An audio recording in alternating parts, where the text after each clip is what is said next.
Chapter 845. Now that Black Death King had appeared, Thea certainly wouldn't run over and start the fight. She brought 7 lanterns, Diana and herself, as well as the Flash who was running around Seaside City to observe. There were only 10 of them. A super boss like Black Death King had to be fought together. If 40 companions weren't enough, she would bring 400. She had to cultivate everyone's initiative. After all, Earth wasn't her home. After sensing everyone's location, Thea found the Flash and brought them to the mothership to discuss the final battle. The serious black man with an eye patch was becoming more and more like the braised egg next door. As Thea listened to him giving out various orders, she felt a sense of accomplishment. The black man's situation was much better than that of the original spacetime where he didn't have a job and had to take care of his wife and children. There were many superheroes on the mothership. Although some heroes could fly, they couldn't fly as fast as the mothership. Not to mention, they could rest here and have all kinds of backup. Most importantly, the mothership's stealth technology was very good. Other than Superman, who was not afraid of anything, the rest of the superheroes were basically here. There was the International League, the Female League, Amanda's Suicide Squad, and some young heroes. Like Red Robin, Wonder Girl, Damian, Raven, Beast Boy, Blue Beetle, and so on. Huh? Why are these guys here? The Flash was a little confused as he looked at a few familiar faces. They were all his good neighbors in the central city. Captain Frigid, Heatwave, the weather wizard who was pardoned after the rain in the New World, Captain Frigid's sister, Golden Glider, and Mirror Master who could pass through glass. "We're here to help," Captain Frigid said ambiguously, then closed his eyes and didn't say anything else. What help? They were clearly here to take refuge. Thea knew that the passage between the two worlds in the central city was now wide open. From time to time, a few black lanterns would jump out. Cisco, Caitlin, Wally West, Bart Allen, and the other superheroes from Earth 2 were guarding there. However, she didn't expose them. Captain Lang and his gang were not bad people. They followed the principle of don't kill unless it's absolutely necessary. They never bullied women and children.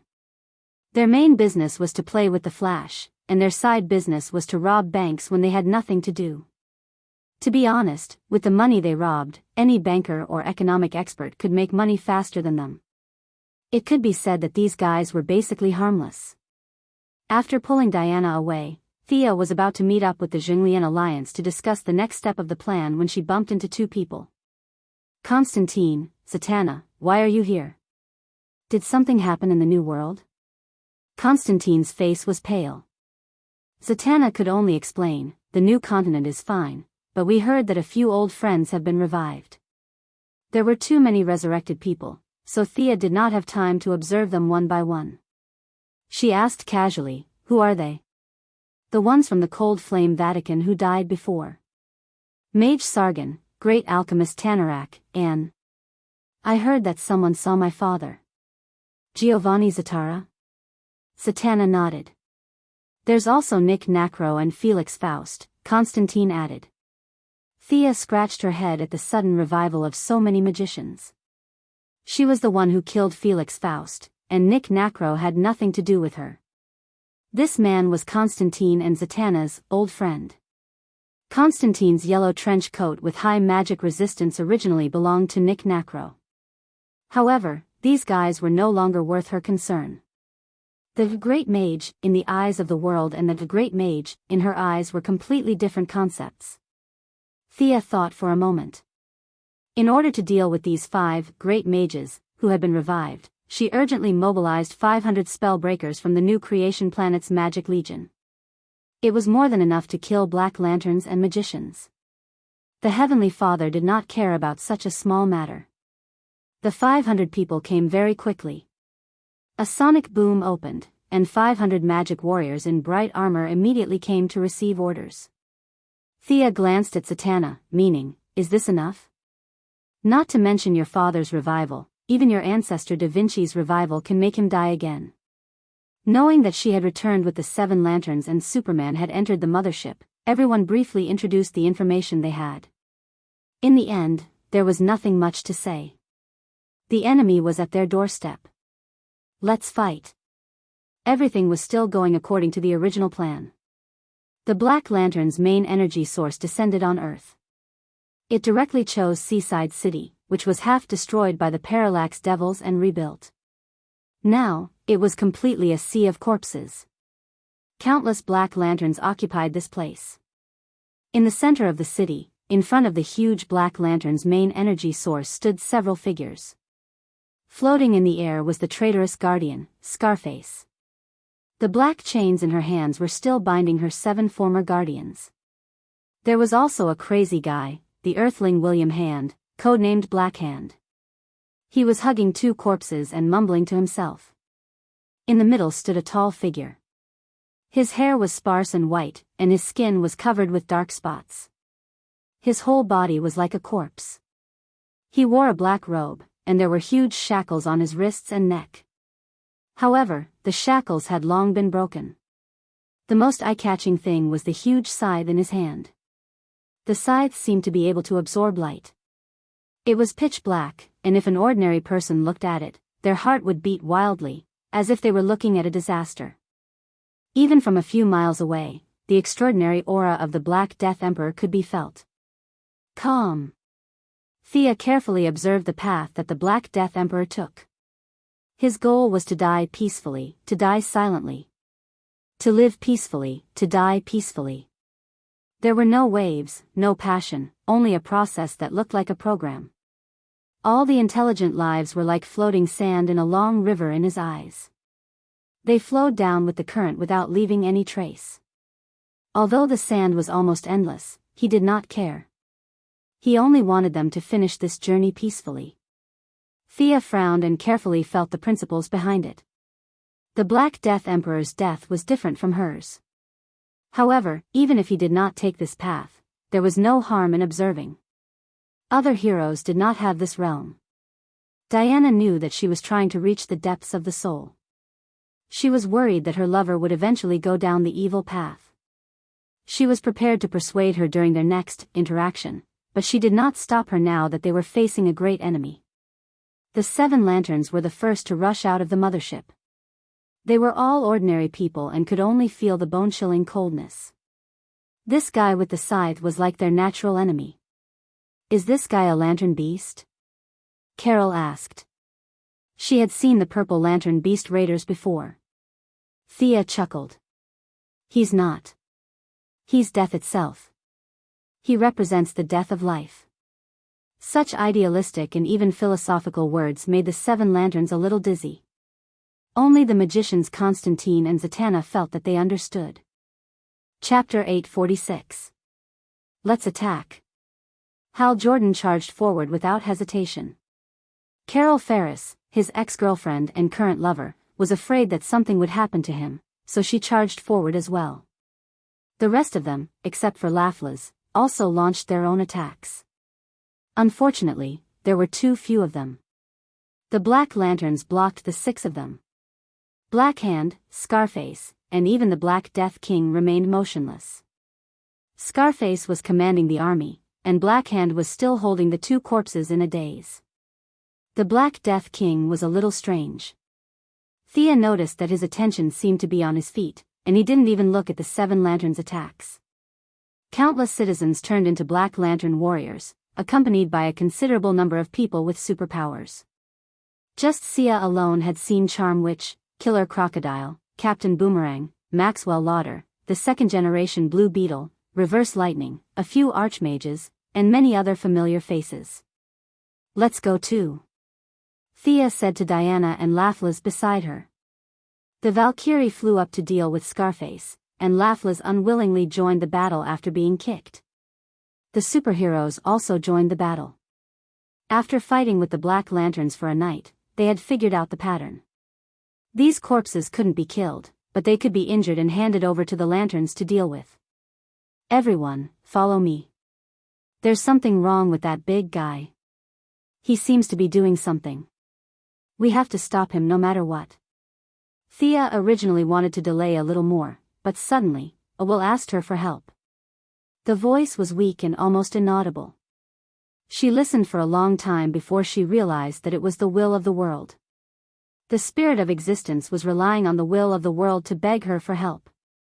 Once the spirit of existence was born, the whole world would be in turmoil. The eyes of the universe's strongest would fall on Earth, and no one would be able to stand it. If there were a few Earthlings who wanted to blow up Earth to see what the spirit of existence was, it would be even more troublesome. She didn't gather the 7 lanterns because she wanted to see the difference between herself and the Black Death King. Go back. A middle-aged man with a top hat flew in the air and tried to stop her. He was using Zatanna's family's irony magic. Thea didn't even look at it. Irony magic was nothing to her. She wasn't even afraid of the person herself, let alone this black lamp. He waved his hand and cast a disintegrate spell on Black Lantern Zatara. Zatara was caught off guard and shattered into powder like glass. He lay on the ground and slowly recovered. Facing the Black Death Emperor, Thea felt very calm. There was no doubt that the other party was stronger than her. In the multiverse where this level was equivalent to combat power, the Black Death Emperor was unquestionably a peak existence. Thea couldn't defeat Darkseid, but Darkseid couldn't defeat Black Death King either. Logically speaking, Black Death Emperor should have been able to crush Thea, but his huge scythe slashed diagonally across the sky. Thea focused half of her soul godly power and reached out with her left hand. When the two sides collided, a formless shockwave rippled out, sending her flying more than 10 meters. Although she was in a bit of a sorry state, she didn't have to expend much effort to receive it. Was it because their powers were of the same origin? A was stronger than B was stronger than C, but A might not be able to defeat C. Thea was a bit speechless, but this was good news. There were black lanterns all around her, so she wasn't afraid of accidentally injuring them. Countless godly power was mobilized, and thick soul power surrounded her body like a black robe. If the other party attacked her, she would definitely die. She had to be fully prepared before she could fight the other party. In a battle of laws, the use of magic was at its lowest. She was always successful in bullying muscular men, but against Black Death Emperor, magic wasn't useful. Thea pounced again. She found that Black Death Emperor's battle technique was the same. She took out her holy sword and slashed it. Black Death Emperor still used the same trick, but the angle of his attack was slightly off. If the scythe full of death energy was hit, it would be troublesome. Thea kicked the scythe's handle with her left foot and then stepped on it. She used the momentum to approach Black Death Emperor again. Black Death Emperor used the same trick and was wide open, but he didn't panic. The scythe that was stepped on disappeared into thin air and returned to Black Death Emperor's hand. He used the same trick again and slashed at her for the 3rd time. Thea didn't dare to use her holy sword to block. Instead, she took out the Eagle Girl's hammer, a weapon forged from end metals, and threw it at the scythe. The blade and the hammer made contact, making a very dull sound. The hammer fell to the ground. Its appearance didn't change, but Thea felt that the hammer seemed to have lost some of its dexterity and became lifeless. Thea then tried to attack a few more times. The scythe was full of power.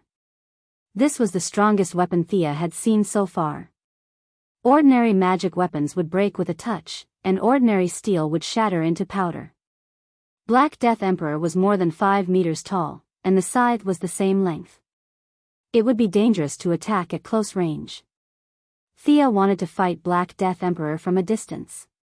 She took out the get-rich longbow and couldn't help but feel pity. Black Death Emperor's scythe was one with him. It was more of a manifestation of death and should be classified as an origin weapon, not a divine weapon. The existence of this origin was also beyond the limits of the trade rules. Otherwise, it would be cool to bring the scythe over. A black arrow shot at Black Death Emperor. Black Death Emperor's withered head looked at her curiously. Why did she use such a small arrow? What's the use of it? Black Death King chose to take the arrow head-on. It was like the arrow had hit air. It went in from the front and came out from the back. The god power on the arrow was completely wiped out. It was less than a meter away from Black Death King's body, and it turned into dust. Well, Thea was stunned. This arrow was just a test. Black Death Emperor didn't need to absorb the whole arrow. She looked at him and found that Black Death Emperor's aura was slightly stronger. Thea almost cursed. This guy looked listless, but he was actually very cunning. He provoked Thea to attack, but he didn't dodge at all. He was waiting for her death. As the Lord of Souls, her understanding of death was definitely not as deep as Black Death Emperor's, but it was still useful. Humph. Looking at Black Death Emperor's calm face, Thea felt like he was mocking her. I'll let you have a taste of this. She drew the bow and knocked an arrow. This time, the arrow was imbued with anger. She wanted to see if this guy, who had never said anything, would fly into a rage. The arrowhead was as red as blood. The arrow was wrapped in a red mist-like energy. It shot towards Black Death Emperor with a long tail of flame. The explosion of emotions attracted Attikitis' attention. He kicked over the black lamps around him and stared at Black Death Emperor without blinking. He wanted to see if this arrow could hurt this big guy. Black Death Emperor wasn't an idiot. He wouldn't just stand there like a target for everyone to attack and practice their long-range skills. Realizing that the energy on the arrow had nothing to do with death, he swung his scythe to cut the arrow. However, he found that the arrow was coming at a tricky angle. His scythe was too long and too big. He had to lean to the side to have a good angle. Chapter 847. Just as Thea predicted, Black Death King didn't move at all. He grabbed the arrow with his left hand and crushed it into powder. The bright red energy didn't disappear because of the loss of the carrier. Instead, it climbed up his arm along his palm. Haha. It's anger. It's hot blood. Attikitis saw the anger in Black Death King's hand burning brighter and brighter. He was even happier than Thea, as if it was his victory. His morale was high. He knocked down a black lantern with his elbow and sprayed another black lantern with blood energy. What's this guy so happy about? Looking at Attikitis, who was almost dancing in excitement, Natasha was a bit confused. She didn't stop. Hope, fear, pity, and anger were attached to the arrows alternately. Every time she shot an arrow, she would change her target and shoot at Black Death King. Black Death King didn't move his feet. Something was wrong. She had to lure him. Thea didn't attack blindly. She was still trying to mix several emotions into one arrow. Without the super cheat that Big Brother Fate had given Kyle Rayner, she could only rely on the accumulation of her divine heritage. Anger and fear were undoubtedly negative emotions. Hope was positive, while pity was positive. In fact, it was a very inclusive emotion. It could be seen from how Qing Nu and the others could freely use the other 6 lanterns. Thea used pity as the foundation and added the other emotions in turn. Black Death King didn't fight back. Thea couldn't figure out why he didn't move his feet and kept shooting arrows without mercy. Pa! A bloody wound appeared on Black Death King's left hand, and a rotten smell came out. Along with it came the energy of the 4 emotions, but these emotions were all contaminated and couldn't be absorbed again. Help! Thea vaguely heard someone's voice in Black Death King's body. The voice was as soft as a mosquito and also familiar. It sounded like the Dead Man and the Atom Man. At this moment, Black Death King couldn't move his feet. His left hand was expelling all kinds of unnecessary emotions, and his right hand was holding the scythe. 2 little people popped up in Thea's mind. One of them asked her to grab the scythe. This thing had a certain death effect and was very powerful. However, it was a bit embarrassing to grab it. After all, she was a goddess. The other little person clapped his hands and shouted, "Good, good, go quickly." She didn't have time to think. While the Black Death Emperor was clearing his emotions, she covered her hand with soul power and grabbed the death scythe. At the same time, she poured a huge amount of divine power into the scythe. In the previous exchange, she had already discovered that this scythe had a higher requirement for purity. It was automatic when there were no external forces, but once there were external forces, only the Black Death Emperor could do it. She was afraid that the other party would take it away halfway, so she didn't care about the consumption and directly filled up her own god power. Hee, I do have a bit of fate with this item. Who cares if it's an origin weapon or not, I'll take it and study it. That was what Thea thought, and that was what she did. One grab. He couldn't grab it. It was as if the Black Death Emperor was rooted to the ground and gripped his weapon tightly. Thea felt that something was off. She had to let him walk. If the enemy wants to do something, we must destroy it. This guiding principle is absolutely correct. Originally, Thea wanted to act like an expert, but she found that no matter how hard she tried, Black Death Emperor wouldn't budge. Was it really that strong? Her one hand turned into two, but he still didn't move. Although she wasn't good at strength, she wasn't that far off. Besides, what was this guy's feat? Was it the spirit of existence? No matter what he wanted to do, she had to destroy it. Diana, come help me. Cara, Fiora, come over. The young mistress had never had high moral values. Seeing that she was no match for him in this tug-of-war competition, she shamelessly called for help. As the Black Lanterns gathered, Earth superheroes were also in a tough battle. Superman, Supergirl, the Righteous Alliance, the International Righteous Alliance, and a few other heroes were all present. The Seven Lantern Corps' main force had also arrived. Colorful emotions shone on the Black Lanterns. Although there were countless Black Lanterns, the heroes had already started their counterattack. Hearing the call, Diana and the rest hurried over to help. Don't touch the scythe. Grab me and pull me back. Thea ordered loudly. Then, Diana hugged her waist, Cara and Fiora each grabbed one of her legs, and the four of them pulled together. Harder. Harder. They were playing a game of tug-of-war with the Black Death King. By right, the four of them should have pulled the planet away, but the Black Death King still didn't move. Get a few more. I want women, strong ones. Thea continued to make arrangements. Her reputation was indeed high. Raven, Casey, Princess Spark, Starchaser, the new Battle Eagle and White Dove sisters, Mela, Blazing Fire, Icy Frost, Satana, and those who could fly and considered themselves strong, all went up to help. No one was stupid. The enemy didn't move. There must be a reason behind it. The bunch of heroines had lost their image, but they didn't mind because Superman and the rest were dumbfounded. Don't grab my breasts. Who is this? Cara looked back with a strange expression while guessing who had touched her. Hug my waist. Don't pull my skirt. Princess Spark couldn't figure out who had pulled her skirt away, and the bunch of women clamored.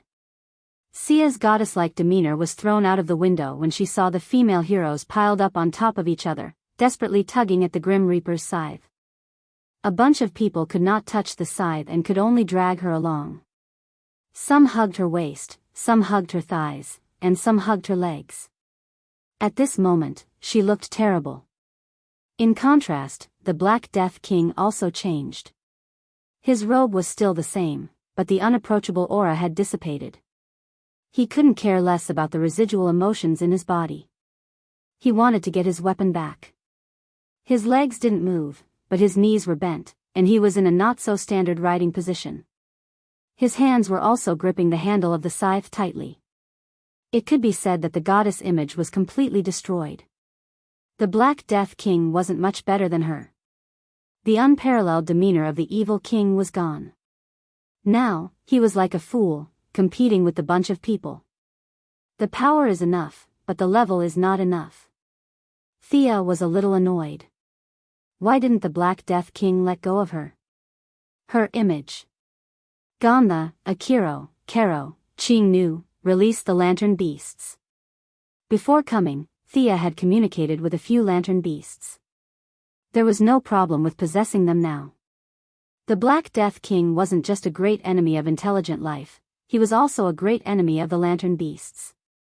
After all, he was already dead. The Green Lantern Beast, Ion Shark, the oldest lantern beast, found Diana immediately. The God of Valor and the Lantern Beast of Valor were a perfect match. After wearing the yellow lantern for many years and holding the Book of Inspection, Fiora fused with the parallax monster. The Purple Lantern Plunderer chose Kara, who was full of love and was willing to sacrifice for love. In the end, Thea fused with the Green Lantern Changer Cuttlebone. She also had compassion as her foundation. Chapter 848. Green, purple, yellow, and cyan lights illuminated the sky, and the strength of the four women increased greatly. Among them, Diana was the most obvious. She wore a soft armor different from the Green Lantern, a green mask, dark green wristbands, boots, bright white stockings, shoulder pads, and a cape. At this time, she was full of firm belief. Even if it was just a glance, one would feel that their courage had increased 1,000 times. God, this appearance is Ion Man? He can become Ion Man without the lantern ring? Green Lantern Sarek, who was in charge of many secrets, asked Ganda with some uncertainty. Yes, Ion Man without the Green Lantern ring, Ganda said calmly. In fact, there was something in his heart that he did not say. The Guardians could fuse with the Lantern Beasts without using the lantern rings. The higher-level new gods would have no problem doing so. However, he did not expect the Ion Shark to be so eager to find Diana. There was almost no hesitation. For the Ion Shark that had lived for hundreds of millions of years, this was simply incredible. Fiora's transformation was the most traditional. She overflowed with the aura of fear, giving people a great sense of power. In terms of clothing, she added shoulder pads, cape, and boots on the basis of the yellow lantern ring. Kara's appearance was completely different. His whole face was covered by a bone mask, a silver-white breastplate, and a purple coat. There were some purple flames around his body that were uncontrollable. Thea was the strongest, so the change had no effect on her. There was only a touch of cyan at the corner of her eyes. She stretched out her hand and pointed at Kara, releasing a psychic shield. Stay awake and remember your mission. Diana and Fiora were both warriors, so she was not worried. Only the Purple Lantern Beast was a little eccentric, so she directly used magic to help Kara. After the flashy Lantern Beast merged, the overall momentum of the four rose. They could turn the courage of others into strength, and they could turn fear into motivation. This kind of improvement was almost limitless. Purple, green, yellow, and cyan lights lit up one after another. Half of the sky of Seaside City, which was shrouded in dark clouds, was illuminated. It only took 3 seconds for the rhythm to enter the second stage of the tug-of-war. Are you kidding me? You're not even moving. Thea cursed. The loli who changed her name was quite loyal. She lent all her power to Thea and poked her head out from her shoulder to help encourage her. The remaining 3 fierce women were also gritting their teeth and exerting their strength. They had been fighting in the air, but now that they had landed on the ground, the Black Death Emperor had shrunk his body and turned into a 2-meter-tall skinny man, pitifully engaging in a tug-of-war with a bunch of fierce women. In order to foil the enemy's scheme, the girls created ditches under their feet. A few heroines who could not fly also joined in. The Black Death Emperor was stunned. He was barely holding on. Even though his feet had not left the ground, there were already wisps of black gas coming out from the cracks. Thea was even more certain that there was something wrong with his feet. Lanterns, come and protect us. Superheroes, distract him and attack him. Thea shouted at them. 7 lanterns hurriedly teleported to the inner side and erected a massive materialized defense against the Black Lanterns. Superheroes also used various long-range attacks to attack the Black Death Emperor.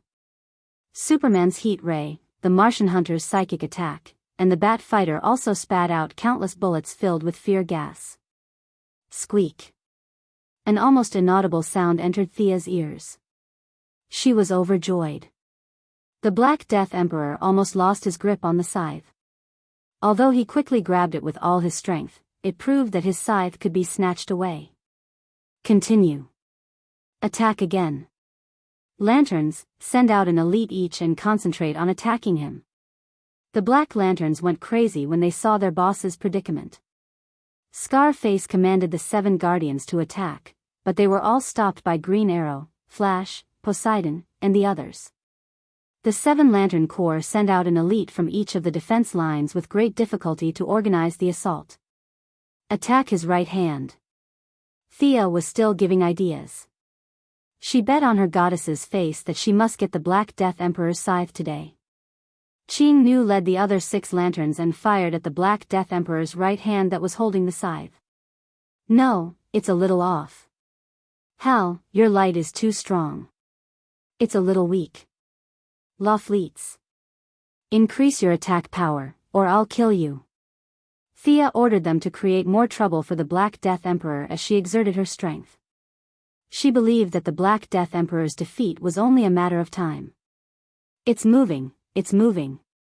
Supergirl was so tired that she almost fainted. With her good eyesight, she saw the scythe moving 1 centimeter in their direction. She was so excited that she almost jumped up. The Black Death Emperor was in a dilemma. He couldn't give up on his origin weapon, and he wanted to give up on the existence spirit under his feet. However, he was firmly trapped by the rules. He couldn't go in or out. Both sides had reached a critical point. It was a matter of who would give up first. Reality proved that the humans had more people and more power. The power was mixed. Dr. Light, the scientist who unintentionally absorbed a bit of light from Thea's sacred sword because of a scientific experiment, became the last straw that broke the camel's back. Since he had nothing better to do, the scientist shot out a ray of light from each of his hands and directly hit the Black Death Emperor's face. Among the many energy attacks and emotional attacks, his attack was unremarkable, but the effect was surprisingly great. The Black Death Emperor roared. His attention was diverted, and the scythe he was holding with both hands slipped out of his hands. He reacted quickly. The weapon was also his origin. He grabbed the scythe with both hands and pulled the scythe's handle in the opposite direction. Before he could celebrate, countless white lights appeared under his feet. An earth-shattering power suddenly erupted. The life force, which was completely opposite to the death aura, rushed into his body. The Black Death Emperor was caught off guard. He wanted to protect his origin weapon, but he also wanted to grab the existence spirit. In the end, his efforts were in vain. Boom, boom, with 2 consecutive explosions, the origin weapon broke in half. As a part of the Black Death Emperor, it was 120% unwilling to go to Thea's side. However, the girls were too enthusiastic, so the death scythe could only choose to cut in half. It exploded in the middle. If Thea looked at Anka's amulet and checked the ranking, she would see that the Black Death Emperor had dropped 30 places. On the other side, the existence spirit that the Black Death Emperor was about to pull out regained its freedom and cooperated with Thea to give the Black Death Emperor a fierce blow. This existence's left leg exploded. The rotten flesh and blood corroded the ground, creating deep pits. The originally white and withered hair actually had a hint of luster. This was a good thing for the living.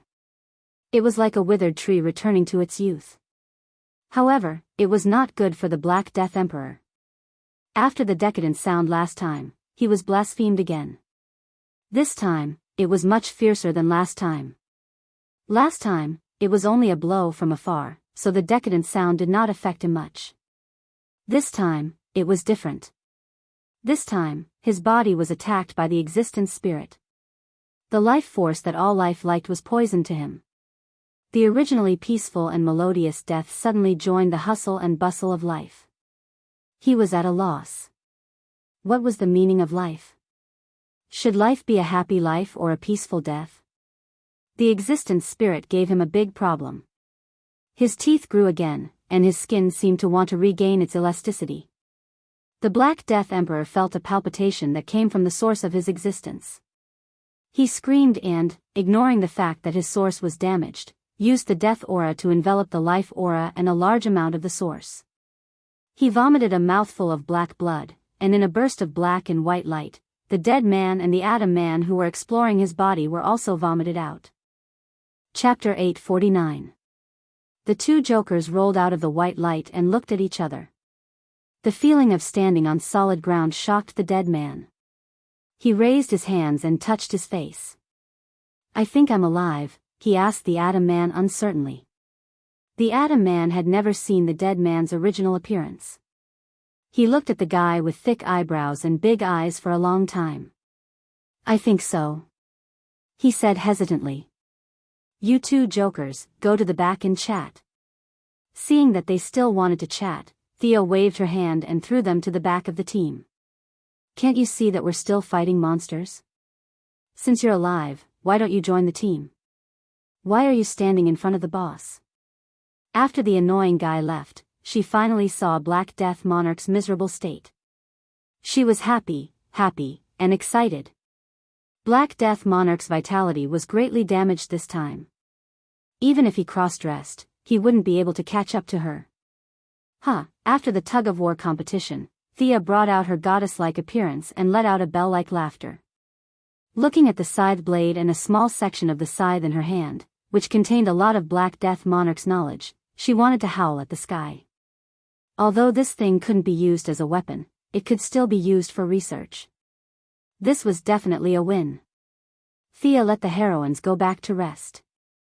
They couldn't help much in the following battle. The lantern beasts also returned to the energy source. Other than Thea, the other three hosts were exhausted. Diana, Fiora, and Kara. Among the three, Diana was the strongest, but the ion shark she possessed was also the oldest lantern beast. It had been fed by the Green Lantern Corps for hundreds of millions of years. The energy it contained was beyond imagination. Other than the goddess of valor like Diana, most people couldn't accept such a large amount of energy without using cheats. "You've lost. Go back to your world. The living don't welcome you." Black Death Monarch didn't look good at this time. His hair was dry again, but there were more strands. The spirit of the living couldn't be dispelled so easily. The funniest thing was that he was holding a stick in his hand. The Grim Reaper's appearance that reaped lives with a scythe instantly turned into the image of a sect master in rags holding a dog-beating stick. The Black Death Emperor stared blankly at Thea, or rather, at the scythe in her hand. Then, he reached out to the black lamp's main energy source, trying to absorb power from it. "Don't you dare." Diana took out her lightning spear and was about to throw it. Thea hurriedly reached out to stop her. "Look carefully. The power he's absorbing is different from his origin." Of course, she knew that the anti-monitor was now in the Black Lantern's main energy source. If they attacked rashly and released the anti-monitor, Earth would be very lively. Since the Black Death Emperor wanted to absorb the anti-supervisor's power to make up for his loss, then let him. Purely accumulating energy would instead lower his own realm. The young miss was happy to see this happen. It's the opposite of creation. It's similar to Darkseid's godhood of destruction, but it's of a higher level. She did not say too much. Otherwise, she would not be able to explain how she knew that the anti-monitor was trapped in the energy source. She weighed her words carefully and whispered to Diana. "Are we just going to watch?" "Of course not. The Black Death Emperor will not allow destruction to contaminate his own death. He will only absorb part of it. During this time, I need to gather the power of the 7 lanterns to deal with him. Ganda, give me a green lantern ring. Carol, give me a purple lantern ring. Lavritz. Don't run, I'm talking about you. Give me an orange lantern ring." She had dabbled in too many fields, but she was still no match for Kyle Rayner, who had a cheat code.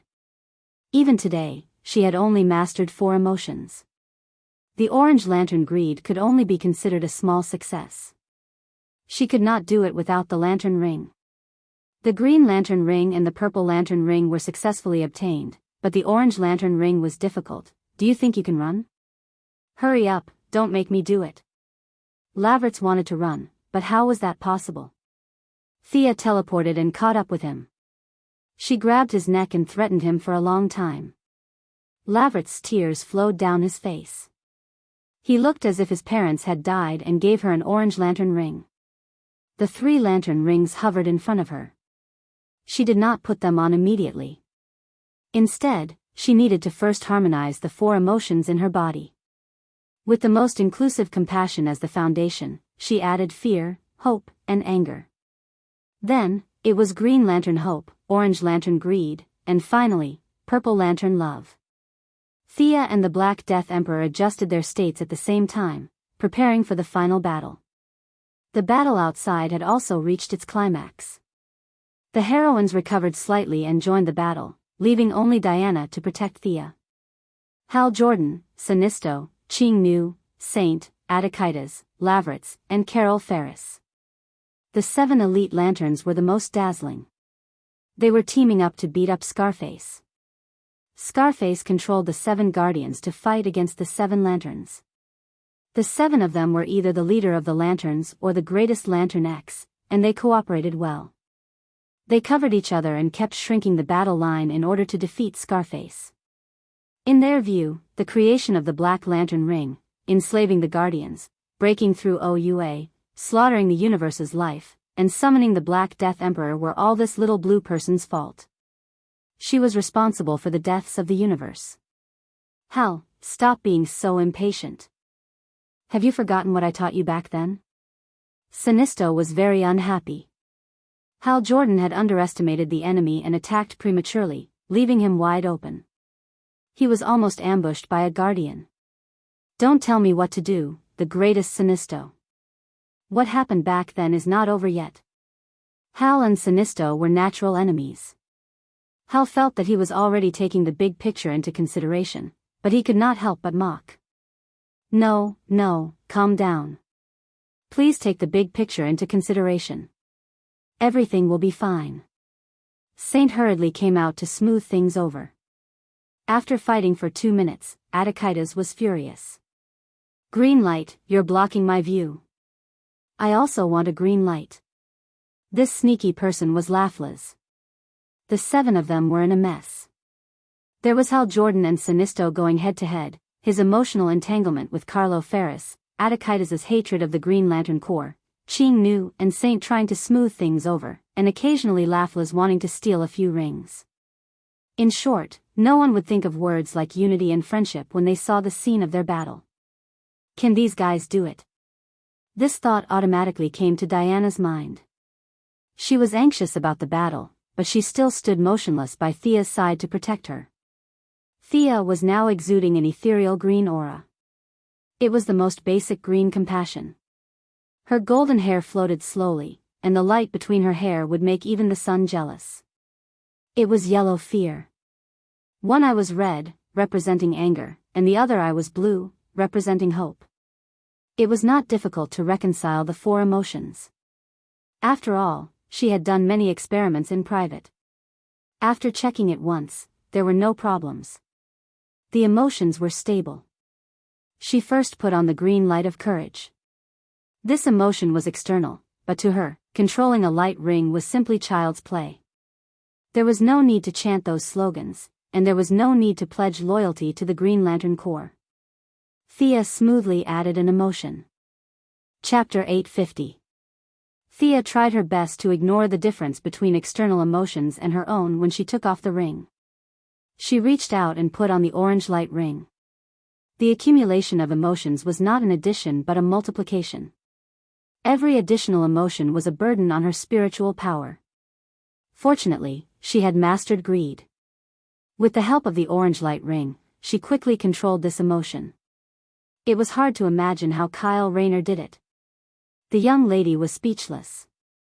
She was now like playing dominoes.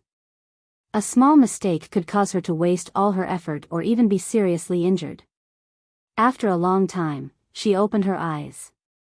The light behind her could no longer be seen. Red, orange, yellow, green, blue.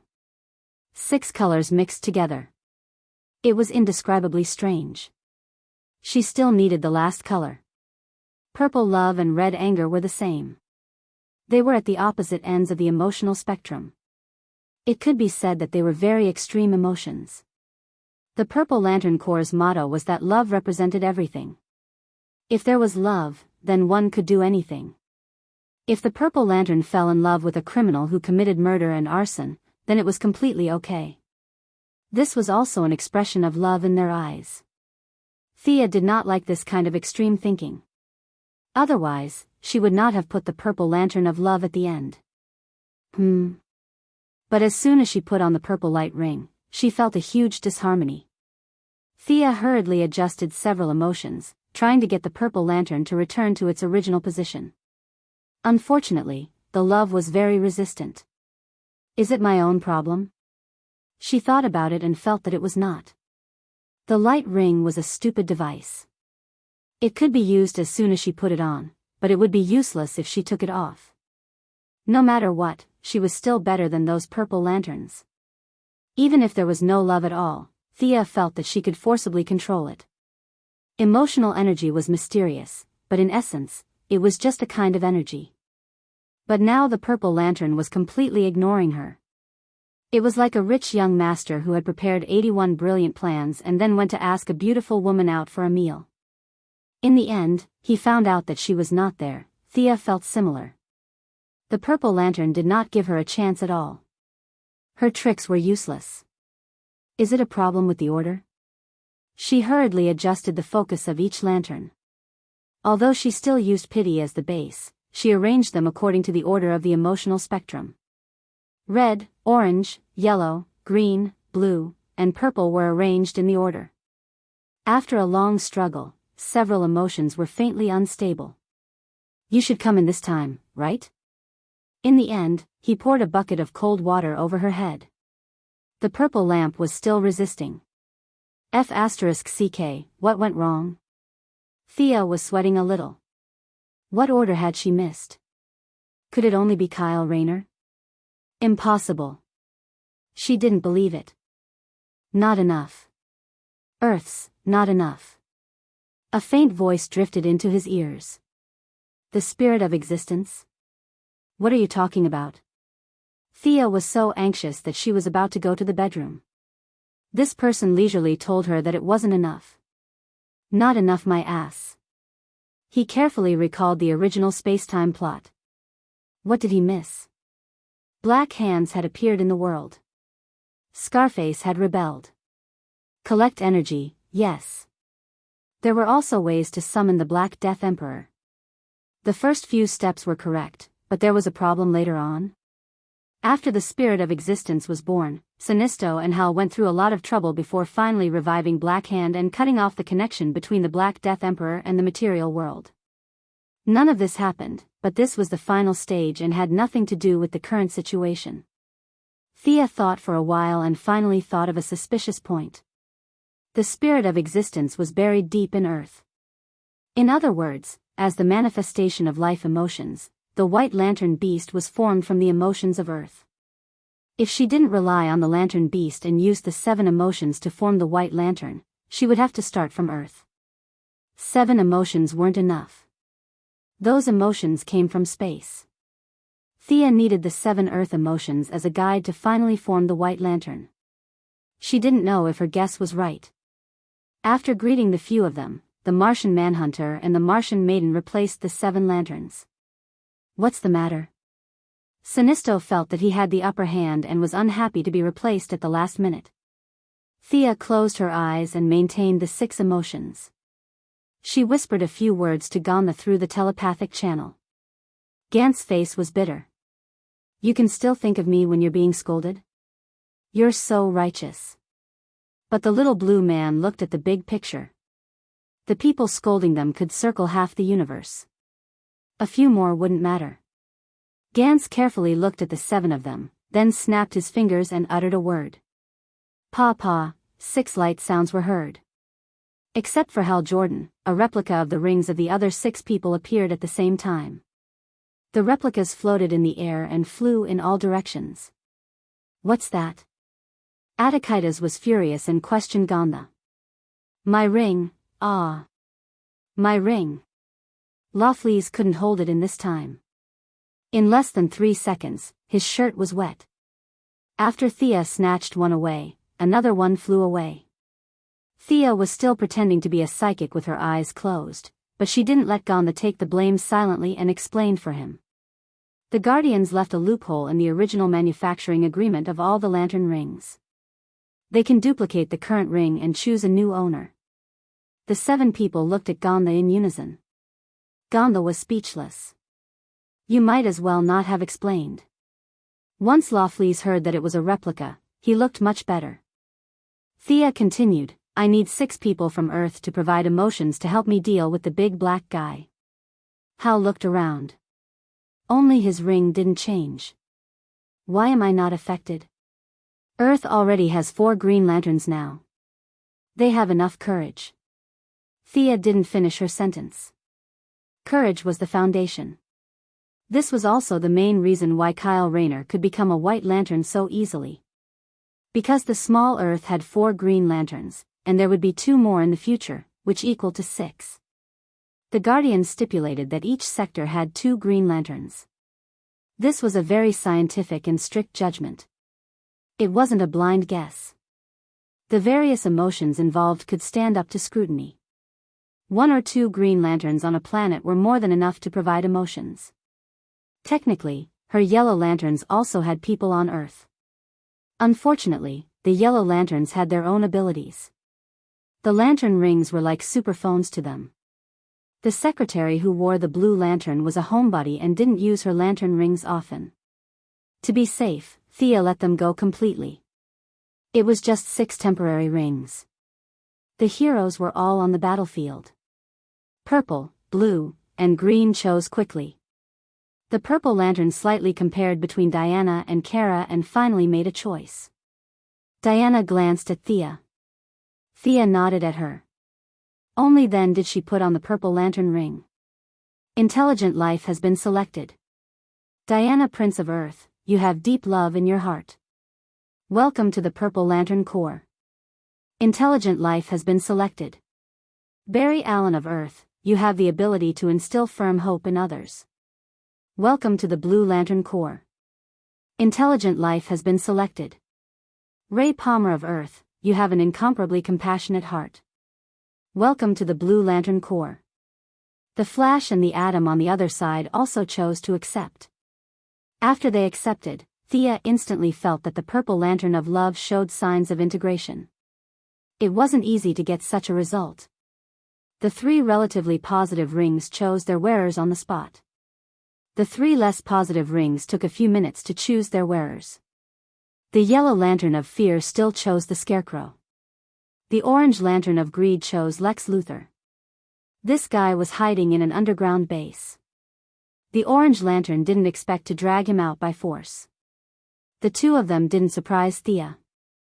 After all, the original Time Lantern ring also chose them. The Red Lantern's choice surprised everyone, including her. The Red Lantern chose a house cat. Chapter 851. Looking at the short-haired cat lying at his feet, Attikitis was a little dazed, but more than that, he was angry. What is the meaning of this? What is the meaning of this? Don't laugh. Do you think I don't know that this is a small animal from your planet? This is so infuriating. The orange and yellow lights came back much earlier than the red lights. Attikitis had been looking forward to the stars and the moon, but he never thought that the red light would give him such a result. This cat was thin and small, weighing only 4 to 5 kilograms. It was now wearing the red light vest, but there were still some damages on its head and claws. Obviously, it had been abused before. Haha. The one who laughed so happily and didn't give anyone any face was Hal Jordan. Although he knew that the enemy was right in front of him, he still couldn't hold back. Attikitis had a fiery temper, and when he saw Hal Jordan holding his stomach and laughing beside him, he exploded on the spot. Not to mention Hal Jordan, who had never been serious and could even laugh and scold the Heavenly Father, the few people from Earth were a little stunned, and then they laughed. Even someone as steady as Diana laughed. Thea also couldn't help but laugh, but she could still distinguish the severity of the situation. She coughed twice and tried not to look like she was gloating. Attikitis, look at this cat carefully. It completely meets the standards of the Red Light Corps. The lantern ring was chosen correctly. She had already seen that this cat was originally very ordinary, but it had the red of all beings in its body. The red of all beings forcibly raised its life level, which was why it was finally chosen by the lantern ring. After all, it wasn't hard to find an emotion like anger, and there were rough men everywhere. Attikitis held back his anger and looked carefully. This cat looked weak, but in fact, it had an uncontrollable anger in its body. It could be said that it met the standards of the red light core. It had abundant and irresistible anger, but it also had a certain degree of restraint. It could be said that this cat was completely qualified to join the red light core. The red light core only required anger, and the stronger the anger, the better. If the standards were relaxed, the entire universe could recruit thousands of them in minutes.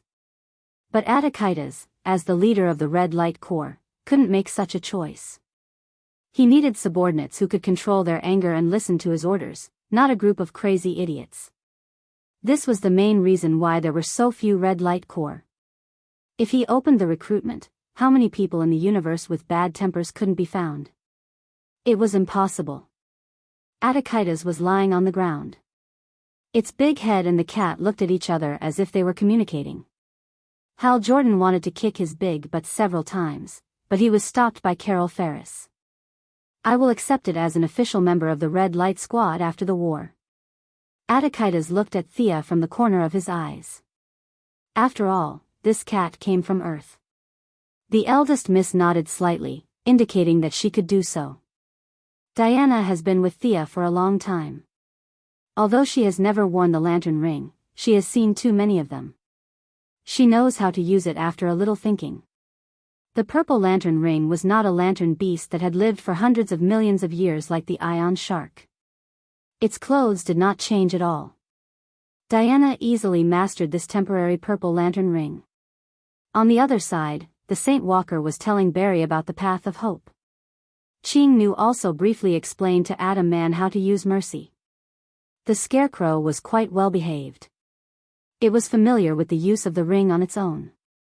From time to time, it would conjure a few small birds that danced in the air. The only troublesome thing was the orange lamp. Baldy, don't even think about taking my lamp. Lawfleets held the charging lamp tightly. On the other side, Luther's eyes were shining. He was fighting with Lawfleets for the lamp. Do you know how to build a huge organization, country, or empire? You idiot, that ring is a waste to give it to you. Luther stepped on Lawfleet's face with one foot and pulled Lawfleet's fingers with both hands, trying to grab the authentic orange ring. What's going on? Everyone was surprised. Thea was still trying to communicate with the various colors of light. She could only spare a little of her attention to deal with this matter. She reached out and pointed in Luther's direction, throwing out a psychic shield. He is controlled by the greed in the orange lamp. However, Thea also knew that Luther was indeed difficult to deal with. He wanted too much. It was not unreasonable that the orange lamp chose him. Everyone from Earth, I don't need you to do anything for me. You just need to vent the emotions in the ring. Thea saw that they were ready and directly sent them to fight monsters. They just needed to vent the emotions. The purple lamp of love is the key. I'm stuck on the purple lamp now. Cast it as soon as possible. Thea said to Diana through telepathy. Diana handed the guard job to Kara and rushed out first. The mission was not difficult. As long as the emotions in the ring were used, the mission would be completed. She materialized as countless Amazon warriors, riding warhorses and holding spears in their hands. They charged into the black lantern like a torrent. The others also made their moves. Among them, the scarecrow was the most hardworking. He materialized countless birds and flew toward the black lanterns. Luther and the cat began to attack their surroundings reluctantly. After regaining his consciousness, Luther's high intelligence finally came into play. Other than Diana, he was the second person to use the orange lamp ring freely. All kinds of high-tech weapons were materialized one by one. Then, he seemed to have discovered the secret of the orange lamp ring's abundant energy. He no longer cared about the consumption of energy. An overwhelming mechanical army emerged from the ring and rushed toward the black lanterns like a tide. What Brainiac called Level 9 intelligence, Luther's logical thinking and vast knowledge combined with the orange-colored ring that was filled with an endless amount of energy. Their combination was simply terrifying. Compared to Lafla's one-wave attack style, the orange lamp ring's power was fully unleashed in Luther's hands. Countless orange lights filled the vision. Luther not only knew how to create them, but he could also control the black lanterns under his control to perform all kinds of exquisite coordination. For a moment, the millions of black lanterns were suppressed by him alone. Sure enough, the orange lamp and Luther were a perfect match. Thea thought to herself. Fortunately, fate had connected the orange lamp and Lafla's. If the orange lamp had chosen Luther as the first orange lamp ring, Black Death Monarch would not have been able to do anything today. On the other side, the cat was also unleashing its power. The Sattva Red seemed to be using it to vent its anger.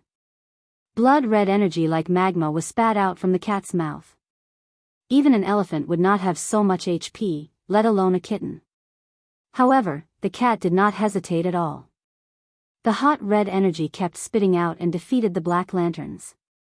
Green Lamp Atomic Warrior Sia did not pay too much attention to it because Miss Secretary was there before. Earth had compassion emotions. It could be said that Green Lamp Courage, Yellow Lamp Fear, and Green Lamp Compassion. These three emotions were already present in the spirit of Earth's existence. She could integrate them smoothly. Chapter 852. Luther controlled all kinds of manifestations to fire wildly, and the greed that belonged to Earth smoothly returned to its place. Diana and the cat followed closely behind. Love and anger had reached a standard at the same time, and the 6 emotions had reached a perfect level. Now, only hope was still a little discordant, and this discordant was hindering her from integrating the power of the purple lamp of love. The spirit of existence transmitted a lot of joy to her. The 7 emotions in her body also showed signs of harmony. Brother Aaron, everything will be fine. The saint explained to Barry Aaron, who was wearing a blue tights. Barry's personality was very similar to the saint's. They were the so-called good people. He was very confused now. He pointed at Luther and the Scarecrow. Do I have to be like them? But I only know how to run. No, Brother Aaron, you are not good at running. The saint still said slowly. Barry was a little dumbfounded. What did he mean? I am not good at running. Are you good at it? You are good at giving people hope. This is your true ability. Barry was very happy. He had always been proud of this. What was strong was not the power of speed, but his perseverance in action. Now, the saint was more and more pleasing to the eye. The two of them were faintly filled with love. Thea, who was far away, was sweating. We are fighting, don't talk about those empty words. Give us something real. In the telepathic communication, she said, Barry, you don't have to materialize. Run. When you run, you will bring hope to others. Use your heart to feel the people who need help. The emotion of hope will fuel your power of speed. Think about the joy you had when you helped others for the first time. Remember, it was the power of speed that chose you. That was not a coincidence. Barry ran a few steps suspiciously. Soon, he found a huge change. He could fly. The air was like the ordinary ground to him. He could run in the air. Many movements that were limited to the ground were now easy to do. He was like Hermes before, able to run freely in the air. Just like Thea said, he felt hope. There were people calling for hope everywhere. He felt that as long as he wanted, he could go to anyone. Hope seemed to have given him wings. Although he wanted to help everyone, he also knew that the situation was tense. He began to cooperate with the green light to eliminate the black light. Barry felt that he had never been this fast before. He was running in an abnormal flow of time. Everything around him had become still. This also allowed him to see the strength of the people on the battlefield. The Black Death Emperor and Thea were completely unaffected. One of them was absorbing the black lamp's energy, while the other was gathering the 7-colored light. Both of them had serious expressions on their faces as they prepared their ultimate moves. Diana, Scarface, and the 7 nameless guardians were almost unaffected. Diana even gave him a strange look. Superman and the Martian Hunter were greatly affected, but they could still move.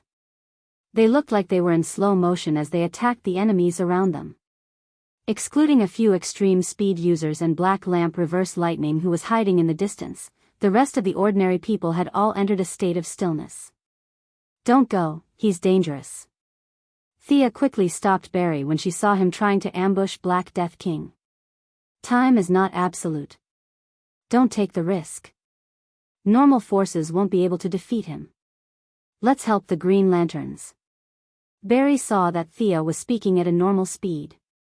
He could also see that she was trying to prepare her ultimate move. He thought about it and ran back to attack the black light.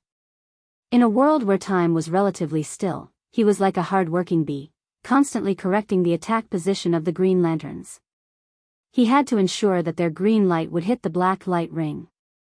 After that, he would fire a blue light. He kept running, correcting, shooting, and running. In everyone's eyes, he was working with the Green Lanterns to kill more than 2,000 black lights in an instant. Everyone unconsciously had a thought in their mind. We can win, there's hope. A weak but tenacious light lit up in everyone's heart. The hope in their hearts was transmitted to the spirit of existence, and it was fed back to Thea. They had finally reached this step. The hope emotions were completely compatible and automatically moved out of position, allowing the purple lamp of love to be placed on Thea's finger. The 4 emotions in her body, the purple ring on her left hand, the green ring on her right hand, and the orange ring on her right, the 7 colors of light began the final reconciliation. Stop her. Thea was so arrogant that the Black Death King was not blind. He hurriedly ordered his subordinates to attack. Now, it was a race of time. Whoever completed the absorption first would win. Scarface was already fighting with all her might. Unfortunately, she could only use 20 to 30% of the combat power of the other little blue men. She was still beaten by Superman and the Martian Manhunter. Black Hand, who had been holding the bones of his family and smiling foolishly, suddenly woke up. As the first black light, he finally showed his ferocious fangs. Countless black lines emerged from the black light ring on his right hand. Those were sutures, specially made silk threads used on corpses. Countless black threads rushed toward Sia in a dense swarm. Diana came back in time. She was too lazy to use any instantiation. She took out the Vulcan sword and slashed at the black lines. On the other side, Hal Jordan and others were also attacking Black Hand. Unfortunately, the means that could make a normal black light go offline did not work on Black Hand. He was not a puppet. He had his own consciousness and thoughts. Even if 100 lights hit him, he would be fine. Black Hand sutures trapped several Black Lanterns and superheroes. This kind of thread looked ordinary, but it was actually very tough. There were some barbs on the thread that were as thin as a cow's hair. After binding the body, the life force would be constantly depleted. Hal Jordan was entangled for less than 3 seconds. His face began to turn abnormally dark. Diana cut a few threads. Seeing that Hal was about to die, she hurriedly threw out a gem. The gem contained the firestorm that Thea had sealed. The black lines were restrained for a moment, but in less than 10 seconds, they came back again. Burn with fire. Using a sword was too inefficient. Diana could only cast a few fireballs. Magic was really not something she was good at. She could only call on the other heroes to help. The Kryptonians fought back with heat rays. Several heroes who could use fire, like the Revenge Demons of the Suicide Squad, the Firestorm, and the Inferno of the International Righteous Alliance, all attacked. But the most eye-catching one was Raven. Her face was covered by the hood, but 3 pairs of scarlet eyes could be seen in the shadow. The power of Raven's blood was fully activated. The big lowly shouted, and a magic raven flew out from the shadow behind her. Hellfire was mixed with evil magic. The raven wrapped the black lines and burned all the way to Black Hand. The bloodline of the 3 Palace Demon was not something that mortals could resist. Black Hand tried to use the black thread to bind the crows several times, but it was burned to pieces. The decaying and gray aura of death instead encouraged the shadow crows. The raven let out a low cry, passed through Black Hand's body, and flew toward the Black Death in the distance. Chapter 853. Black Death King hurriedly mobilized his subordinates to block Raven's attack. He was in perfect condition, and he could take it head-on with his origin weapon, but now, unfortunately, these subordinates were all mortals, and they were burned to ashes like moths to a flame. Scarface chose to take Superman's punch head-on, and used the opportunity to mobilize the Guardians under his control to block Dark Raven. Puff, puff, puff. After passing through 3 Guardians in a row, the Shadow Raven's magic power was finally exhausted. Controlling such a terrifying amount of magic power was a huge mental burden. Raven Big lowly exited the bloodline state and knelt on the ground, gasping for breath. The price for the Black Lanterns was that 3 Guardians were burned to ashes. 3 of his kind with eternal lifespan were burned to death, and they had lost their emotions. Scarface did not feel it was a pity. She was in great danger now. 1 was saved by Diana, and now another 3 were dead. She only had 4 little blue men under her control. Although her control would increase exponentially with fewer people, she did not have time to celebrate under Superman's fierce attacks. The battlefield was in a stalemate. The human army at the outermost area was rescuing the residents of the coastal city and attacking the Black Lanterns. The city was already filled with Black Lanterns. They blocked the attacks from the outskirts and focused their firepower on the city center. In the city center, the 7 Lantern Corps and the human superheroes were fighting to the death. At the center was Thea and Black Death King. Black Death King's black aura was mixed with some nothingness. It was the aura of the Anti-Watcher that destroyed the multiverse. It was strong and long, like an eternity. Unfortunately, this aura was strong enough, but it was not compatible with Black Death King. He could only borrow a small part of its power, and he would have to give it up later. But for victory, he did not care how to recover. He had all the time. On the opposite side of the black aura, the other side was as bright as day. Even an idiot would know that the 2 energies corresponded. The Black Lanterns and the heroes were fighting hard to hold on until dawn arrived. Originally, the white light was a little mixed, like a piece of white cloth with some scattered spots. As Sia tried her best to reconcile them, the spots slowly disappeared. Although there were still some mixed spots in the fine areas, there was no problem with the general direction. Death is not a disaster, but a friend of life. Growing old is not a bad thing, but a blessing. Thea could not help but express her own understanding. The Black Death Emperor, who had always been silent, finally had emotions. This was a battle of ideals. He loudly retorted, "Death is the end of life. It is the final destination of all life. There is no distinction between us. There is only eternal peace." That's not right. Death is the friend of life. Every life will encounter death twice in their lifetime. Once is birth, and once is death. He will wait for every life at the beginning and the end. You're talking nonsense. The 2 of them did not give way to each other. They each explained their own theories and began to debate. The Black Lantern was controlled by the Black Death Emperor. The Black Death Emperor was sometimes thinking and sometimes shouting, causing them to be a little absent-minded. The heroes were also dumbfounded. What was the meaning of this? Could they beat the enemy with their mouths? You should have said so earlier. Let's spray him to death. Of course, Thea did not have nothing to do. At first, she was thinking about something and did not control her mouth. Later, she found that the Black Death Emperor was anxious to debate with her, so she did not mind delaying a little. Compared to the Black Death Emperor who hid in his own space and pondered for hundreds of millions of years to comprehend a peaceful death, she had a broader view. No matter if it was Doomsday's destruction to death, or decaying Black's death to decay, or Romer's death, or Black Runner's death, they were all part of death. It was just that their understanding from their own perspectives was biased, but it could not be said that they were wrong. Now, many ideas were thrown out by Thea. She was not as pure as the Black Death Emperor, but she could disturb him. Let the Black Death Emperor ponder over the messy theories. She was afraid of the pure Black Death Emperor, not the mixed Black Death Emperor. While chatting, she accumulated power in her body.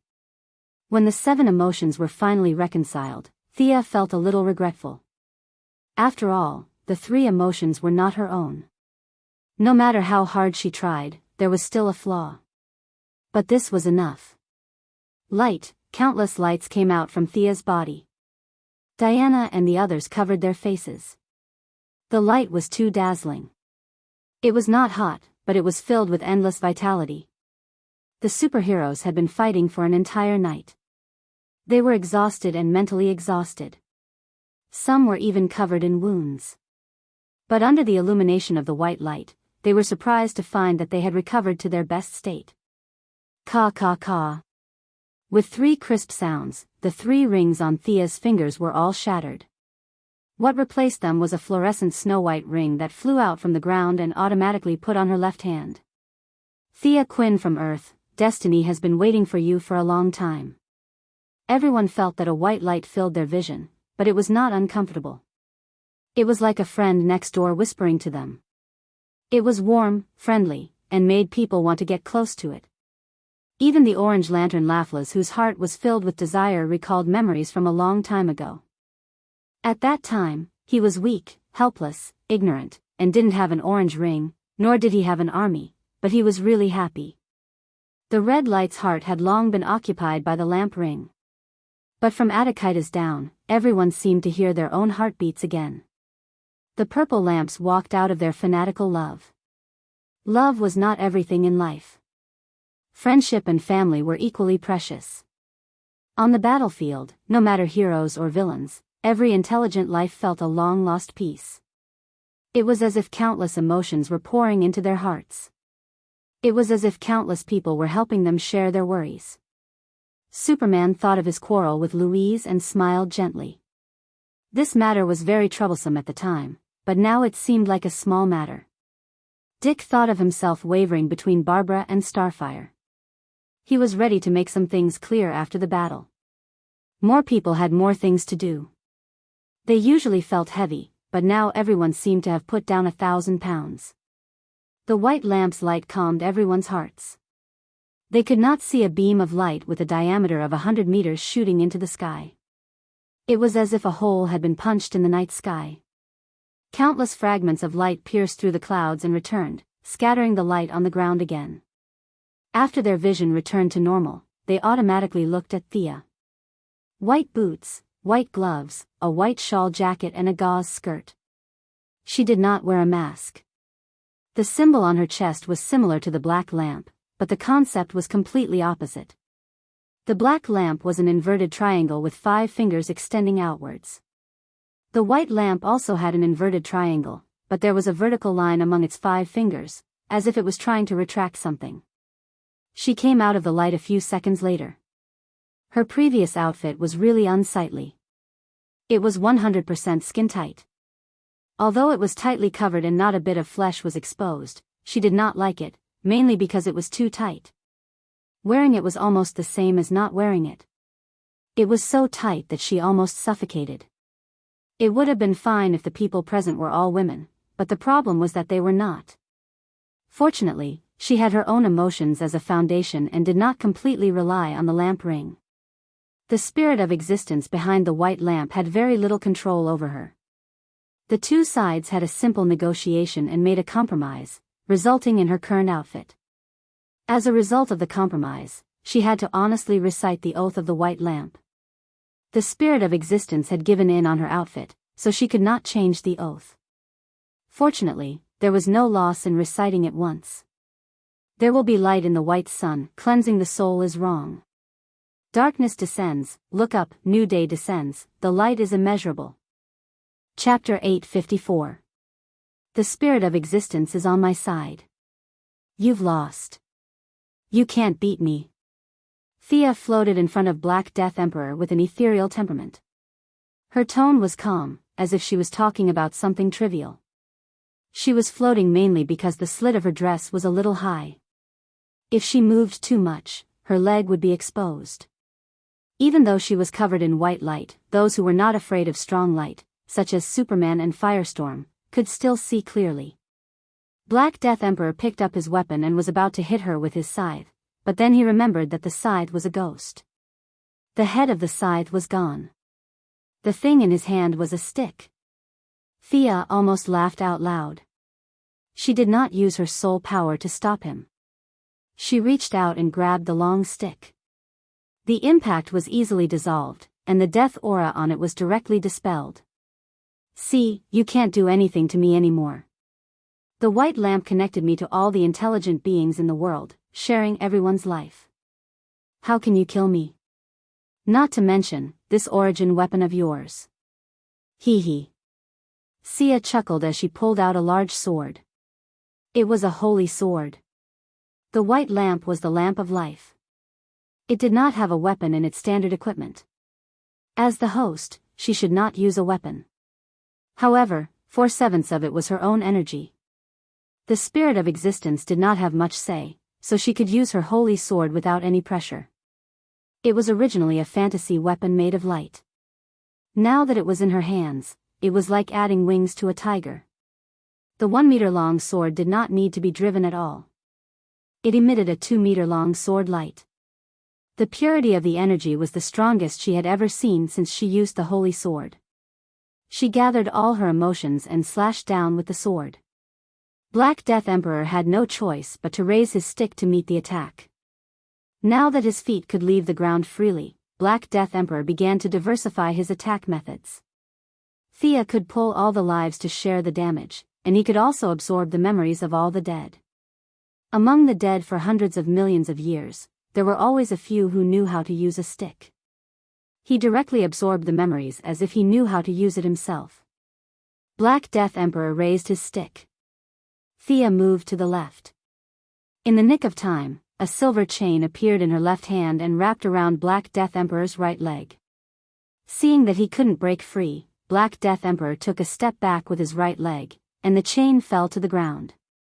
At the same time, Thea sucked in her abdomen and spat out a large mouthful of black mist. Without saying a word, she retreated and slashed out a silver slash with her holy sword. The two of them used their own methods and probed each other with a few moves. The intensity of their attacks began to rise exponentially. Martial techniques were at the end of the spectrum. When sword and staff clashed, it was more of a contest of comprehension and what each represented. The 7 emotions converged to form a white lamp. It was a collection of the emotions of all living beings, containing countless contents. From time to time, Thea would add some thoughts about the meaning and value of life into the holy sword to disturb the Black Death Emperor. When a new life opens its eyes and sees the world for the first time, do you like it? Do you like the thrill of being promoted, getting a raise, and reaching the pinnacle of life? Do you like the satisfaction of being surrounded by your children, enjoying the rest of your life, and leaving this world with a smile? The Black Death Emperor responded with calmness. No matter what kind of emotion was thrown at him, the Black Death Emperor responded with calmness. Fanaticism. I am calm, sad. I continue to be calm. Thea felt that she was about to become mentally ill.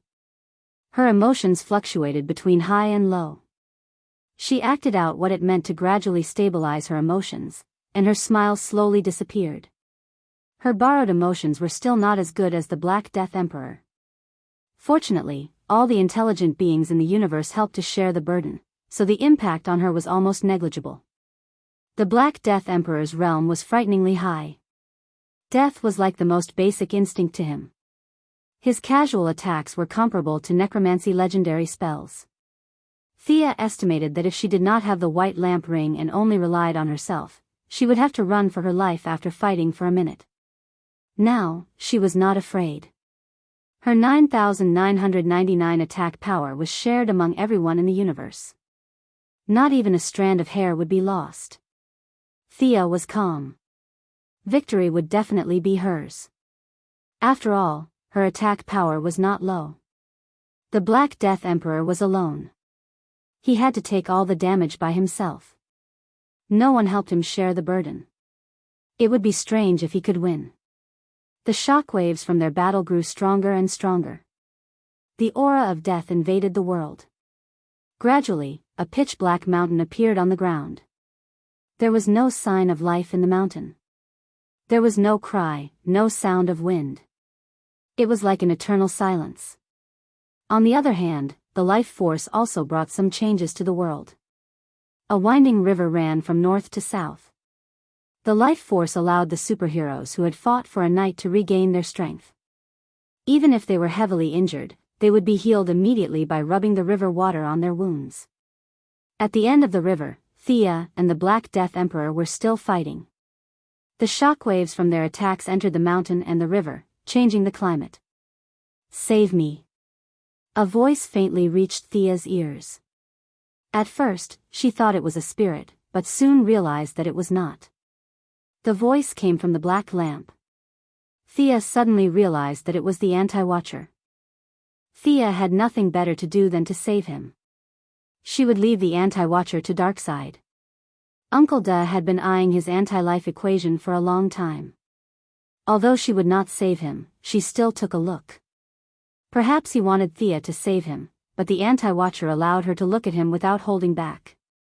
"This guy is dead."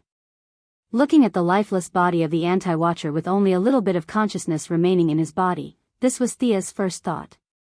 It was not too surprising that the Black Death Emperor killed the Anti-Watcher. No matter how powerful the Anti-Watcher was, he was still alive. Without anyone to share the burden, and without any attributes that countered the Anti-Watcher, no matter how long his health bar was, it was useless. If he could not be killed in a day, he could be killed in a year. However, the Anti-Watcher's strength was also one of the best in the multiverse. Even the Black Death Emperor did not have a good time fighting back. This was also why Thea felt that the Black Death Emperor was much weaker than she thought. She dealt with the Black Death Emperor while looking at the Anti-Watcher openly. This was a rare opportunity, so she had to take a good look. "Save me, your energy can definitely save me." The Anti-Watcher was still pretending to be pitiful. As long as he could be revived, he would destroy a universe to recover his strength. He felt that the universe under his feet was not bad. Thea knew what he was thinking. Now that the large amount of life force covered her new god characteristics, and the Anti-Watcher was too weak, he could not see her level. Thea began to try to get information out of him. "Who are you? Where did you come from? Where are you going?" She asked a lot of questions. At the same time, she kept observing the Anti-Watcher. The Anti-Watcher was already dead, and he did not set up any concealment measures. It was clear at a glance. Thea pursed her lips more and more. This guy had directly risen from an ordinary person. If she was not wrong, this cheat was the anti-life equation, the source of the antimatter universe. Thea was not interested in such a destructive thing. She said a few perfunctory words about how she had to defeat the Black Death Emperor before saving him. Chapter 855. Anti-Supervisor was full of disdain. "Who do you think you are to defeat Black Death Emperor?" But he was already dead, and there was nothing he could do but wait. Thea exchanged 2 more blows with Black Death King. Suddenly, she felt a sharpness that could destroy everything, as if it could cut the earth apart, descend from the sky. "Who is it?" She hurriedly waved her sword to force Black Death Emperor back and looked up. She saw a blood-red sword slashing down from the sky, and the sword light contained unparalleled power. Thea was shocked. This kind of overbearing power seemed to be able to destroy the world with a wave of the hand. If she was not wrong, this was the power of God. Her gaze instantly crossed hundreds of miles and met Spectre's eyes.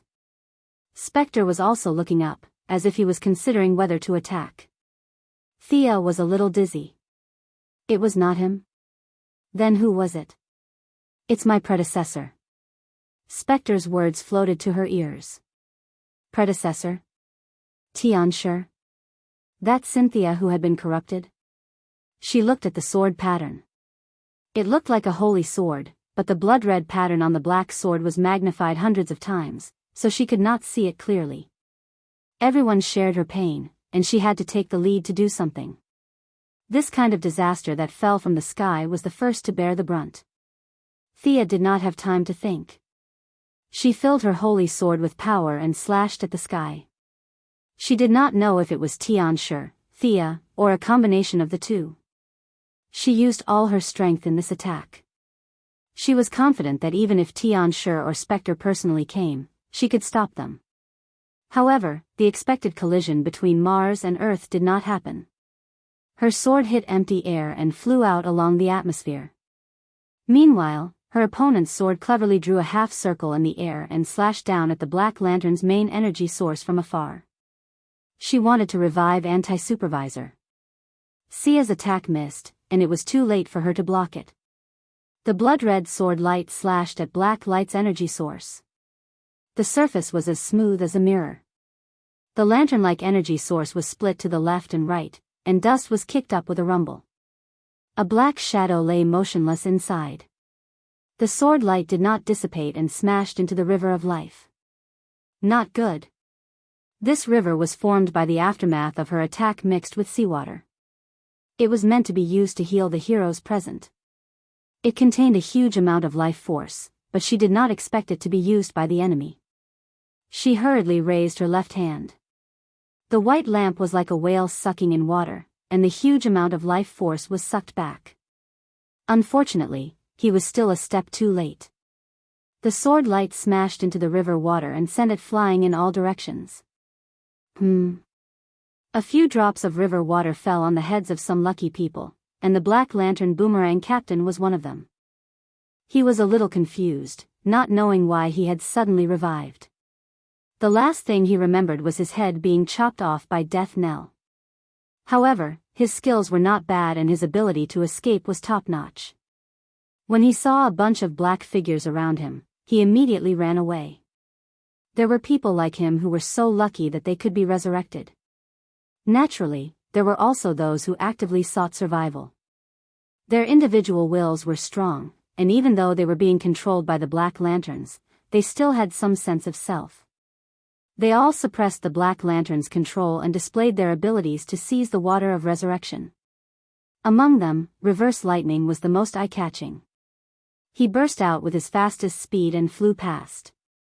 Afraid that it was not safe, he drank 4 or 5 drops of river water. His body flashed with white light, and the Black Lanterns shattered. After that, he ran out of Seaside City without looking back. Nick Nacro was Constantine's guide. It was not an exaggeration to call him a young talent in the magic world. He raised his hand and cast a compound spell. He moved, repelled the Black Lanterns, absorbed the river water, revived, and teleported away. It was all done in one go. Felix Faust swapped himself with the Black Lantern at his original landing spot and was successfully revived. However, he was one step too late and was pinned to the ground by the spellbreakers. He's here. Zatara, who was good at irony, also suppressed the Black Lantern's control, absorbed a few drops, and completed his revival. If the above were all small fries and not worth much attention, then the biggest splash of water caused by the sword light was flying uncontrollably towards the anti-watchers. It was very eye-catching. Thea and the Black Death King attacked at the same time, trying to stop it. The brilliance of the holy sword and the death aura hit a mirror as thin as a cicada's wing at the same time. The mirror was like a big mouth, chewing and swallowing their attacks. Although it exploded into ashes in less than 2 seconds, the anti-watchers were revived in these 2 seconds. The 5-meter-tall giant had high-tech energy armor. There were 6 broken energy pipes from the back of his neck to his back. The Black Death King must have relied on these things to absorb the anti-watchers' energy to power the Black Lanterns. Even though the anti-watchers had been revived, they were still in bad shape. They wore a funny helmet on their heads, and their right leg was broken at the knee. There were many wounds all over their body, and blood was still gushing out of the broken arms and legs. The external injuries were very serious, and a large amount of internal energy had been sucked away. The River of Life, which could bring ordinary people back to life and restore them to their best condition, was just a drop of blood to him. Now, any Tom, Dick, or Harry could kill him again. He was also very practical. As soon as Thea raised her sword, he teleported away and went to another universe. Damn, he ran so fast. Thea had 3 choices now. Chase after the one-drop anti-watchers, join forces with the ghost to deal with the Dark Thea, or continue to PK with the Black Death King? She rejected the first choice. The anti-watchers ran away without a sound, and she did not have the coordinates to chase after them. She did not dare to chase after the Dark Thea. The eclipse was not a joke. If they were in this time and space, she would not be afraid at all. With the power of all intelligent life, she could even fight against the vengeful spirit of God. But the opponent was smart. He attacked across worlds and ran away. She did not dare to chase after him. The blank lantern would not be of any help in the parallel universe. There was no place to charge it, and the lantern ring would run out of energy. She was still a little bit away from the level of God's smuff. The holy sword tapped the Black Death King lightly. The troublemaker ran away. "Brother, let's continue fighting." The Black Death King looked around. The attacks of the Black Lanterns had increased by 30%, but he was not happy at all. Because the total energy source was destroyed, the Black Lanterns in the universe needed him to provide energy. Countless death energy was being extracted by the Black Lanterns and turned into energy for the lantern rings. There were 3.9 billion lantern rings, and less than 10 million of them were offline. How could he hold on with this number left? There was nothing to say. Let's run. As the incarnation of death, he did not lack time. The Black Death King definitely did not learn the Stanislavski theory. He did not hide his intention to run. No matter how stupid Thea was, she would not let him run away. Countless white lights appeared at the tip of the sword. Like a ball of dense silk, they wrapped around the Black Death King. The white lights were so dense that there would definitely be accidental injuries. It could pass through normal people, but if it passed through a Black Lantern, they would die. Chapter 856. The white light wrapped around the Black Death Emperor's left foot, and his retreating movement slowed down. Thea took the opportunity to fill her sword with emotion and slashed at the back of his heart. With a puff, an unbearable stench spread in the air. The young lady, who was a bit of a clean freak, endured it and stirred the holy sword in his body again. "You can't kill me." The Black Death Emperor seemed to be explaining something very normal. His body shattered into dust, but in less than a second, his aura reappeared on a black lantern. His body stretched, holding a long stick in his hand. He was still as skinny and bony as before. Could he freely switch between all the Black Lanterns?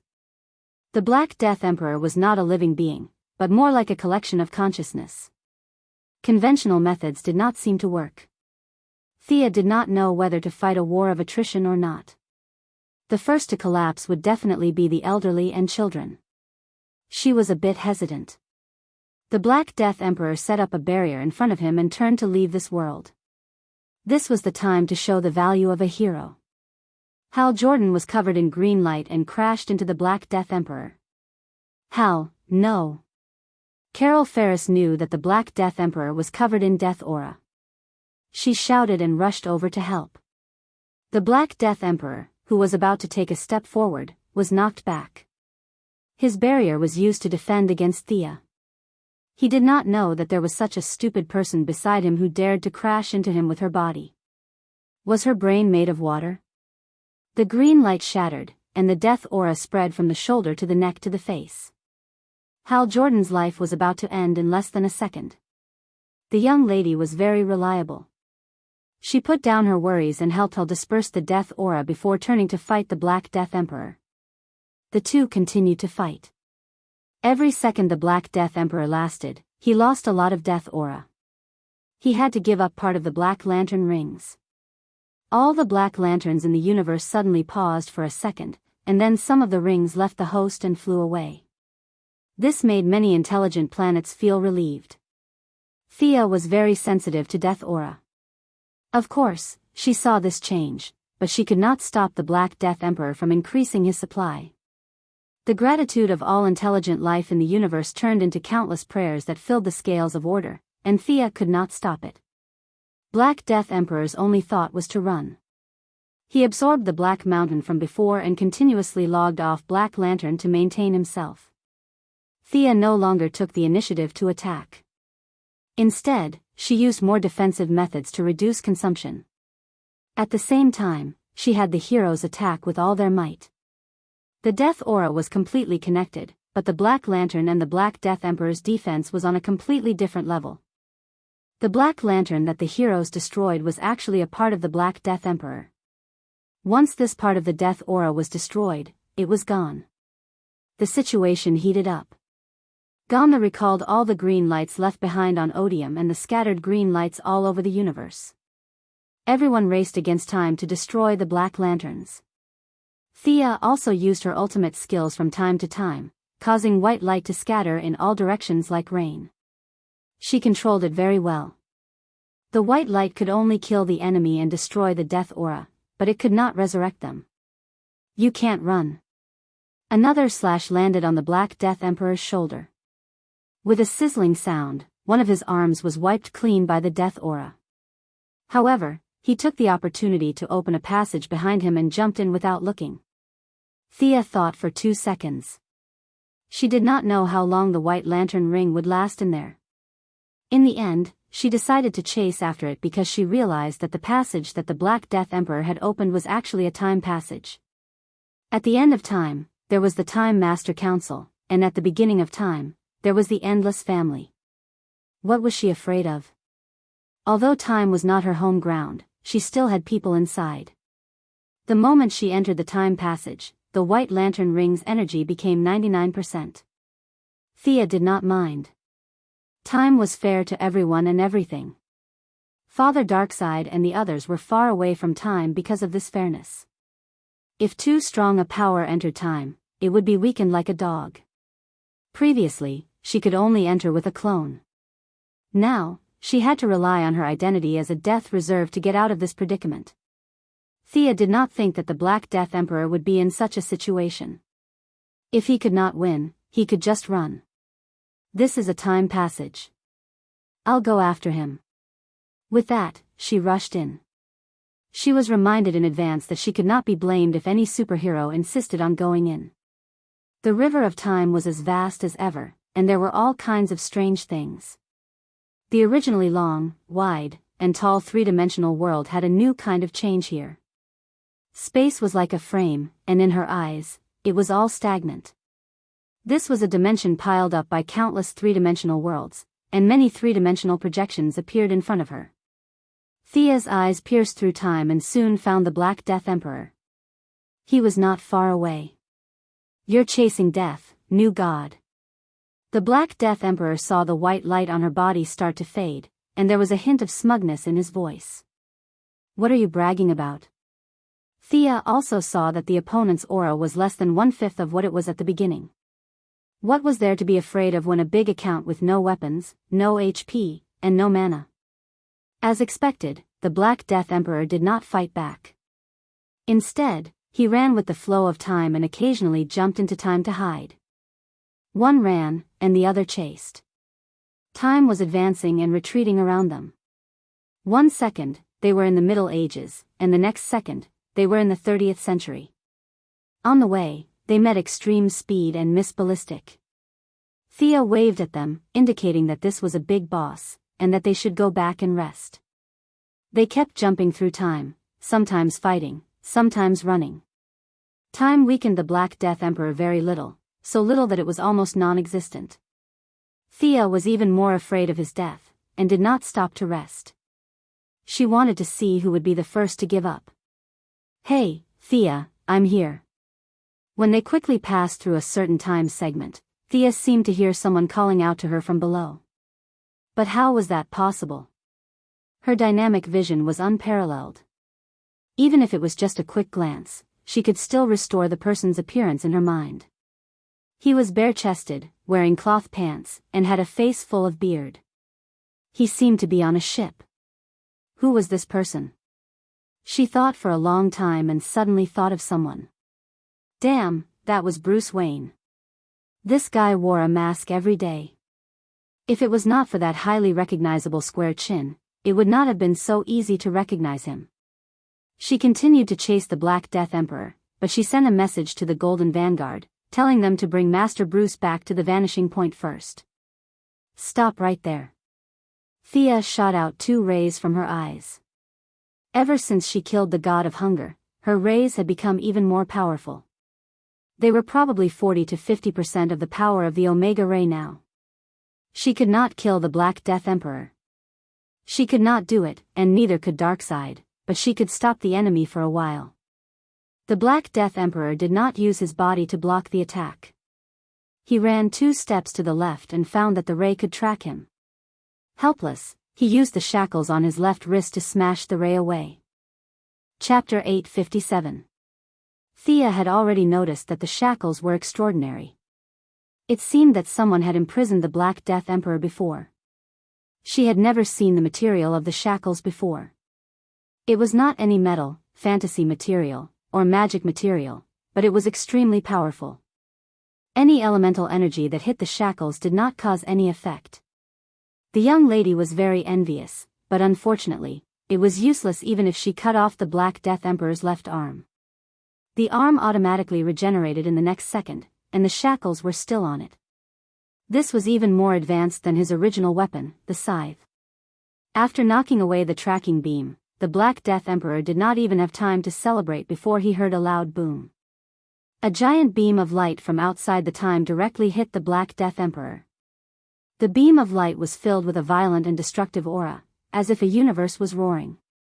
The time it passed by was shattered, and all kinds of colorful fragments scattered into the long river of time. Antimatter cannon? Thea did not have time to think about the trouble that would follow.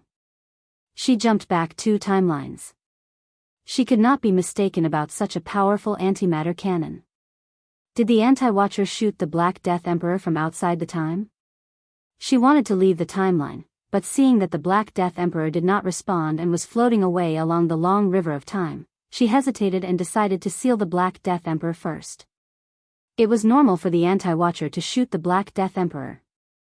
A multiverse level being trapped in the main energy source of the black lamp like a battery was unbearable. It was reasonable for the Anti-Watcher to take revenge. It would be abnormal if he did not take revenge.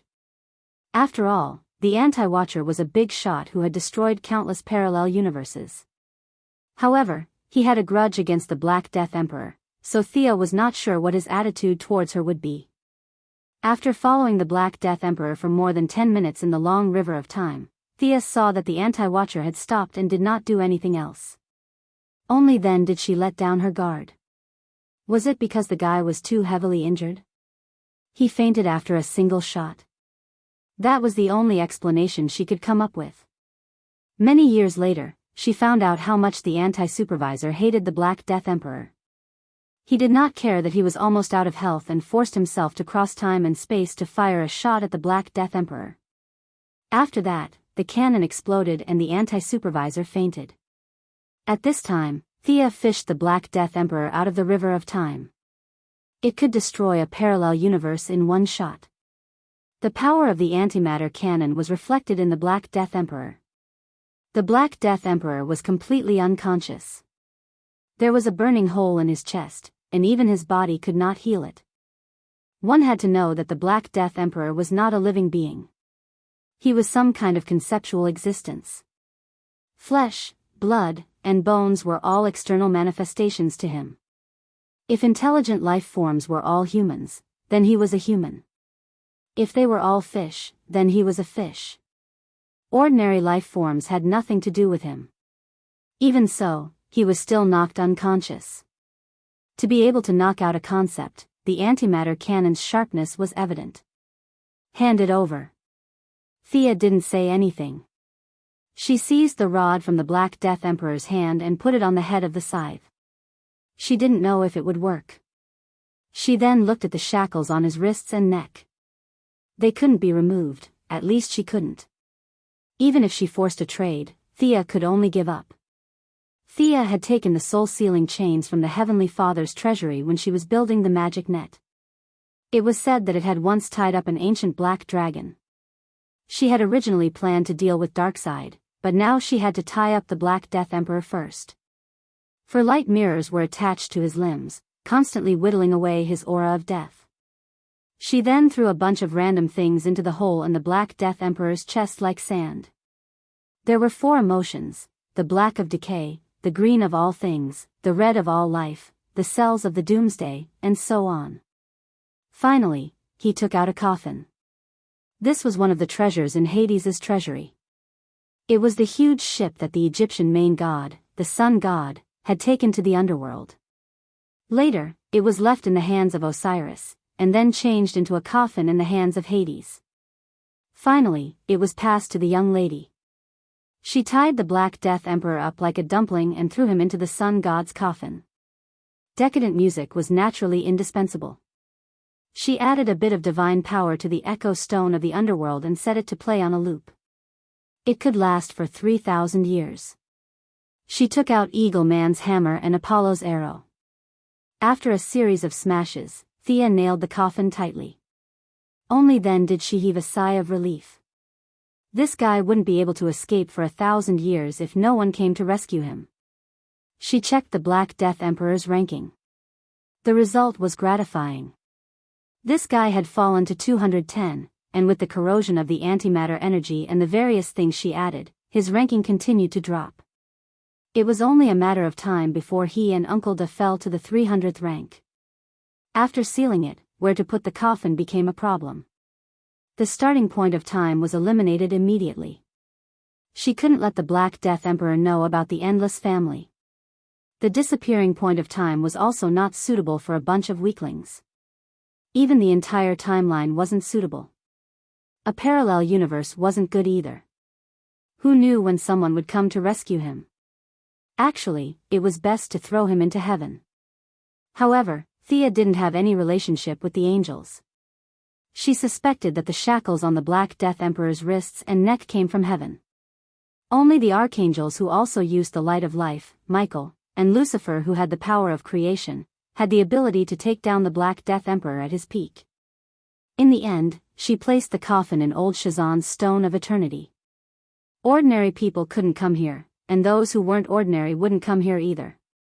It was a relatively safe place. Seeing that the cleanup work was done, she set up a few triggering alarms. It was better to be safe than sorry.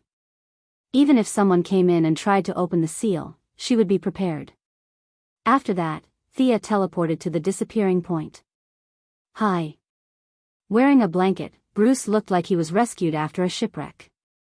Seeing her come in, he greeted her with a normal expression. Golden Vanguard was checking various data on the other side and shook his head at Thea. What's wrong? What's wrong with me? Bruce's voice was a little hoarse. Thea didn't say anything. She picked up the report and looked at it. Then, she stared at Bruce and looked at it twice. She signaled for Golden Vanguard to explain. The Golden Vanguard recounted everything that had happened since he went missing. I messed up the timeline. If I go back, I'll... To be honest, when he saw Thea, Bruce was very happy. He didn't know how long he had been drifting in the timeline, but Golden Vanguard didn't bring him back to Gotham. Instead, it brought him to this strange place. As smart as he was, he already had a hunch. All right, I should pay for my recklessness. Killing me will solve everything, right? His expression was still calm, as if he was talking about something that had nothing to do with him. Not really. You're our comrade. The Justice League won't give up on you. Here, take this. Thea said as she passed Black Death Emperor's staff to him. Batman looked at the staff in his hand. What was this? It was black and cold to the touch, as if his blood and bones were frozen. Chapter 858. Seeing that Bruce only frowned slightly, Thea thought to herself that it was just as she had expected. Ordinary people would not be able to touch the Black Death Emperor's origin weapon. After all, the weapon and the body were completely similar in nature to a certain extent. Batman still had the Omega effect in his body. Although it was not much, once he returned to the real world, he could still blow up half the universe. She pointed at the staff. The energy in this will neutralize the Omega effect. Originally, Thea wanted to use her own divine power to cleanse the death aura. Now that there was a strong labor force, it saved her a lot of trouble. I just have to hold it like this? Bruce felt that she was hiding some information. At least, she did not tell him everything. If you want to be faster, you can swing it like a staff. The faster your stamina is depleted, the faster the Omega effect will dissipate. Hearing that it was so simple, Bruce put aside his doubts and was happy. At least he did not have to die. As a martial arts master, Bruce knew 127 types of martial arts. If he could teach Nightwing the short staff, he naturally knew the long staff as well. He did not swing the staff like an idiot. Instead, he started to practice Wulang Bagua staff, Yiksha staff, and Antiochus Knight staff techniques. Batman knew a lot of things. Thea had nothing to do, so she suppressed her strength and sparred with him twice. Finally, after half a day, just as Bruce was getting excited, a gust of death aura exploded. It flowed along his palm and arm and rushed towards his heart. Let go. Thea snatched the long staff away. At the same time, she used the white light to disperse the death aura. She checked again. Okay, the Omega effect has been eliminated. Your body is back to normal. After dealing with the big problem, it was time to go back. Bruce knew that this Golden Vanguard was an older version. It was slightly different from the one he knew. He also heard about the chaos in Gotham, the battle for the cloak, and the Night of Darkness. He wanted to go back to help. Thea thought for a while. You can only go back to my point in time. It's impossible to go back to when you disappeared because that timeline has been solidified. Who solidified it? Bruce didn't quite understand. By me, because I've experienced all those things before.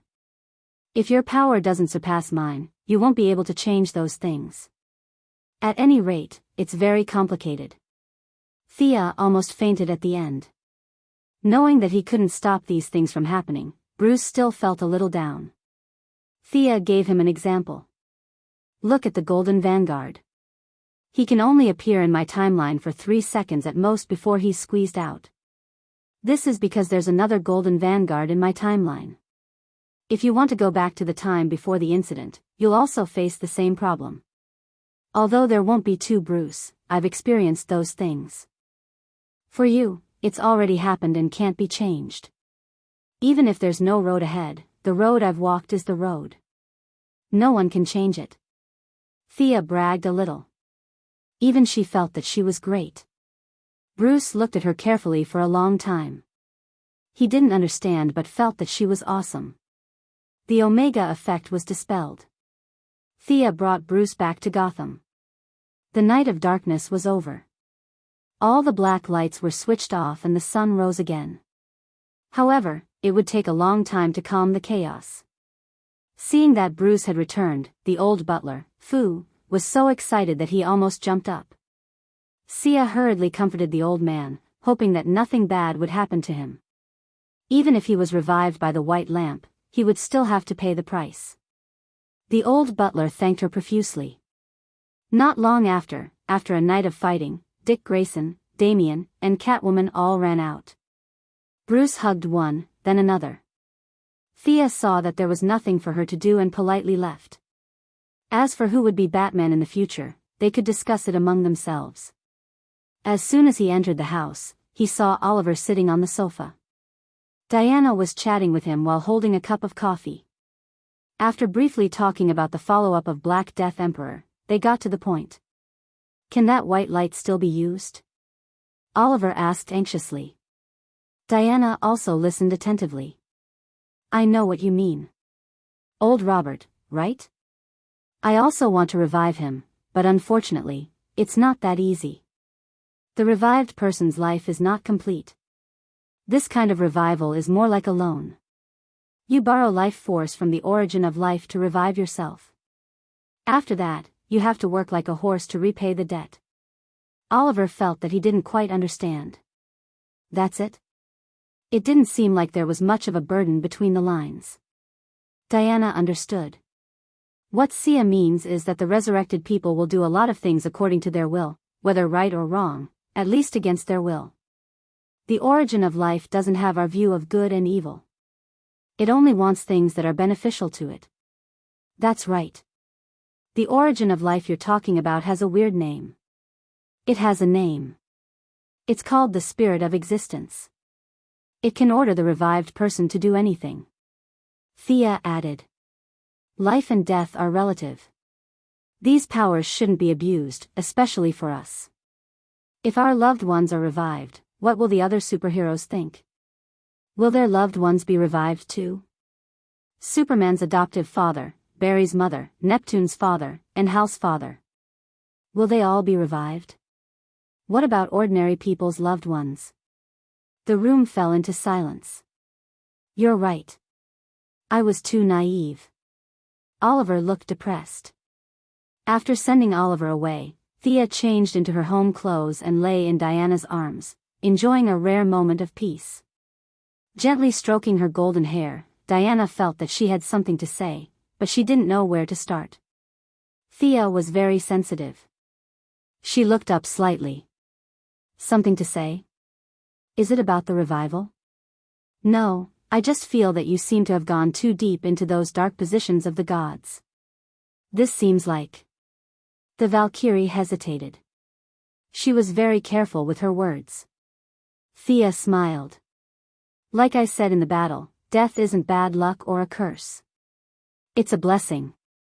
Everything will welcome death. Even the gods and the world will die one day. Death is life's friend. That's my philosophy. Live with a smile and die with a smile. Perhaps that's what I can bring to this world. Diana frowned slightly. The conversation had gone off track from the start. But Black Death Emperor wants to destroy us. Although I don't know how he's going to do it, but, before she could finish, Thea sat up abruptly. She looked stunned. You don't know what Black Death Emperor wants to do? You don't know? Diana didn't know anything. She fought the whole night in a daze. Thea was also dumbfounded. She thought that everyone knew, but no one knew. Black Death Emperor lost unjustly. Actually, you should have felt it. Our Earth is the center of the universe. It was first born from a ray of light. When this ray of light came into contact with a physical body, it gave birth to the spirit of existence. Oh, right.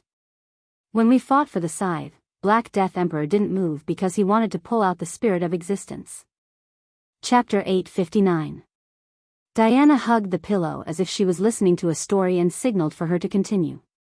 This being's spirit is connected to all life. Without a host, it's very weak. If the Black Death Emperor kills it, then all life will die, including us. That's his plan. That's what he planned, and that's what he did. Thea finally realized the problem. In this space-time, because of her interference, no one saw the being's spirit. A few with good eyesight might have seen the white light under the Black Death Emperor's feet. What was that? No idea. A bunch of people fought for an entire night without knowing the cause or the result. The only people who really understood were her and the Black Death Emperor. Even Scarface and the others didn't know how the Black Death Emperor was going to destroy life. Diana's clear eyes widened. Is there such a huge meaning in us fighting over the scythe? Of course, what did you think? I thought you saw how powerful the scythe was, so, Sia blushed. Not to mention at that time, she was thinking the same thing now, but she couldn't admit it. She pretended to be angry. How dare you accuse me? I won't do it again. Take out the truth lasso. I want to hear the truth. Diana hurriedly passed the lasso to her. The young mistress tied the Valkyrie up tightly, but her posture was a little suggestive, as if she knew what she was going to do. Diana was a little embarrassed. No, what if the Righteous Alliance comes looking for us? There's so much going on outside. Let's do it at night. It's okay. The Righteous Alliance has so many people. They don't need the two of us. I'm going to teach you a lesson today. Sia licked her earlobe, from her ear to her smooth chin, and up to her delicate red lips.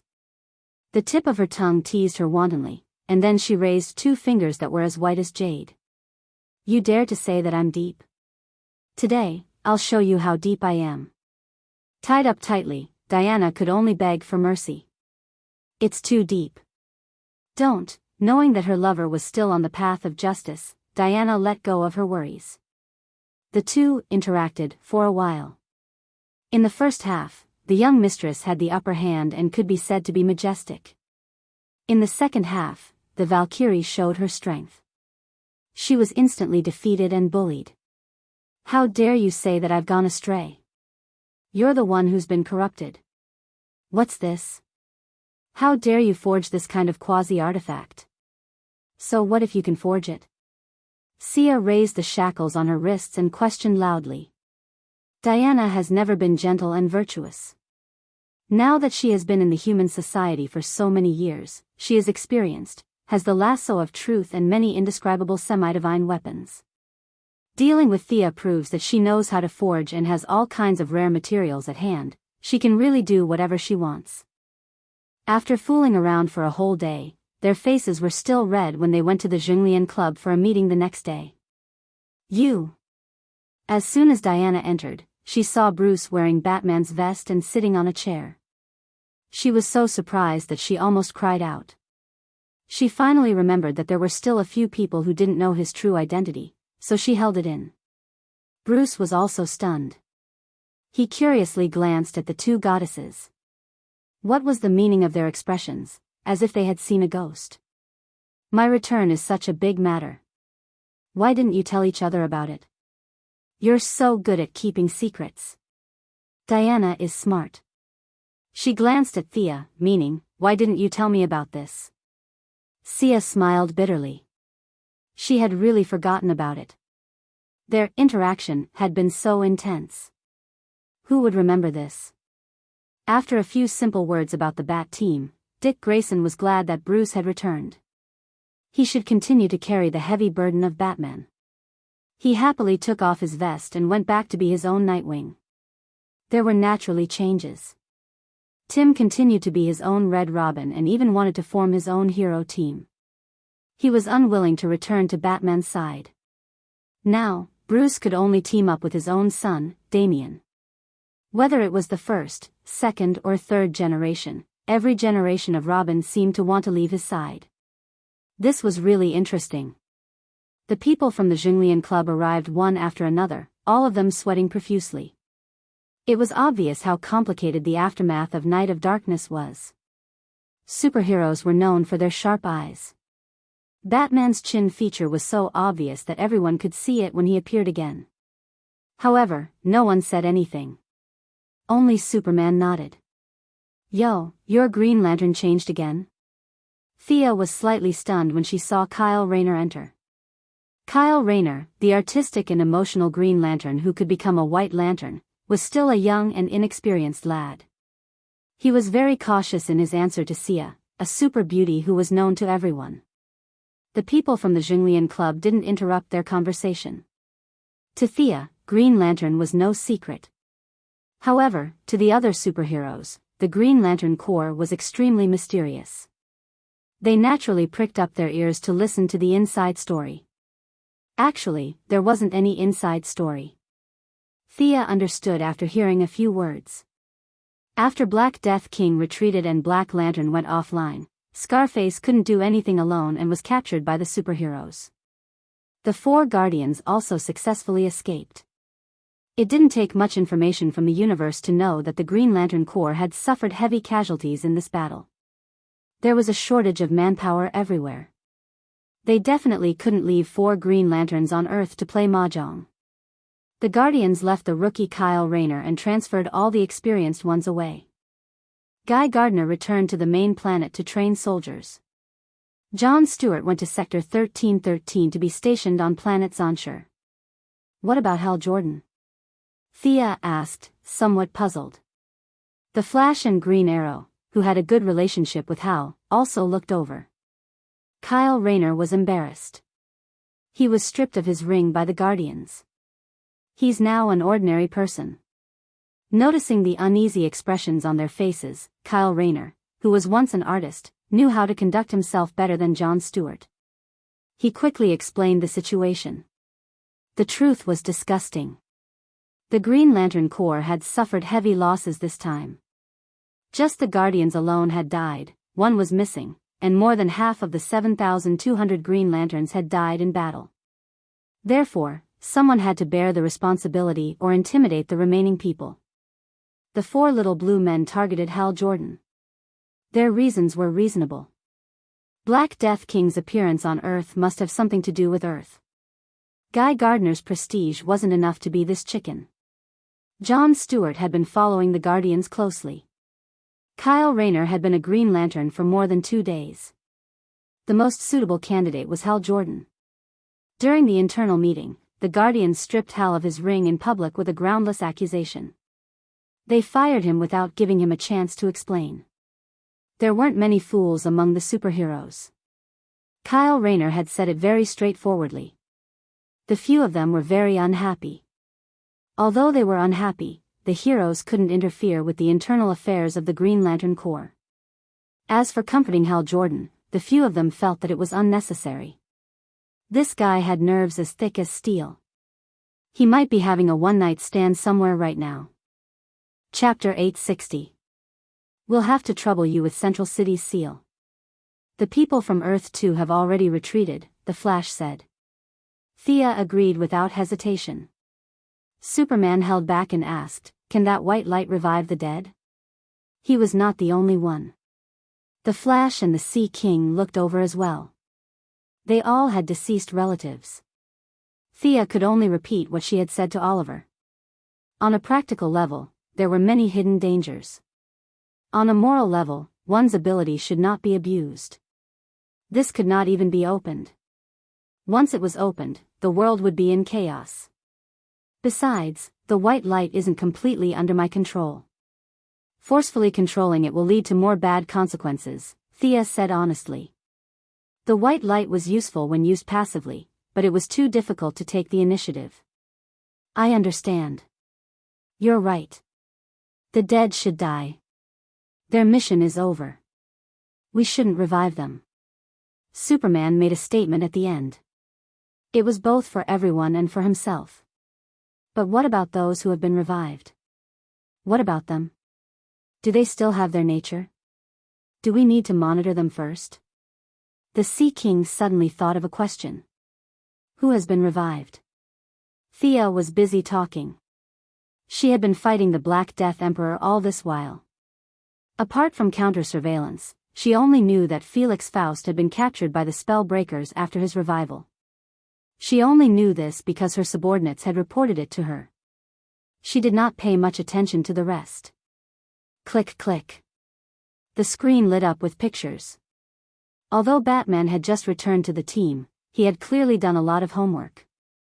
He did not show any signs of unfamiliarity and was still working as the team's brain. Even though she had a good relationship with Nightwing, Thea still felt that Bruce was 100 times better than him. Captain Boomerang, Nick Nacro, Felix Faust, Giovanni Zatara, Defying Lightning, Boston Brand, and these 2 winged extraterrestrials. Thea looked at the Eagle Knight and Eagle Girl on the screen. Her gaze was a little dazed. Were these 2 also on the battlefield? Did they fly over from the main planet of Purple Lantern? She really did not see them. They're not aliens. This man is Khufu, the Khufu from the Egyptian pyramid. This woman is the priestess of that time, Chayara. They died on an extraterrestrial planet, but they were Earthlings through and through. In addition, Boston Brand is different from them, very different. Thea had an expression that said, "I'm not pretending, but you're giving me this opportunity." Perhaps you can't tell, but in my eyes, even through the screen, I can see that Boston Brand's resurrection method is completely different from the others. The pure aura of life and the aura of death are acting on his body at the same time. His originally strange life form is now even stranger. Those people were resurrected by absorbing the aftermath of the White Lamp's attack. It's not too complicated, but Boston Brand was resurrected by the spirit of existence. To be honest, I don't really understand it anymore. Thea hugged her elbows and studied it for a long time, expressing her confusion. It didn't seem like a living person, but it didn't seem right to call him a dead person either. Well, I think I came out with him, The Atom Man asked bitterly. Thea turned around and looked at him, shaking her head and nodding her head. She didn't give up until Atom Man's face turned pale. You're fine. It's just that the life aura is making you abnormally excited. You won't be able to sleep for a week. Speaking of which, how did you enter the Black Death King's body? The Atom Man told her all about his adventures with the dead man. Thea could only admire their great adventure. The Black Death King's body was rotten, which indirectly meant that he didn't come to Earth in his prime. Keep a close eye. Seeing that they didn't come to a conclusion, Batman made a concluding speech. Thea, Diana, and Superman smiled bitterly at each other. As expected, the familiar Batman was back. After the war, there were a lot of things to deal with. Although the white lamps in Seaside City dispelled the aura of death, after the black lamps went offline, there were corpses everywhere that needed to be dealt with. This job could only be left to Miss Thea. After all, this job required the coordination of various parties. Superheroes couldn't go door to deliver corpses. Whoever's family was taken away would have to make countless calls to contact millions of families. The workload was so huge and complicated that no one's superpower would be of any use. They had to rely on the government. Superman volunteered to go to the moon to deal with Solomon Grundy's body. The rest of them also split up to deal with their own matters. Thea first went to Central City to seal the passage between the two worlds. The cutting-edge technology laboratory was razed to the ground and 1/5 of the city was destroyed. The Lightning Squad rented an apartment as a temporary shelter. They were all very busy. After sealing the passage, they said a few words and turned to leave.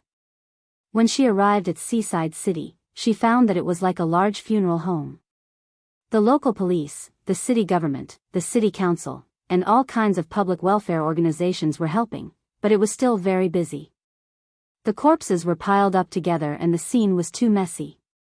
Sia hurriedly walked past and saw two young people fighting over it. "This is my father's body."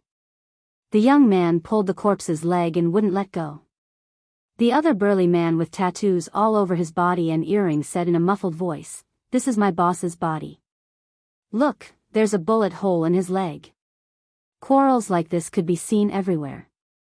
The government actually couldn't figure out why the corpses had come to Seaside City and fooled the people that it was all an alien conspiracy. The people were generally thick-skinned. Many of them were corpses that had been dead for many years, so they weren't very sad. Most of them came with the intention of compensation. That's right. The government and the consortiums controlled by a few superheroes collectively paid a sum of money to take the bodies away and rebury them in the coffins. The Congress didn't stop them either. Everything was handled specially. A huge amount of money was now parked in the Seaside City government's account. After the news was released, millions of people came early in the morning to claim the corpses. There were a total of more than 1 million corpses. Excluding those that were beaten beyond recognition, there were less than 800,000 who could be recognized and whose original appearance could be seen. Therefore, it wasn't surprising that 2 or 3 people would fight over a corpse. Thea had nothing to do with this. She couldn't wear a white lamp and cast a great resurrection spell on the spot to resurrect all the dead and send them back to their homes. That wasn't realistic at all. The government personnel were all old foxes. They could completely distinguish between the real and the fake. She came to Seaside City mainly to deal with the 7 Lantern Corps. The Black Hand was a hot potato. Thea had no interest in this Black Lantern ring that could only be worn after death. She handed it over to the Green Lantern Corps to choose a place to lock up. Green Lantern, Yellow Lantern, and Purple Lantern left in batches. The Saint let a few of his underlings return to Odium while he stayed behind. He felt that the people of Earth were very emotional and was prepared to recruit a few more members. Chapter 861. Recently, the Saint had been pestering Barry to explain the path of hope. Barry was about to get married and was busy every day. He had to work at the police station and fight criminals. How could he have the time? In the end, he chose to reject the Saint's invitation to join the Blue Lamp team. The Saint had no choice but to leave Earth. He wanted to find the Blue Lamp Beast, the Luminous Room Phoenix, a phoenix with 3 faces. When Thea wore the white lamp, she saw its figure. Attikitis took the big blue cat named Spirit Star to kill a few cat abusers. After that, he returned to the 666 fan area with the red lamps. The only one that stayed on Earth was the orange lamp. Thea found Laughless in a place that looked like a junkyard. This guy had collected a lot of junk, such as old refrigerators, cars, and buckets. Whether they were useful or not, he picked them all up and brought them back. "Hey! What are you doing?" Miss Milady flew in the air and saw Laffles sitting on a three-legged stool and writing rapidly. However, his right hand was still holding the lantern, so he could only write with his left hand. With 3 claws, the way he held the pen was like holding a dagger. "I'm writing." Perhaps it was the white light that washed away the murderous aura on Sia. Laffles raised his head and looked at her, speaking with a calm expression. Thea also felt a lot calmer. She looked at Laffles' so-called writing materials, and laughed in anger. This guy found a roll of toilet paper and wrote a lot of words on it. Fortunately, the light ring had a translation function, so he wrote in English. From shampoo to slippers to trains and planes, this orange lamp wrote more than 10 meters of content on the toilet paper. "You're going to send this to Santa Claus?" Thea pointed at the long piece of paper and asked, not knowing whether to laugh or cry. Laffles was overjoyed. Yes, Baldy said that this Santa Claus can fulfill all wishes. You guys have a really good place here. Thea was speechless. If Luther had a level 9 intelligence, this guy in front of her was not even level 2. He was only a little stronger than the husky because he could talk. If Luther were to stay on Earth and eventually get the orange ring, Miss Milady would not be surprised at all. While Laffles was still chattering, a portal opened behind him, and Thea pushed him in. Realizing that she was not intimidating enough, she took out the Black Death scythe and waved it at the portal. "Get lost. Go back to your Akolo. If you dare come to Earth again, I'll chop you into pieces." After dealing with the chores, he finally had time to organize his thoughts. He put away his scythe. The Black Death Emperor could use it as a reference, but he couldn't imitate it. Those who learned from him would live, while those who imitated him would die. This was because their paths were completely different. Just like what she said before she wore the white lantern, death was life's friend. The two did not repel each other. Instead, they should be closely related. Peeking at death from life was the path she had chosen. At this moment, on the other side of the earth. Cairo, Egypt. The light of civilization had long since left. Now, there was only a group of ordinary people who were running around for basic necessities of life. The country had no foundation. Externally, the roads were narrow, and there was a lot of garbage piled up in the street corners. Everyone was numb to life. But today, their leisure life seemed to be a little more interesting.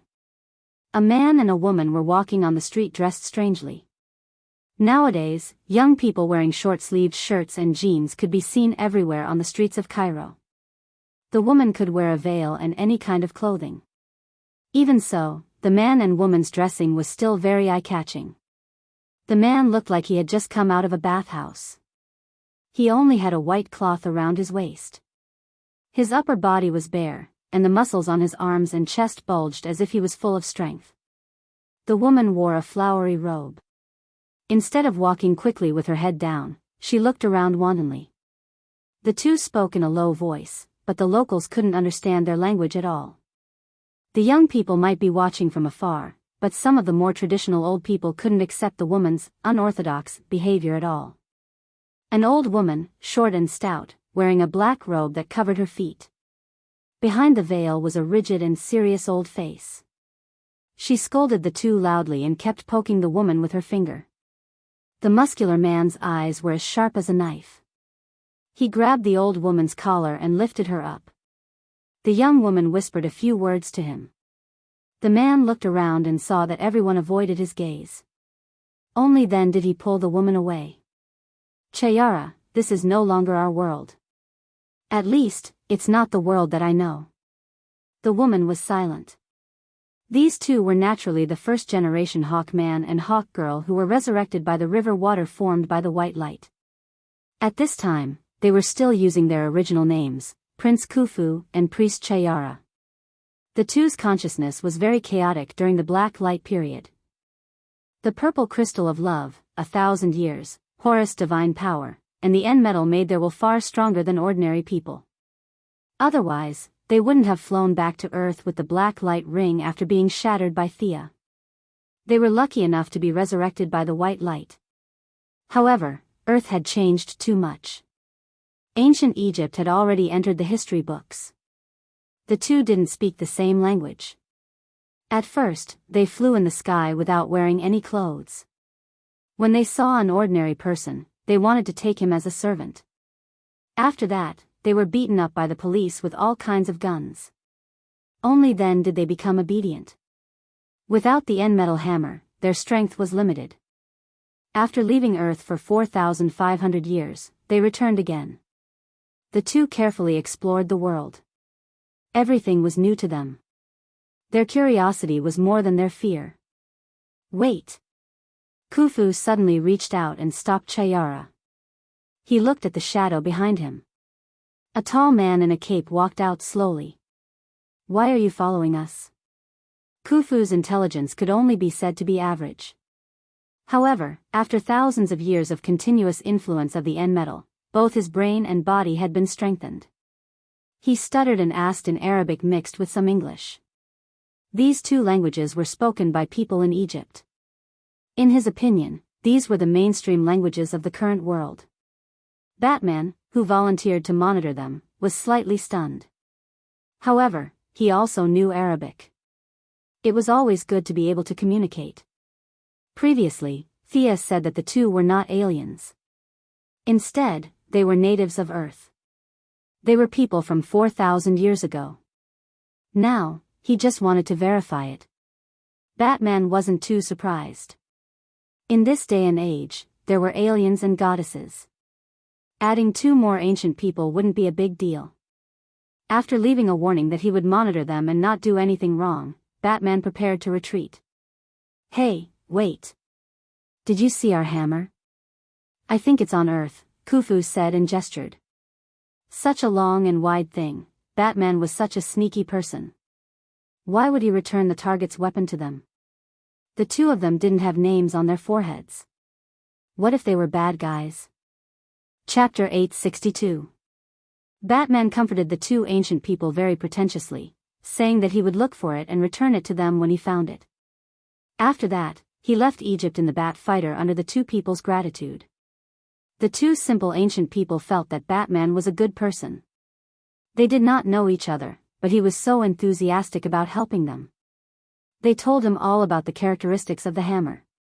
Realizing that the hammer was extraordinary, the world's #1 detective, Batman, began to analyze all kinds of details.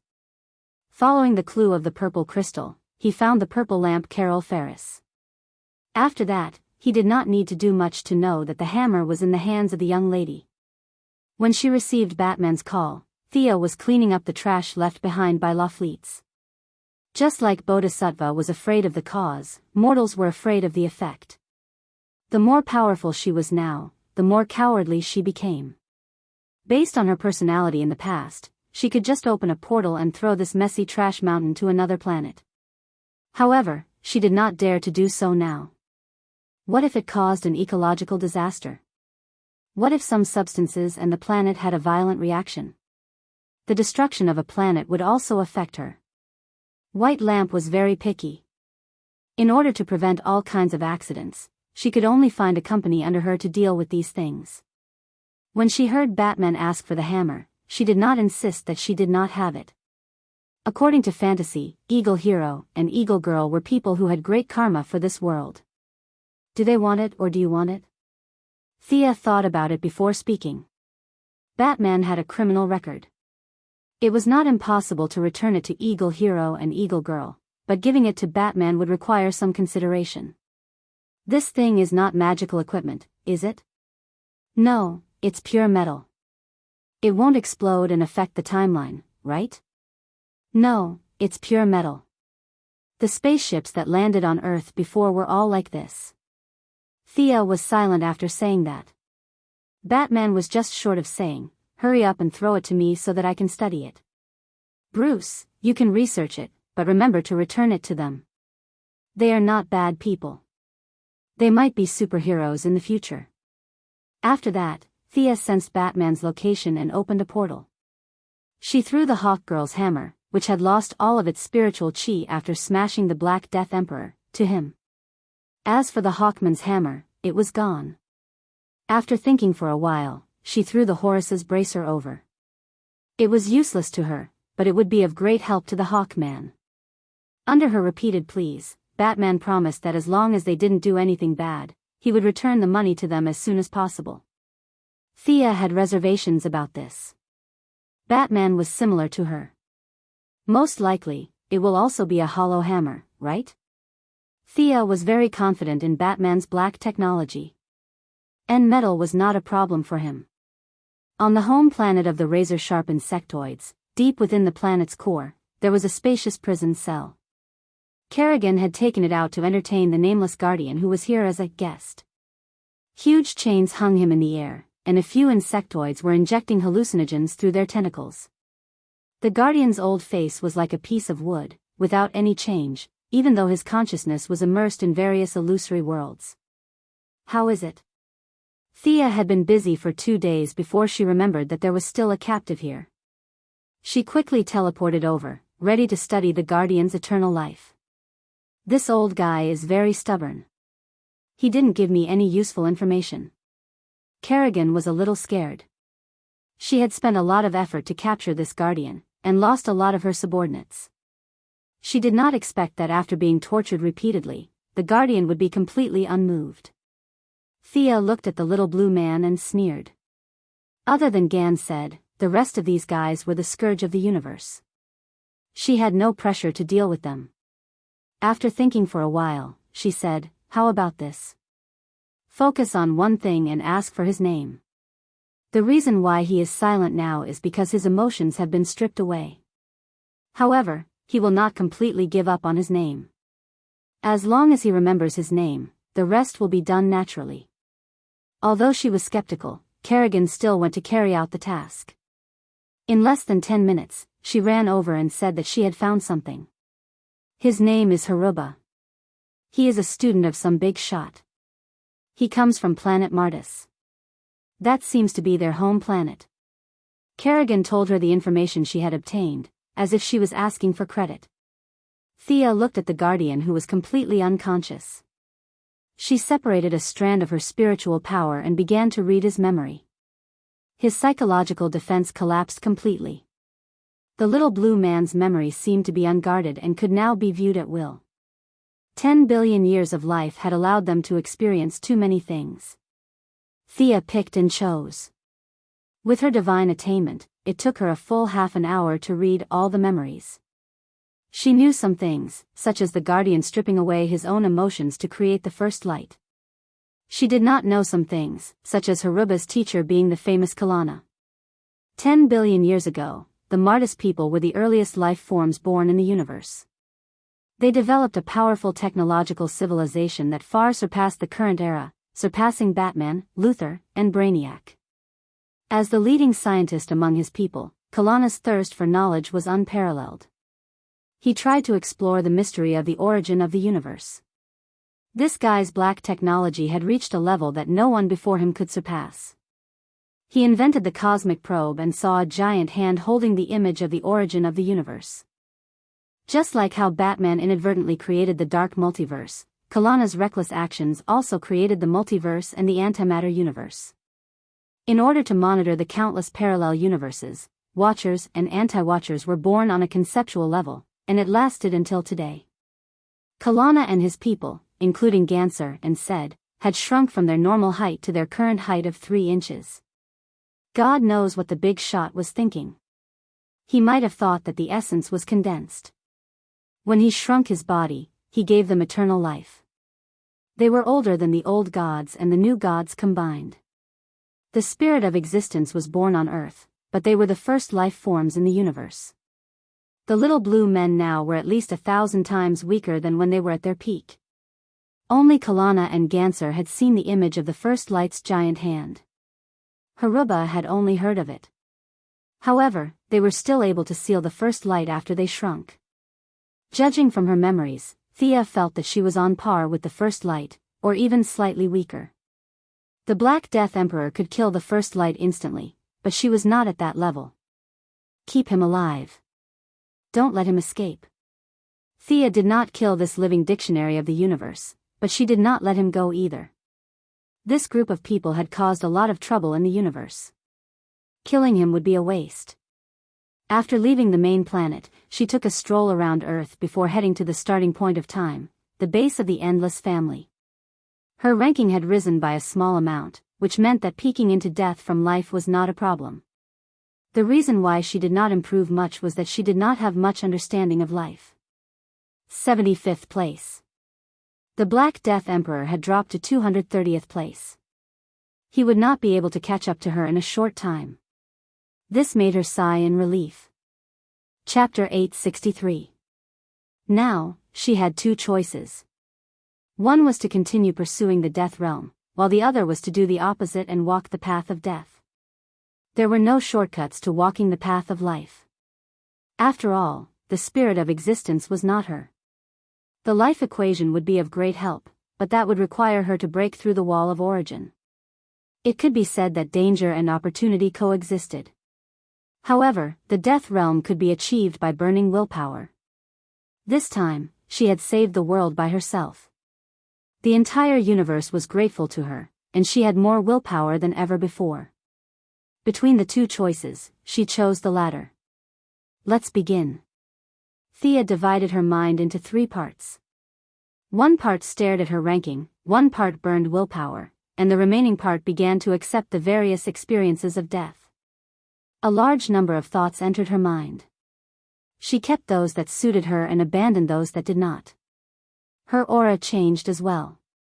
Sometimes it was cold, sometimes it was gloomy. In short, it was not sunny at all. Slowly, she stopped paying attention to her ranking. Instead, she put on the white light ring and relied on the other intelligent beings to share her negative emotions. She had used up all her willpower. It took her a long time to get rid of the haze in her heart. F***ck, as expected, shortcuts aren't easy to take. Thea could only feel her head aching. It was a real headache. The willpower of the beings had indeed brought her countless experiences. However, there were all sorts of things, and not all of them were suitable for her. She was dazzled by her choices. She felt that one made sense, and another made sense as well. When she opened her eyes, she did not know how much time had passed. 60th. She looked up at her ranking. Thea was satisfied. She had a vague feeling that the death deity position was very close to her. It was only half a step away. After obtaining the death deity position, she could call herself the death goddess. This top-tier deity position would allow her to grow explosively. It would not be a problem for her to rival the Heavenly Father and Darkside. If it were before the Endless family, she would have been so happy to obtain the death deity position that she would not sleep for the entire night. Now, she felt very faint. The death goddess was nothing. Only by removing the word goddess would she be truly awesome. She sighed. She needed to settle down for a while and take that step with her own strength. After returning to Earth, she hovered in the air for a long time without alerting anyone. Finally, she mustered her courage and went to meet a person. Purgatory Island. Ever since Yao Fei left the island, there had been no signs of human habitation. Some of the animals on the island had sensed the waves of divine power emanating from her body, and without exception, all chose to hide. Thea took off her shoes and strolled on the beach. Looking at the ground she walked on, she felt a little disappointed. The sand that she stepped on was stained with a trace of death aura. Once the sand was collected and slightly refined, it would become a powerful semi-divine tool. Shaking his head and smiling foolishly, he looked in the direction and flew toward the southern end of the island. This was the place where Oliver had first set foot on Purgatory Island. Old Robert was buried here, but now that the tomb had been opened from the inside, Black Lantern made old Robert's bones fly back to Star City. After dark, Oliver buried his father in the Quinn family graveyard. But Thea knew that they were just bones. Old Robert's soul was still on this island. At first, the tomb was very simple and crude. At that time, Oliver was a good-for-nothing. He simply dug a hole and buried himself. Later on, due to various reasons, it was not repaired. When the black lantern was unearthed, it completely destroyed this place. Thea picked up a wooden stick nearby and gathered the dirt together. Then, she hugged her knees and sat in front of the tomb. I can't resurrect you. I'm sorry. After a long time, she finally thought of this sentence. I know. I don't blame you. Old Robert's shadow walked out of thin air and sat beside her. Thea was not surprised. The goddess of soul, half a step away from the goddess of death, how could she be afraid of ghosts? She chose her words carefully. I'm not. She wanted to tell old Robert about her past. She felt guilty towards him. Even though he was well aware of it, it would be different if she said it out loud. However, she couldn't find the words to say. Old Robert stroked her hair. I know. It's my fault. I wronged Moira first. You'll always be my daughter. You, Oliver, Moira, you're doing well. I'm satisfied.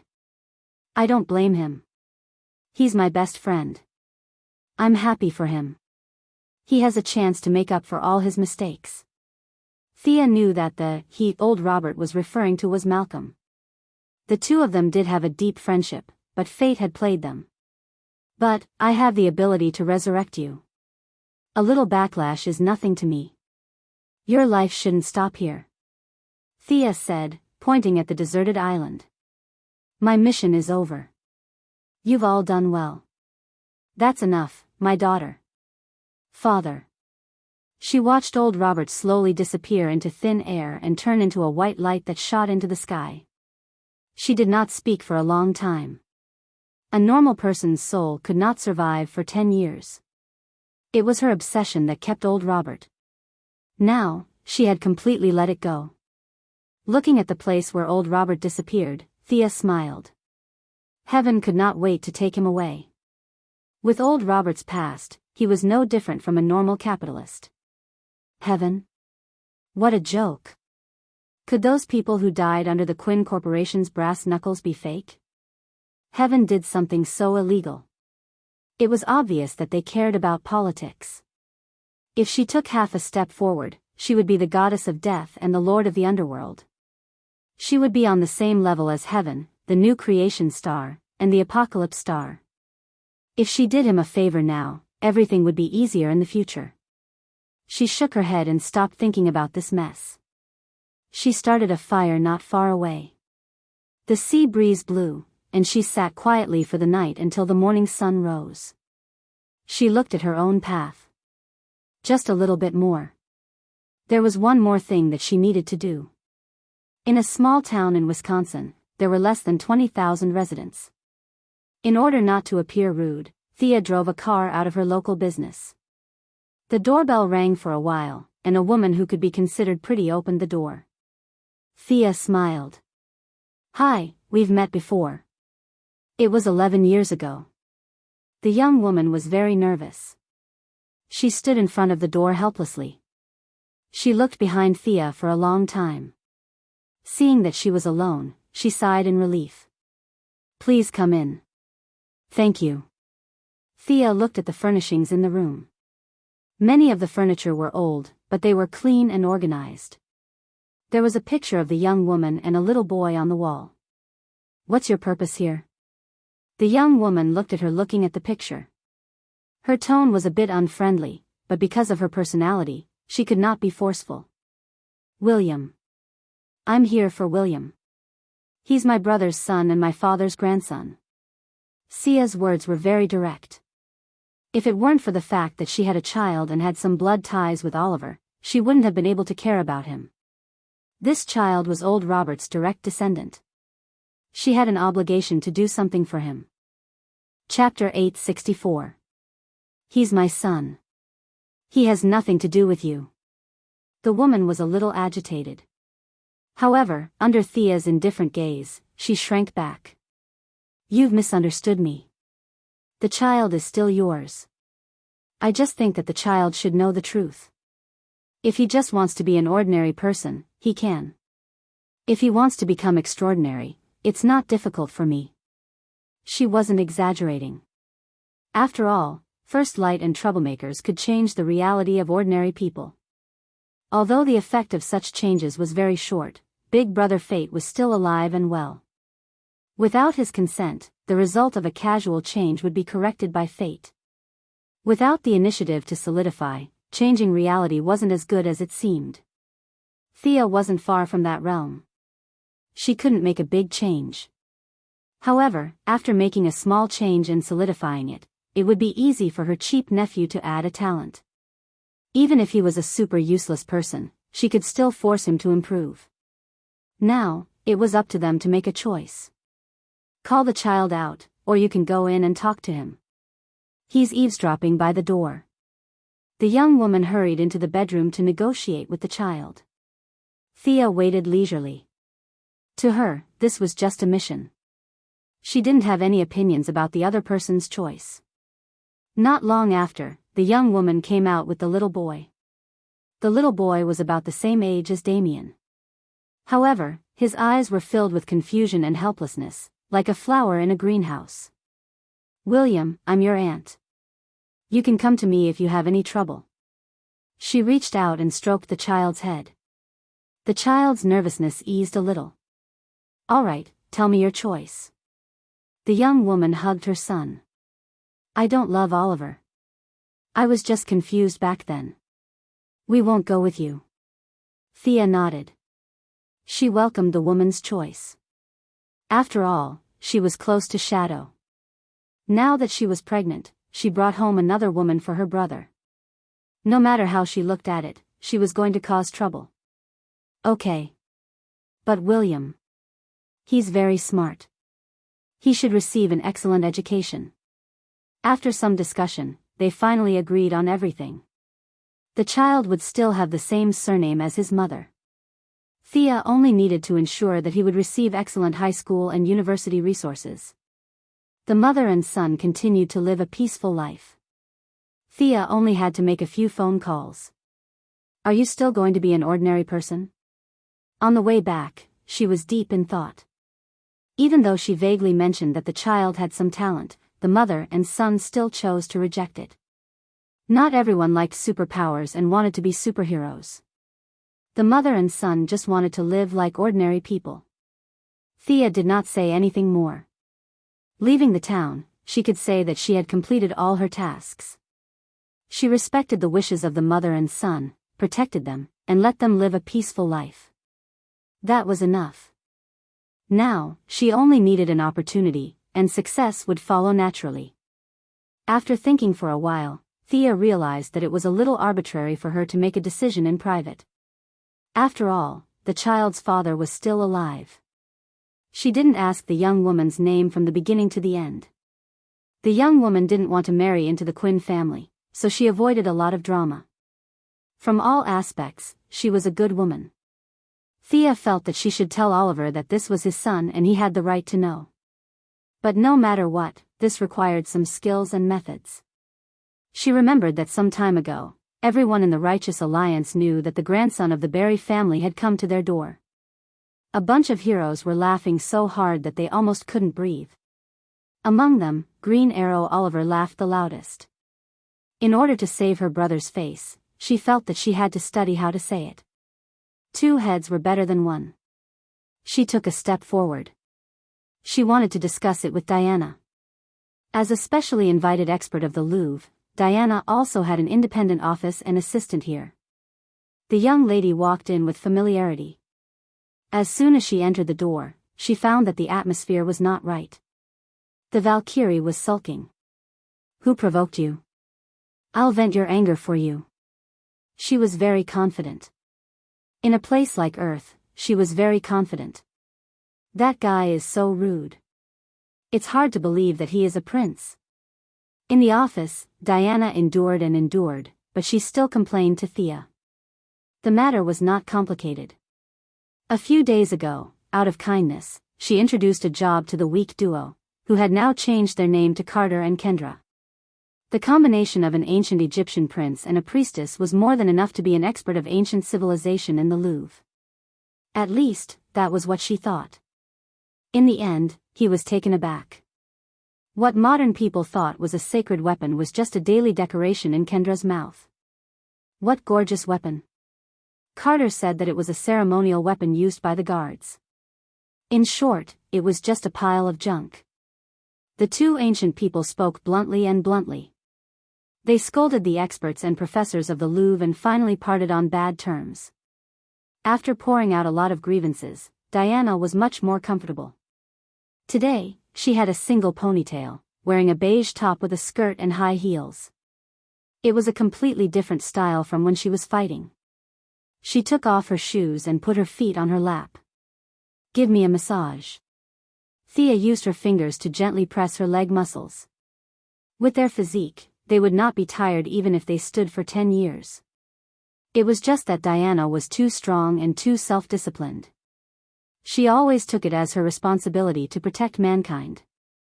She was clearly mentally young, but she pretended that she had seen through the world. She could only show the expression of a little girl when the two of them were alone.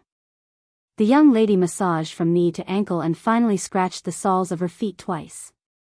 "Ha!" The goddess of war rolled her eyes at her.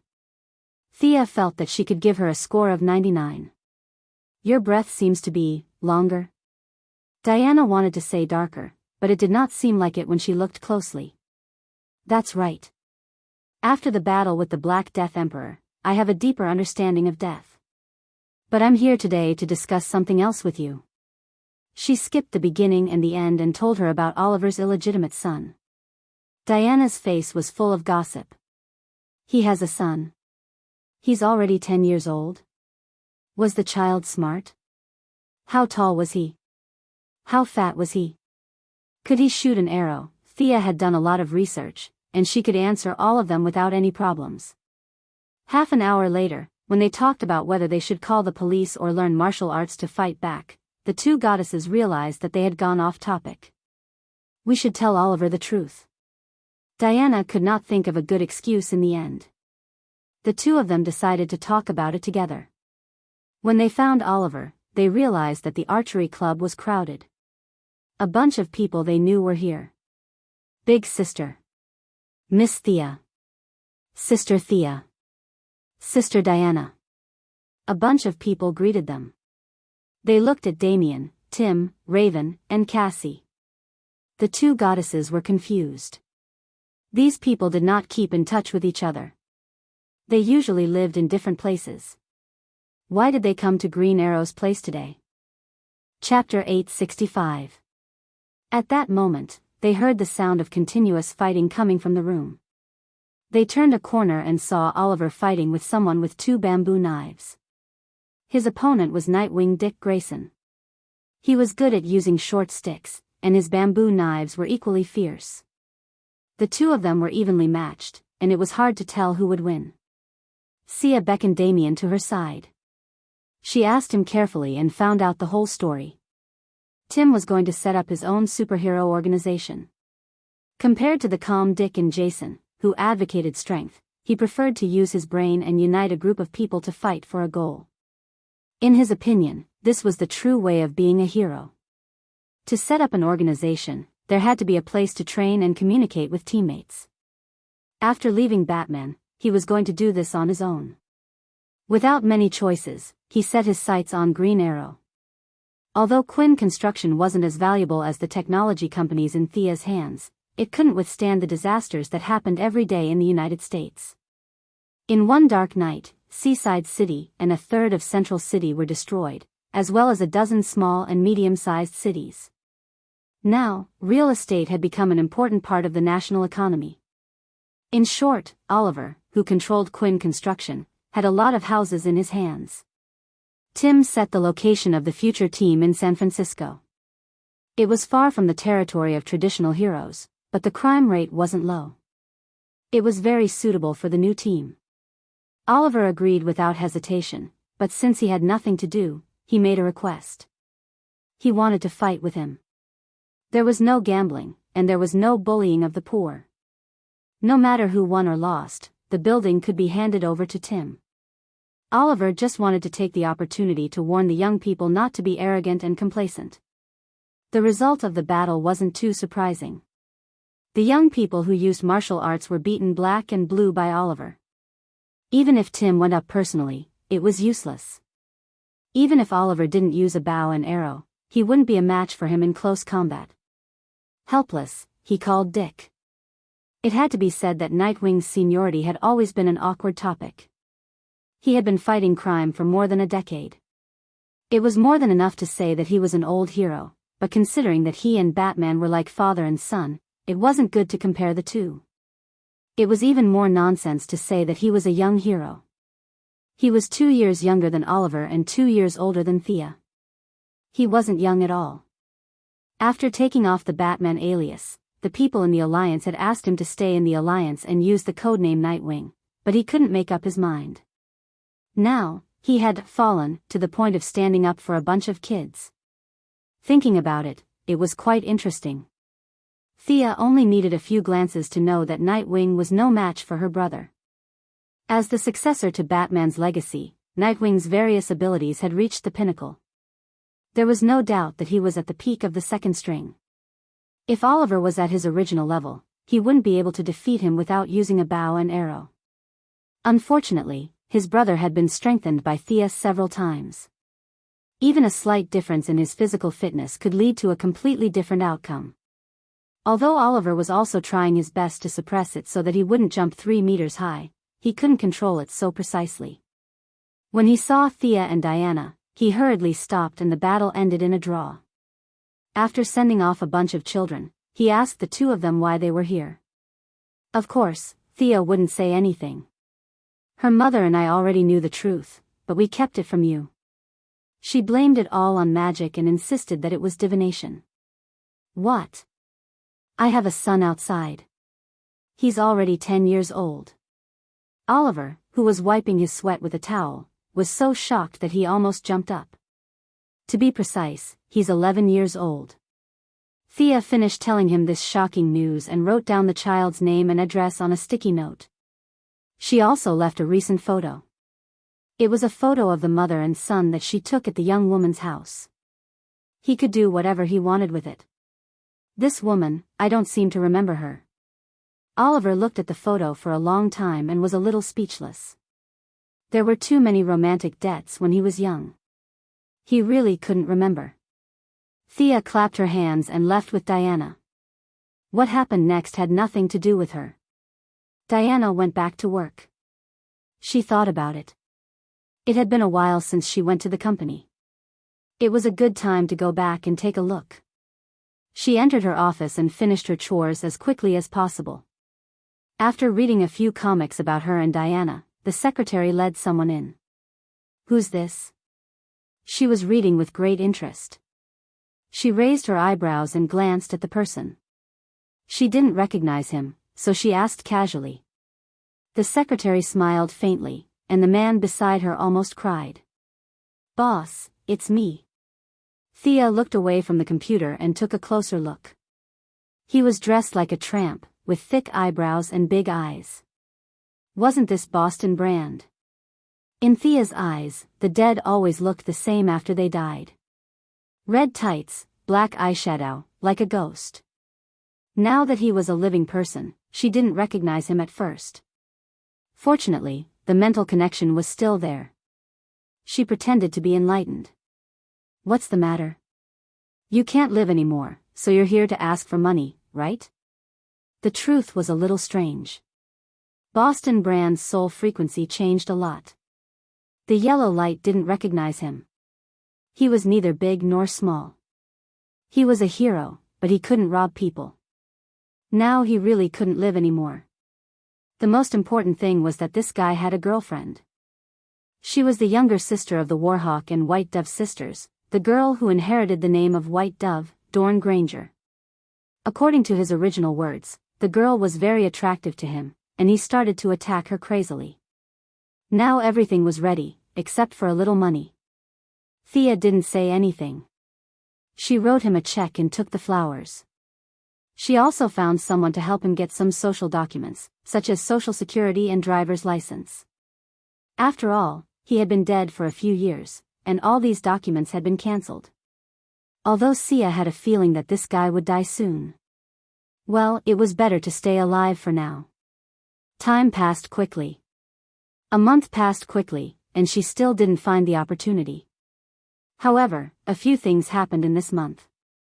Tim Drake established the Young Titans.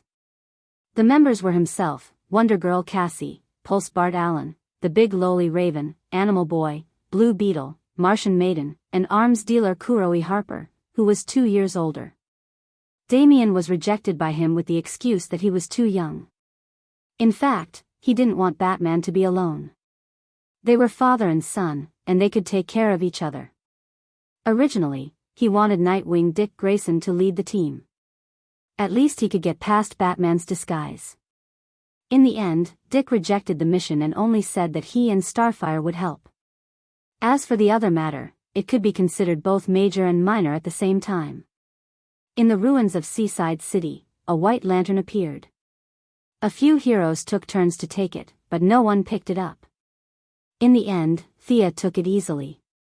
This lantern finally solved the urgent problem. Her white lantern ring was almost out of power. The protective net that was set up before was also effective. The Black Death Emperor's breath didn't cause any pollution to Earth, and it was completely avoided. As for the mission that the Spirit of Existence gave to the resurrected, the young mistress didn't participate. In a place that ordinary people couldn't see, something else happened.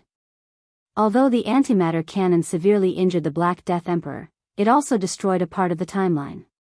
Time had self-healing properties, and with the help of the Time Master Council to fix the mistake, she didn't take it to heart at first. She didn't expect the loophole to recover so slowly. The elderly version of the Golden Pioneer said that he couldn't do anything. Thea didn't have any good ideas either. The counter-supervisor's strength was above hers. She couldn't resist the antimatter cannon that gathered the energy of a universe. With such a big hole, someone must have passed through the timeline. Thea was depressed. She bragged to Batman that the path she walked was a path, but it was still in her ears when she was slapped in the face. She could only deal with the uninvited guests as they came, and wait for the loophole to recover naturally. Chapter 866. In Diana's apartment, the two were fooling around when the phone suddenly rang and Batman's voice came through. "Both of you, there's an emergency here. Please come to the Watchtower immediately." The two hurriedly changed their clothes and rushed to the Watchtower space base. They were the first to arrive. Batman nodded gently to them and continued to operate a pile of computer equipment. Seeing that there were no outsiders around, Thea couldn't help but say, "Bruce, you should rest. You're too nervous to analyze things day and night." "I'm fine, someone has to do this work." Thea shrugged her shoulders at Diana, indicating that she couldn't do anything. This gentleman was full of energy and had nothing to do. Let's just leave him be. Soon after, Superman and Green Lantern Kyle Rayner arrived at the same time. "Just the few of us? The threat is from space?" Diana saw that no one else came and asked a little strangely. After all, the Justice League had always advanced and retreated together. 3 light-years away from Earth, there are more than 100 unidentified objects. I calculated their various mass and thermal energy reactions and trajectories. They are spaceships and their target is Earth. Batman opened a few screens and pointed to them. "I don't know, never seen it." Noticing that Batman was staring at her, Thea shook her head. There were so many civilizations in the universe, how could she know them all? Batman looked at Kyle Rayner again. The Green Lantern, who was an artist, smiled. "I'm a new Green Lantern." Through the screen, the ring can't scan the information. His meaning was clear. "I'm a newcomer. I don't know the people and things in the universe. I don't know the famous ones and I don't know the unknown ones. You don't have to care about my opinion. Shall I go take a look?" Superman volunteered. Of course, he wouldn't let him fight alone. Leaving Batman to do the logistics, they flew directly over. Originally, Thea wanted to teleport over, but Superman felt that it was better to be cautious since they didn't know if they were friends or foes. Not long after, they saw these unidentified objects on a planet outside the solar system. Batman guessed correctly. These were indeed spaceships, and they were battle type. The spaceships were docked on the ground, and many humanoid creatures were resupplying. Daxam's battleship? The few of them hid in the shadows. Kyle Rayner scanned them with the ring and quickly got the answer. Unfortunately, the ring was very cold. It didn't ask, but Kyle Rayner didn't know how to ask. He could only turn his head and look at the few people around him. Where is Daxam from? How is it compared to Earth? Batman, who was far away in the watchtower, hurriedly asked. Planet Daxam is the sister planet of Krypton. They should have disappeared into the universe with the explosion of Krypton. Superman said uncertainly. His knowledge was self-taught in the Fortress of Solitude, and he was not sure if he was right. He could only look at Thea. The young mistress had obtained 10 billion years of memories from the guardian Haruba. There were not many things in the universe that she did not know. Superman is right. Daxam, like Krypton, revolves around a red sun. But their system was different from that of Krypton. If Krypton was the United States, then Daxam was the United States, arrogant, powerful, and possessive. According to the classification of civilizations in the universe, Krypton is a level 8 civilization, and they are level 7. Earth should be level 3, not level 4. This doesn't seem to be good news. Do they also have the physique to absorb the yellow sun? Batman asked abruptly. In theory, yes, but not to the extent of Krypton. They are distant relatives of Krypton, and part of their genes are the same. I'll go stop them. Superman panicked. There were more than 100 battleships, and there were at least 10,000 people in total. If everyone could be strengthened, and with the power system, could Earth still be saved? Thea hurriedly pulled him back. Don't be afraid. They have weaknesses too. They are afraid of lead, and, she said uncertainly, I see that they are shrouded in the air of death. They are either dying or already dead. Oh. As soon as she finished speaking, one of the battleships burst into flames. The violent explosion blew up 3 or 4 other battleships around it. In the flames, a figure slowly flew out. Many of the Daxramites, who looked no different from Earthlings, raised their weapons and attacked the figure madly. More battleships began to take off, ready to use their cannons to deal with this uninvited guest. However, the attacker was extremely fast. It was as if he could appear in several places at the same time. In the blink of an eye, he destroyed more than 10 battleships. It was hard to imagine that he was going against more than 100 battleships alone, and he planned to wipe them all out. He is slaughtering. We can't just watch. Superman said and rushed out. Thea pursed her lips. These Daxramites were not good people. They were here to invade Earth. Why did you save them? You have people helping you, and you want to stop them? However, to prevent Diana from saying that she went deep into the darkness again, she still flew up. She flew slowly. Diana knew what her lover was thinking. She did not want to make things difficult for Thea, and she also slowed down. Kyle Rayner was just an ordinary artist a month ago. To be honest, he was not confident in fighting against aliens. Naturally, he was not fast either. The 3 of them had not even flown 2 miles when they saw Superman being hit back at a speed faster than when he had rushed up. Thea reached out and pulled him back. That person is so strong. Superman rubbed his chin in disbelief. Thea did not have that much sympathy. The Daxramites were all battleships. They were obviously preparing to invade Earth. Now that there was a kind-hearted person helping, she would not have to dirty her hands. She looked at the figure in the distance.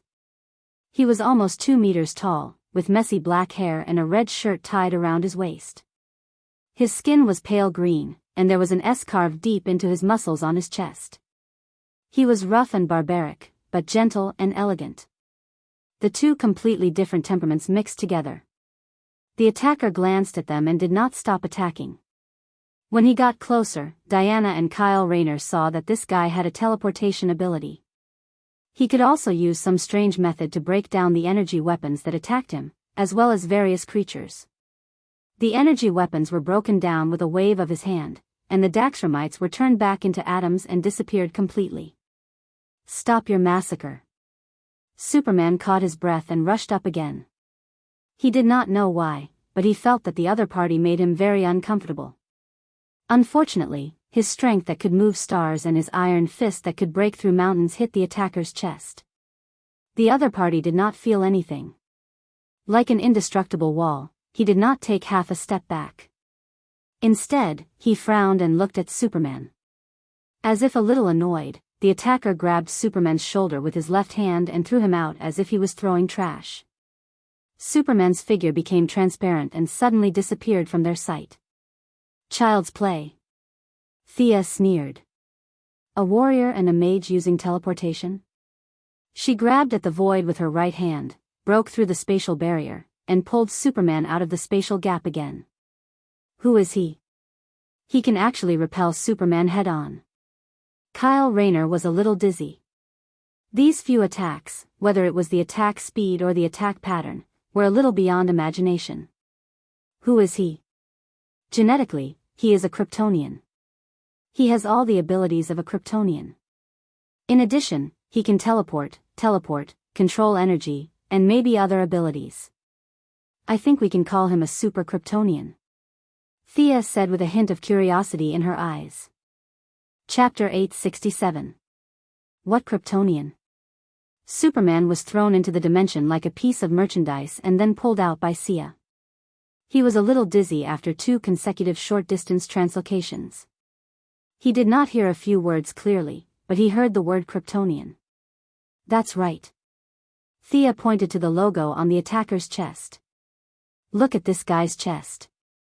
It's obviously an inverted triangle with a sharp weapon and an S symbol. It means that he's a loyal worshipper of the Iyer family. She wanted to say loyal dog, but she changed the word in the end. There are survivors of the Iyer family? Batman's voice came from afar.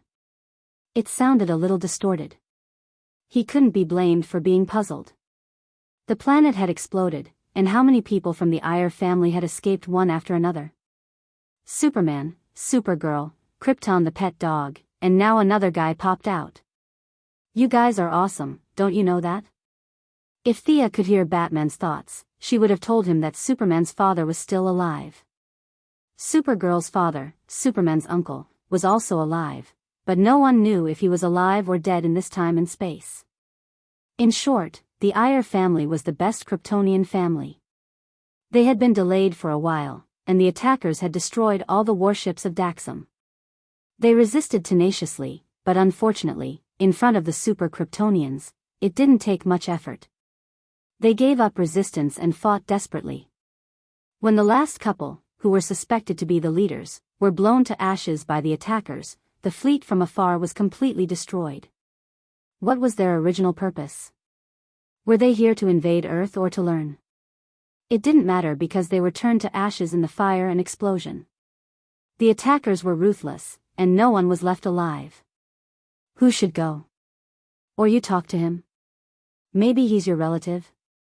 Thea put her hands in her pockets and said to Superman leisurely. The attacker came in front of them, and his eyes focused on Superman. I'm Chi-er. Your father is the person I respect the most. He is my teacher, and you look exactly like him. Then he pointed at the mark on his chest. I'm proud of this. That's why I've crossed the sea of stars to find you. You will be the hope of Krypton. You are not the first person to tell me this. I have answered you before, and I will say it again. Krypton is gone. Superman thought of General Zod, but he did not let his guard down. Krypton is a great civilization. It can point out the direction for the development of the universe. If we work together, we can fix this mistake. Come and help me. Ku-er was very calm, as if everything was under his control. There was a hint of pain in his eyes. Although he spoke very sincerely, Superman still saw some uncertainty in his eyes. He firmly shook his head and refused. It seemed like a gentle opening, but just when the few of them thought that he was going to use his mouth to escape, the guy named Sure-Air unexpectedly emitted wisps of green gas from his palm, and his entire body seemed to have disappeared into thin air. Before the few of them could understand what this meant, Thea heard a gust of wind behind her head. Is this guy trying to sneak up on me? How laughable. It's just an alien with a little superpower. She put away her original playful smile, twisted her waist, turned around, and raised her leg to meet the incoming fist. The two forces of different attributes collided fiercely. The opponent's attack was very pure, and it was an extremely strong physical force. Thea was in a hurry to fight back, and she did not have time to use her full strength. The two sides were tied.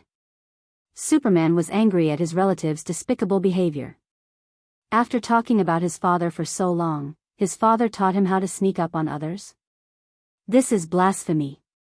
With a loud shout, he rushed out. Diana was even faster than him. Without saying a word, the Valkyrie drew her two swords and slashed at Ku-Er without using a lasso or a shield.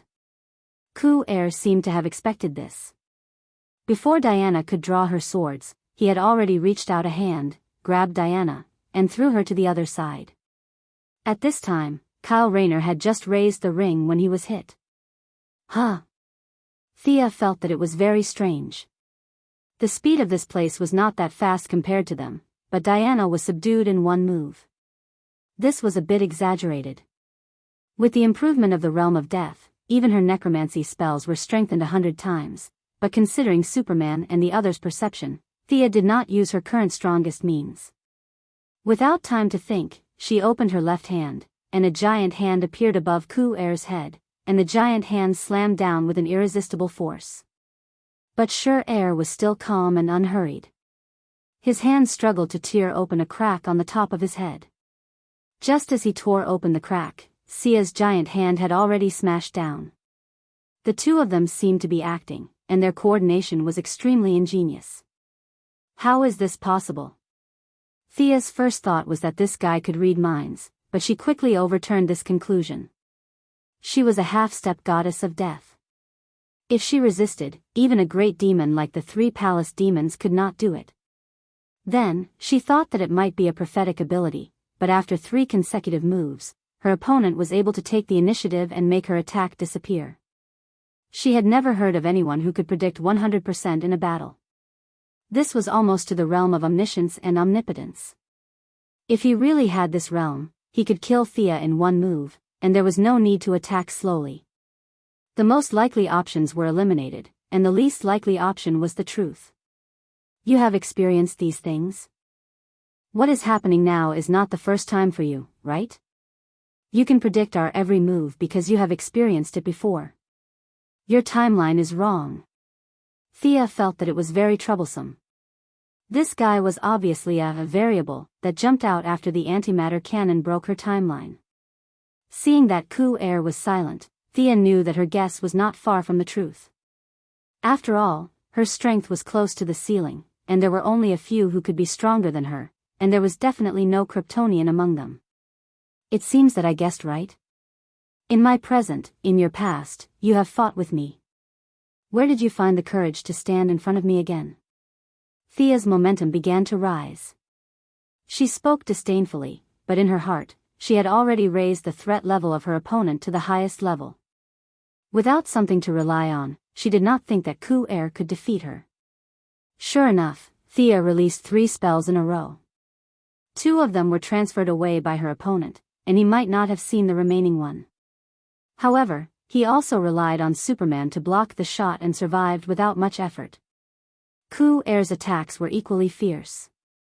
Diana could attack him, but Superman and Kyle Rayner were completely passive. Thea had to constantly rescue them, and the battle scene was extremely ugly for a while.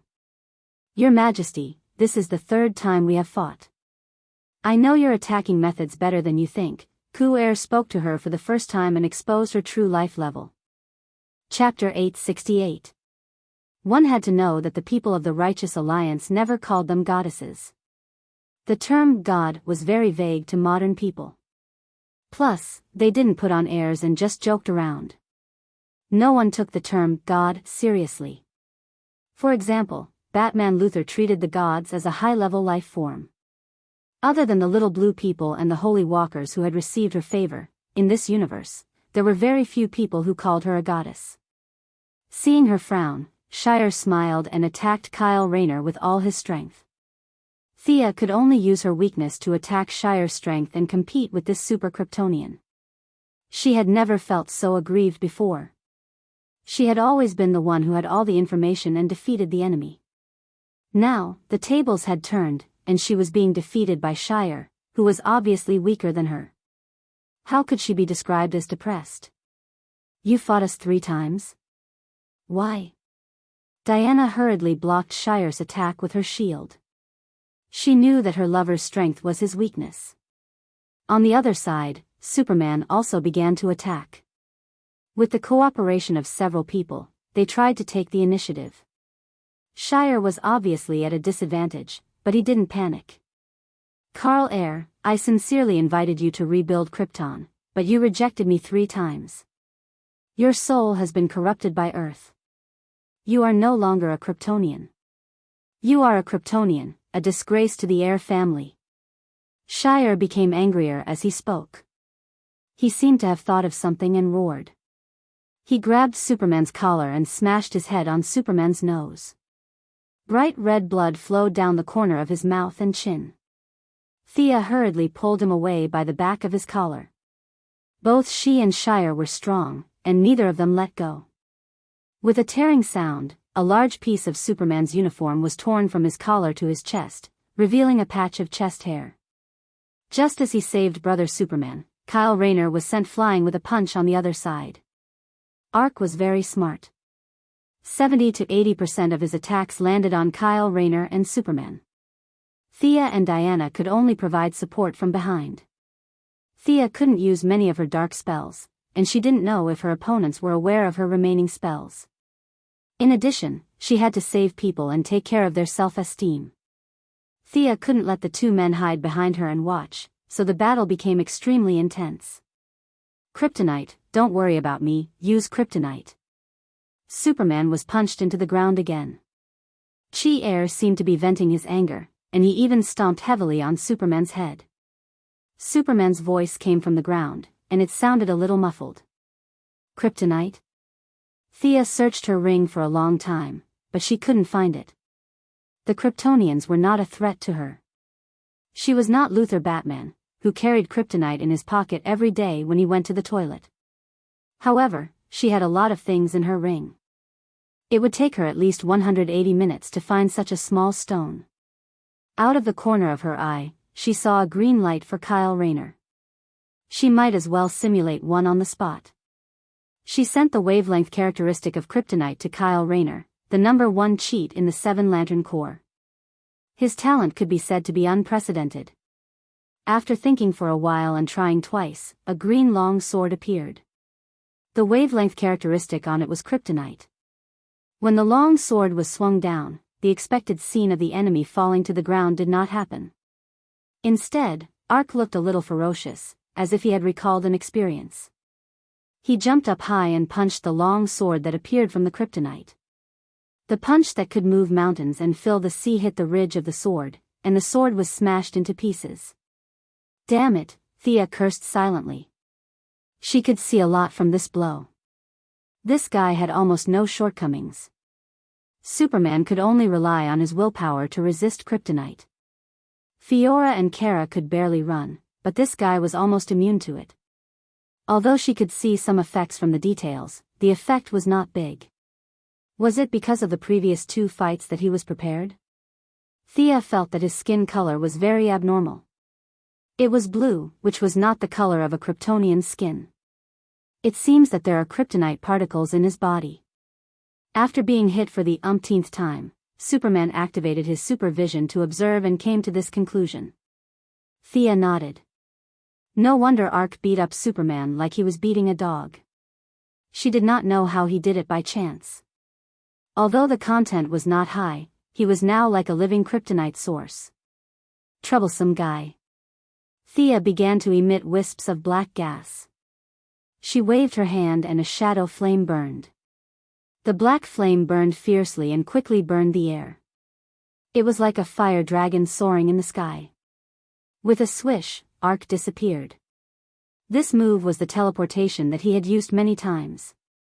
Thea wanted to teach him a lesson for using teleportation in front of a mage-type god. She clenched her right fist and hammered the surrounding space. An invisible wave hit Ark, who was in the gap of space. He did not look good and could only retreat again. What greeted him was the shadow flame. Ark shouted and opened his hands. Many thin lines that could not be seen with ordinary eyes emerged from his palms. The thin lines were like a giant net that tied up the black flame. Then they began to transform, rearrange, and establish a new structure. He had used Thea's magic to add an energy shield to himself. This guy's ability was strange, a bit like a firestorm. Thea was not careless. She flicked her fingers, and the flames danced a deadly dance. A part of the silk rushed out of the encirclement and then rolled back to Arkansas. On the other side, Diana, holding a thunder spear, began to cooperate with Thea's attack. Superman and Kyle Rayner used long-range means to help. It was only a matter of time before Ark was defeated. Is this all you've got? Laugh. Why aren't you laughing? Sia grabbed Sher-Air's arm. The realm of death had a great influence on her.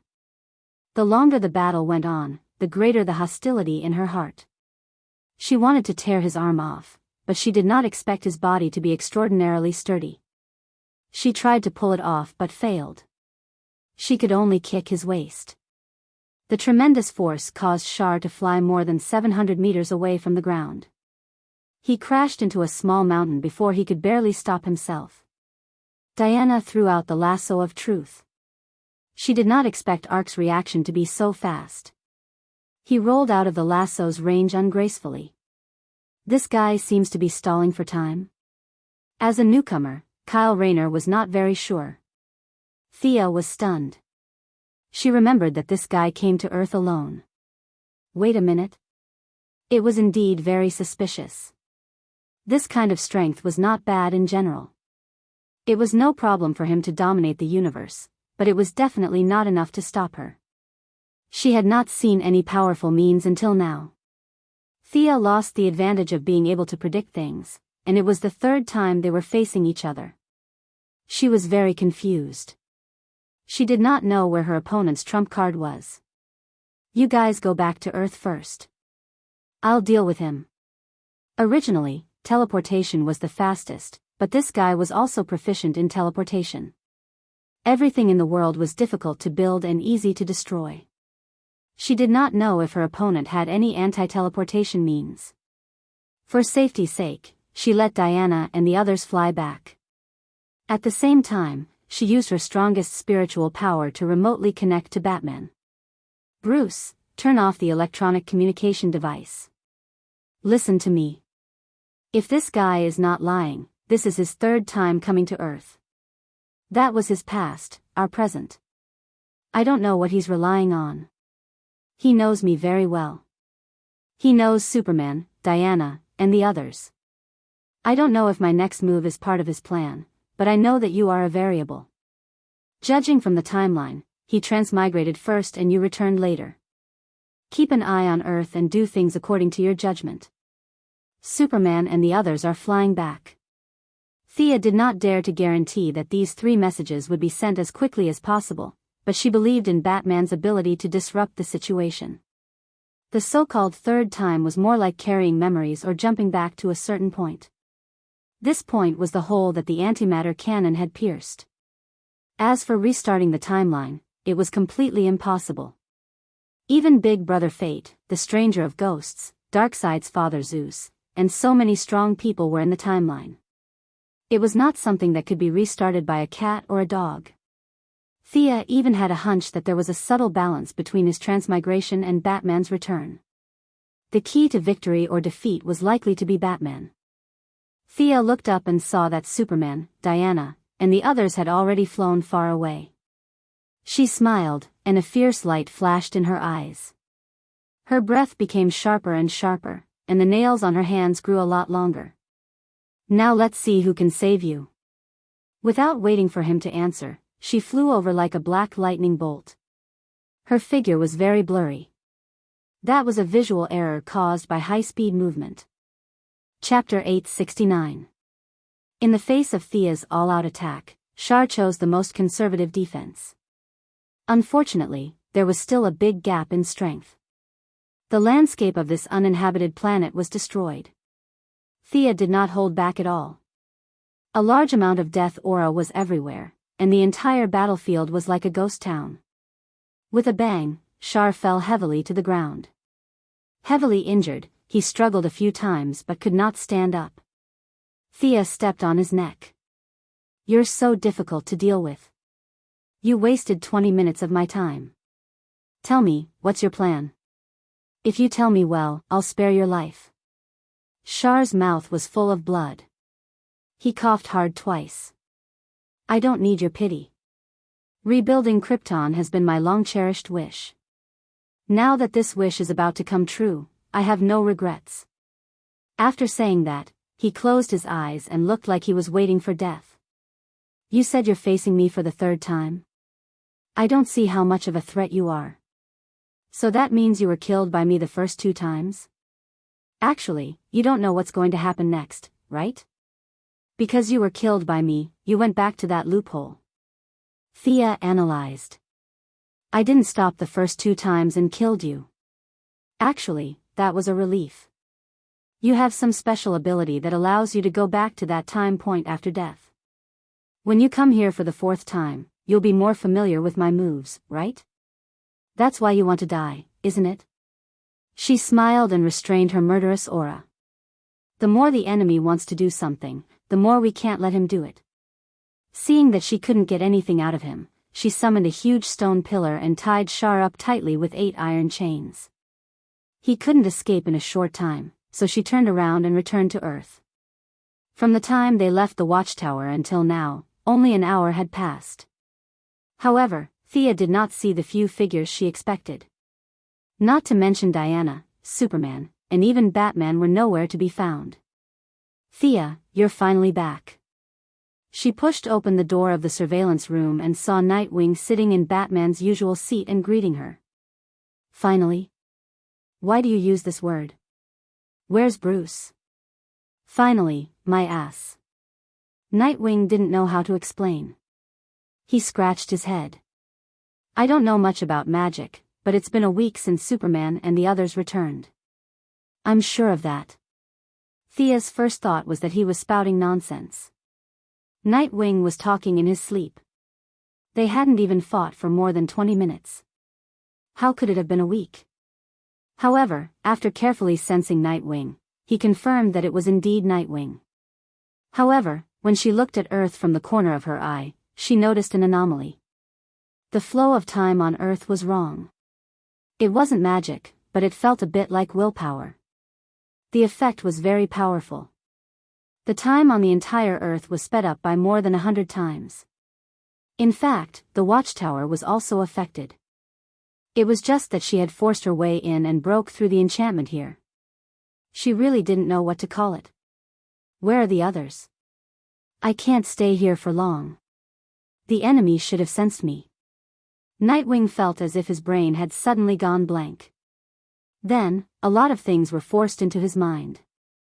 This was the discomfort caused by the different flow of time. He forced himself to endure. The new world. The remaining heroes are in the new world. Hearing the word remaining, Thea's heart was hazy. She was closely connected to the new world, so she was directly transported there. The expected scene of wounded people all over the ground and countless urns of ashes didn't appear. Along the way, many people had strange expressions. There was anticipation and a little fear. This made Thea very surprised. She found Batman in the magic school. This guy always wore that outfit regardless of day or night.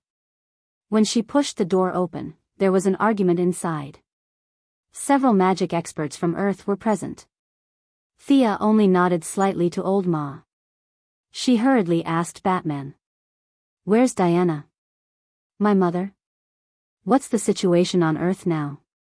Batman still had a poker face. "The president is still in the White House. There's no danger at the moment. As for Earth, I can only say that the situation is complicated. As for Diana, we don't know where she is either. Thea only felt a sense of absurdity in her heart. They didn't know whether Diana was alive or dead, and her mother was still on Earth. But this group of people was arguing pointlessly. She felt very uncomfortable. Her slender hands clenched tightly. Her eyes became colder and colder. An invisible murderous aura began to spread. Thea. Malcolm hurriedly called out to her when he saw that she was not in a good state. The young lady also knew that she was on the eve of a breakthrough. At this moment, it was very easy to be affected by death. She focused her mind and took 2 deep breaths to suppress her restlessness. Who is the enemy? There has to be an enemy, right?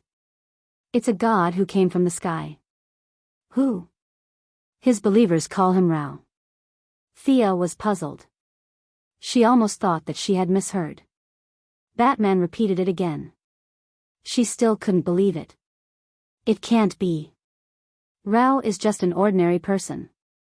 She couldn't tell Batman that she had seen Ra in Haruba's memory. In the eyes of the Kryptonians, Ra was the sage of their race. He was similar to the sages on Earth, but he was definitely not a god. Did you hear it wrong? This guy has been dead for 250,000 years. Thea felt that the information from Batman didn't match what she knew at all. I don't know if that guy is a god or not, but Superman listens to him, and a female Kryptonian is also helping him. Constantine seemed to be talking to himself. The remaining few people spoke one after another, piecing together the whole story. According to their accounts and Batman's calculations, when they were fighting against Hire, a huge alien spaceship came to Earth. A holy god descended from the sky, followed by countless believers. At that time, Superman returned to Earth. No one knew what Ra said to him, but Superman quickly called on everyone to believe in this god, and said that Ra would bring eternal peace and tranquility to Earth. Later, Supergirl Kara joined in. Only Fiora coughed up blood and escaped to the new world. She had yet to wake up. Benefiting from the high reputation of Superman and Supergirl, many ordinary people came out of their homes to accept Ra's gifts, under the premise that they vouched for them with their reputations. At first, there were only a few people, but this number increased by thousands in less than half an hour. The patients didn't need medical cabins or medicine. They could be healed after receiving the blessings of Ra's believers. Many habitual criminals would turn over a new leaf and become virtuous people after receiving the blessings. The African warlords had no choice but to put down their weapons and give everyone the right to live. Ra even personally took action. Many of the harsh natural environments became green mountains and clear waters. Resources were redistributed, and no one starved anymore. Disease, war, sin, poverty, and the problems that plagued mankind for thousands of years seemed to have been eliminated. This was just the beginning. Chapter 870. Raoul descended on Earth like the sun. He was warm and made everyone feel the light. However, he did not allow the existence of other gods. On the 3rd day of his arrival on Earth, he started a war between the gods. A war between the gods? Thea sneered. This was a term that was no longer used in modern society. She and Darkseid did not boast about the war between the gods. How dare an alien who came out of nowhere say something like that? What happened in the end? In the end, countless zealots came out of the spaceship. They attacked Atlantis without caring about the sacrifices. The Sea King walked out of another room dejectedly. Mira, who was beside him, looked even worse. At the same time, Mira brought Thea a piece of bad news. Poseidon died in the battle. It was Ra who personally took action. That day, the sea was raging with huge waves. All the Atlanteans witnessed the battle. The battle lasted for an entire day. In the end, unlike the Sea King who grew up on land, Mira had a certain level of faith in Poseidon. Now that her faith had been defeated, she did not know how to react. Poseidon died. Thea did not point out that Mira's word, died, was not accurate. It was difficult for gods to die completely. Even if they were chopped into 7 or 8 pieces, leaving only their heart and head, they could regain consciousness after a few decades of worship. However, it would take a long time before they could return to the world. At first, Thea thought that Raoul was a liar. However, the fact that he was able to kill Poseidon moved her. Poseidon's strength was not to be underestimated. Even if the god of death had absorbed much of his origin, he still had the strength of a first-tier god with the help of the sea. She thought that if she were to fight him, it would take her a few hours to win. However, it would be much more difficult to kill him. If a veteran god wanted to escape, he would have many tricks up his sleeve. Moreover, it was in the sea. Thea could not figure out why Poseidon did not retreat. She asked a few questions. Mira was too far away to see what Raoul had done. Seeing that there were too few clues, she did not care much about Poseidon. What about Diana? Did she join the War of Atlantis? I'm not sure. She was thrown into a strange tunnel by Raoul, and we didn't see her after that. She wasn't there, and you weren't there either. Superman helped Raoul like a madman, and that's our current situation. Batman even showed her the scene at that time. Diana wasn't the only one who was sucked into a spiral tunnel. The Flash, Barry and Ayres West were also sucked in. Thea frowned as she watched. Ayres was really a fierce fighter. How did a normal person like her get involved? However, Diana was not in danger, which made her feel much more relaxed. This tunnel looked strange, but it was undoubtedly a time tunnel. Search. After instructing his lackeys on the timeline to search, the 2 speedsters of the rapid ballistic path spread out a large net. With the help of the Master of Time, it wasn't difficult to find them. After all, they weren't Batman who was randomly teleported. Thea heaved a sigh of relief. This combination of Jars and Galileo had caught her off guard. Jars had been reborn 3 times, then what about Galileo? Was he new here, or had he transmigrated 3 or 2 times? No one knew. Alright, I've got the gist of it. So what's the problem now? She was a little impatient. She wanted to quickly solve this mess. Whether it was a battle or an argument, it didn't matter. The problem now is that we haven't figured out where the problem is. Constantine sat at the side with a cigarette in his mouth and a smile that wasn't a smile. Galileo can indeed bring peace to Earth. That's what the divination said. Madame Xanadu, who always pretended to be transparent, said something rare. It also eliminates all kinds of injustices, Satana said with the same conflicted tone. But that's at the expense of the freedom of ordinary people. They've all been brainwashed, Constantine immediately retorted. They haven't. Our magic has checked. They don't show any signs of being controlled. The 2 exchanged a few words and started arguing again. Batman gave Thea a look. You see, we haven't even made up our minds internally. The young lady listened patiently for a while. In general, there were 2 opinions within Hero. One was that they were happy to see it happen. If there was no brainwashing or coercion, then they should welcome Galileo. After all, Superman trusted him, and they trusted Superman. Like Zatanna, Atom Man, and Batwoman, many people held this view. If they couldn't bring peace to Earth and someone else could, then they didn't have to stop it. They even had to support it. This view was the mainstream. It had to be said that Superman's huge reputation played a role. Even the Sea King, who was kicked out of his home, didn't think that Galileo had done anything wrong. Apart from some casualties when he broke through the gate, he didn't hurt the Atlanteans. He only killed Poseidon. The Atlanteans warmly welcomed this god and invited him into the palace as though they were welcoming a king's army. This made the Sea King question the legitimacy of his rule over Atlantis. Was he too unpopular? Naturally, there were people with different views. One of them was the conspiracy theorist Batman. He believed that there was a price to pay for power. There was no such thing as a free lunch in this world. Lex Luthor had the same view as him. According to Baldy Luthor, there was a conspiracy, a big conspiracy. Baldy Luthor was very unhappy when he heard that the god of Krypton had come to Earth. He was now working overtime to analyze Galeoa's followers. He dissected, sliced, and used all kinds of underhanded methods. He felt that there was a problem. Could everyone on Earth be benevolent, righteous, and wise? He wouldn't believe it even if he was beaten to death. There must be some unknown secret. The last person who had an opposing view had to be emphasized. The Joker. This guy had escaped when Batman went missing. After that, Nightwing inherited the mantle, causing the Joker to be depressed for a period of time. It wasn't until Batman returned that he went out to commit crimes again. Galeoa's arrival also stopped the chaos in Gotham. The Joker couldn't tolerate a Gotham full of saints. He was now leading his subordinates to fight a guerrilla war with Galeoa's followers on Earth. Determined to fight and never compromise, the Joker could be said to be the guy with the strongest resistance. Batman, the Joker, and Luthor were the three outstanding people on Earth. They were the vanguard of the anti-Lorian movement. The remaining people didn't have a firm attitude. For example, Constantine was arguing with Satana and didn't oppose it as much as he said.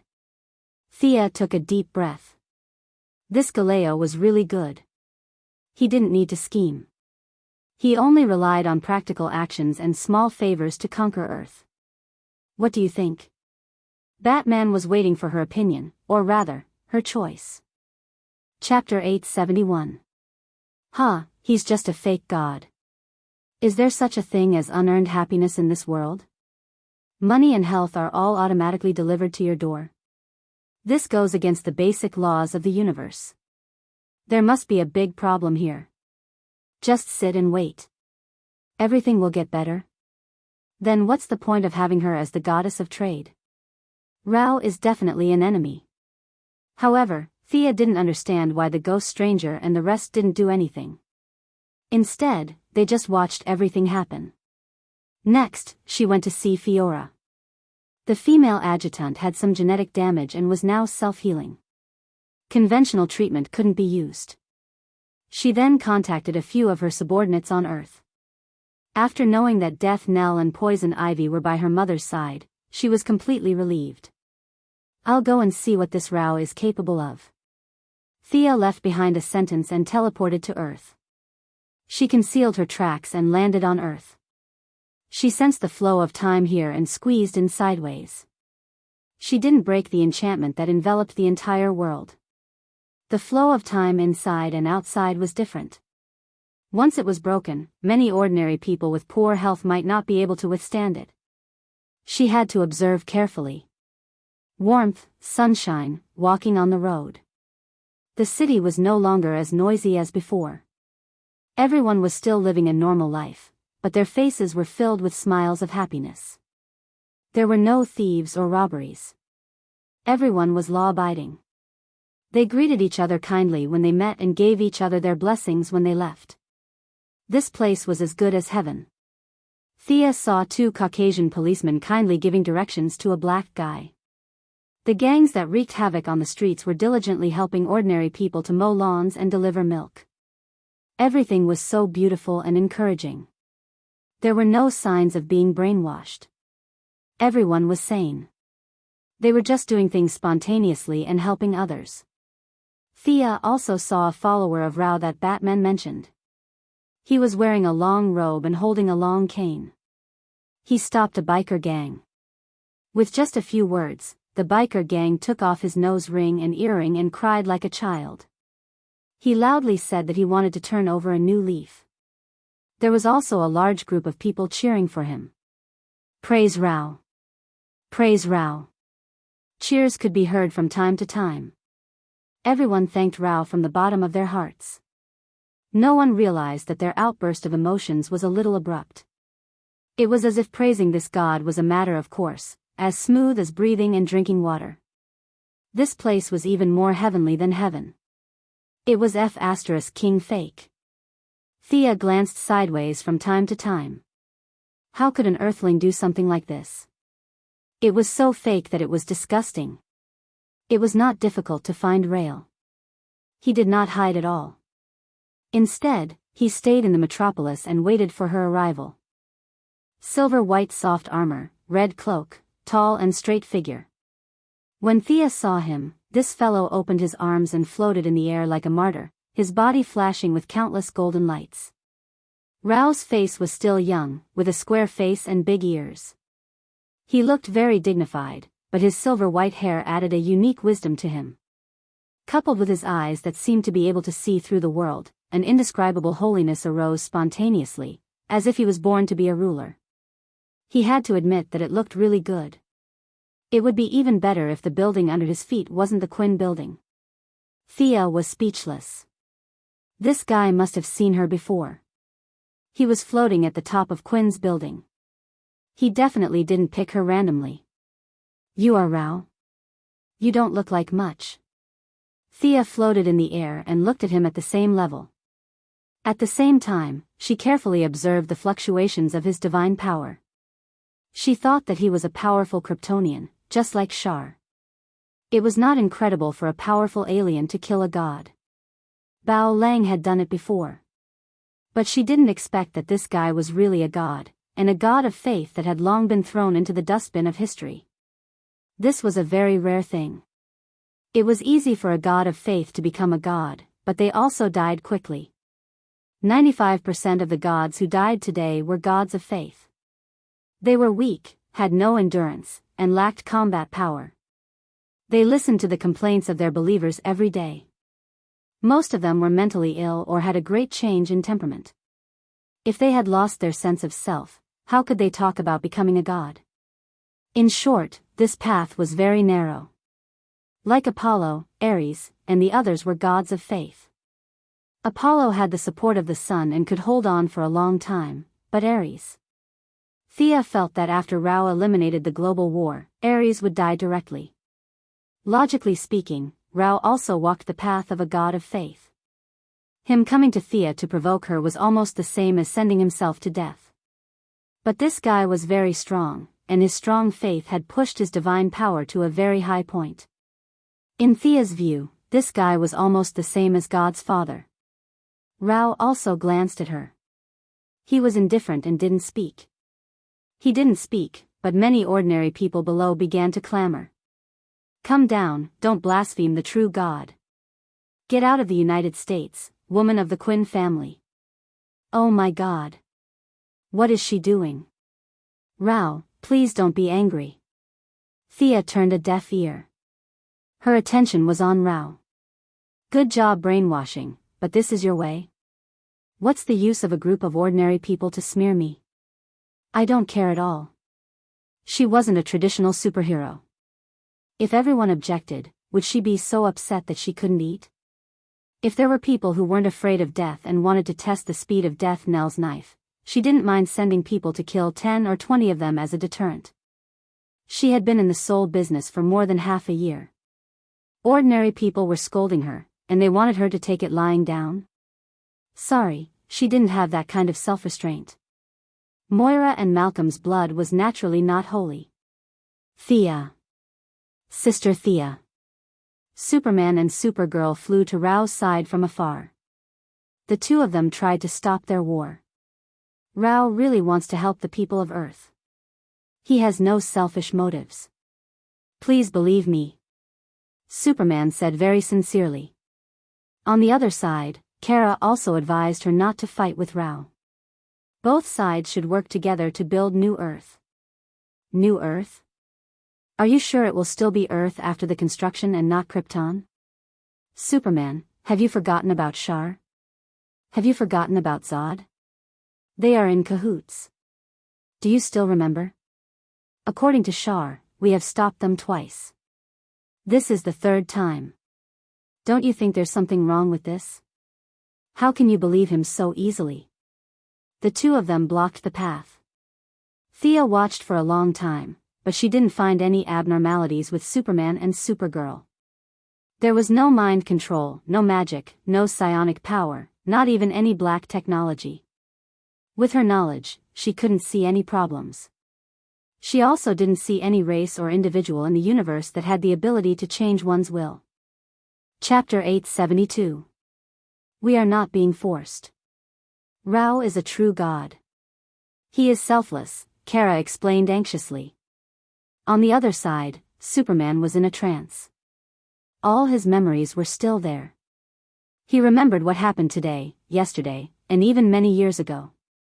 He remembered flying back to Earth and having a long talk with Rao. After that, he had done many good things for him. The joy that came from the bottom of his heart was still lingering in his mind. Thea looked at Superman's eyes, which changed from confusion to determination, for about 2 seconds. She judged that they must have been tricked. Among the 3 Kryptonians, Kara had the weakest willpower and could not resist Rao's bewitchment. Fiora was the strongest. After all, she had been wearing the yellow lamp for so many years. Fear had a high resistance to mind control. Superman was in between the two. Perhaps his subconscious had noticed something wrong, but it was suppressed by the surface consciousness. Follow me. There must be something wrong with your bodies. I need high-tech equipment to assist in the examination. Thea was ready to take the 2 of them away, but she also knew that it would not be so easy unless Rao pretended to be a fraud or a fool. Sure enough, Rao was still elegant, but his words were a bit harsh. Evil woman, don't try to bewitch my believers. Do you want to try the fire of justice in this world? Leave now. Rao first put a big label on her, then put himself on the moral high ground to reprimand her. The ordinary people below began to shout crazily as if they had taken an aphrodisiac. Go away, witch. You are not welcome here. We stand firmly together. We are not afraid of your magic. Haha. I'm dying of laughter. Thea was very annoyed by these people. She forced herself to control her temper. She knew that she must not fall into their trap.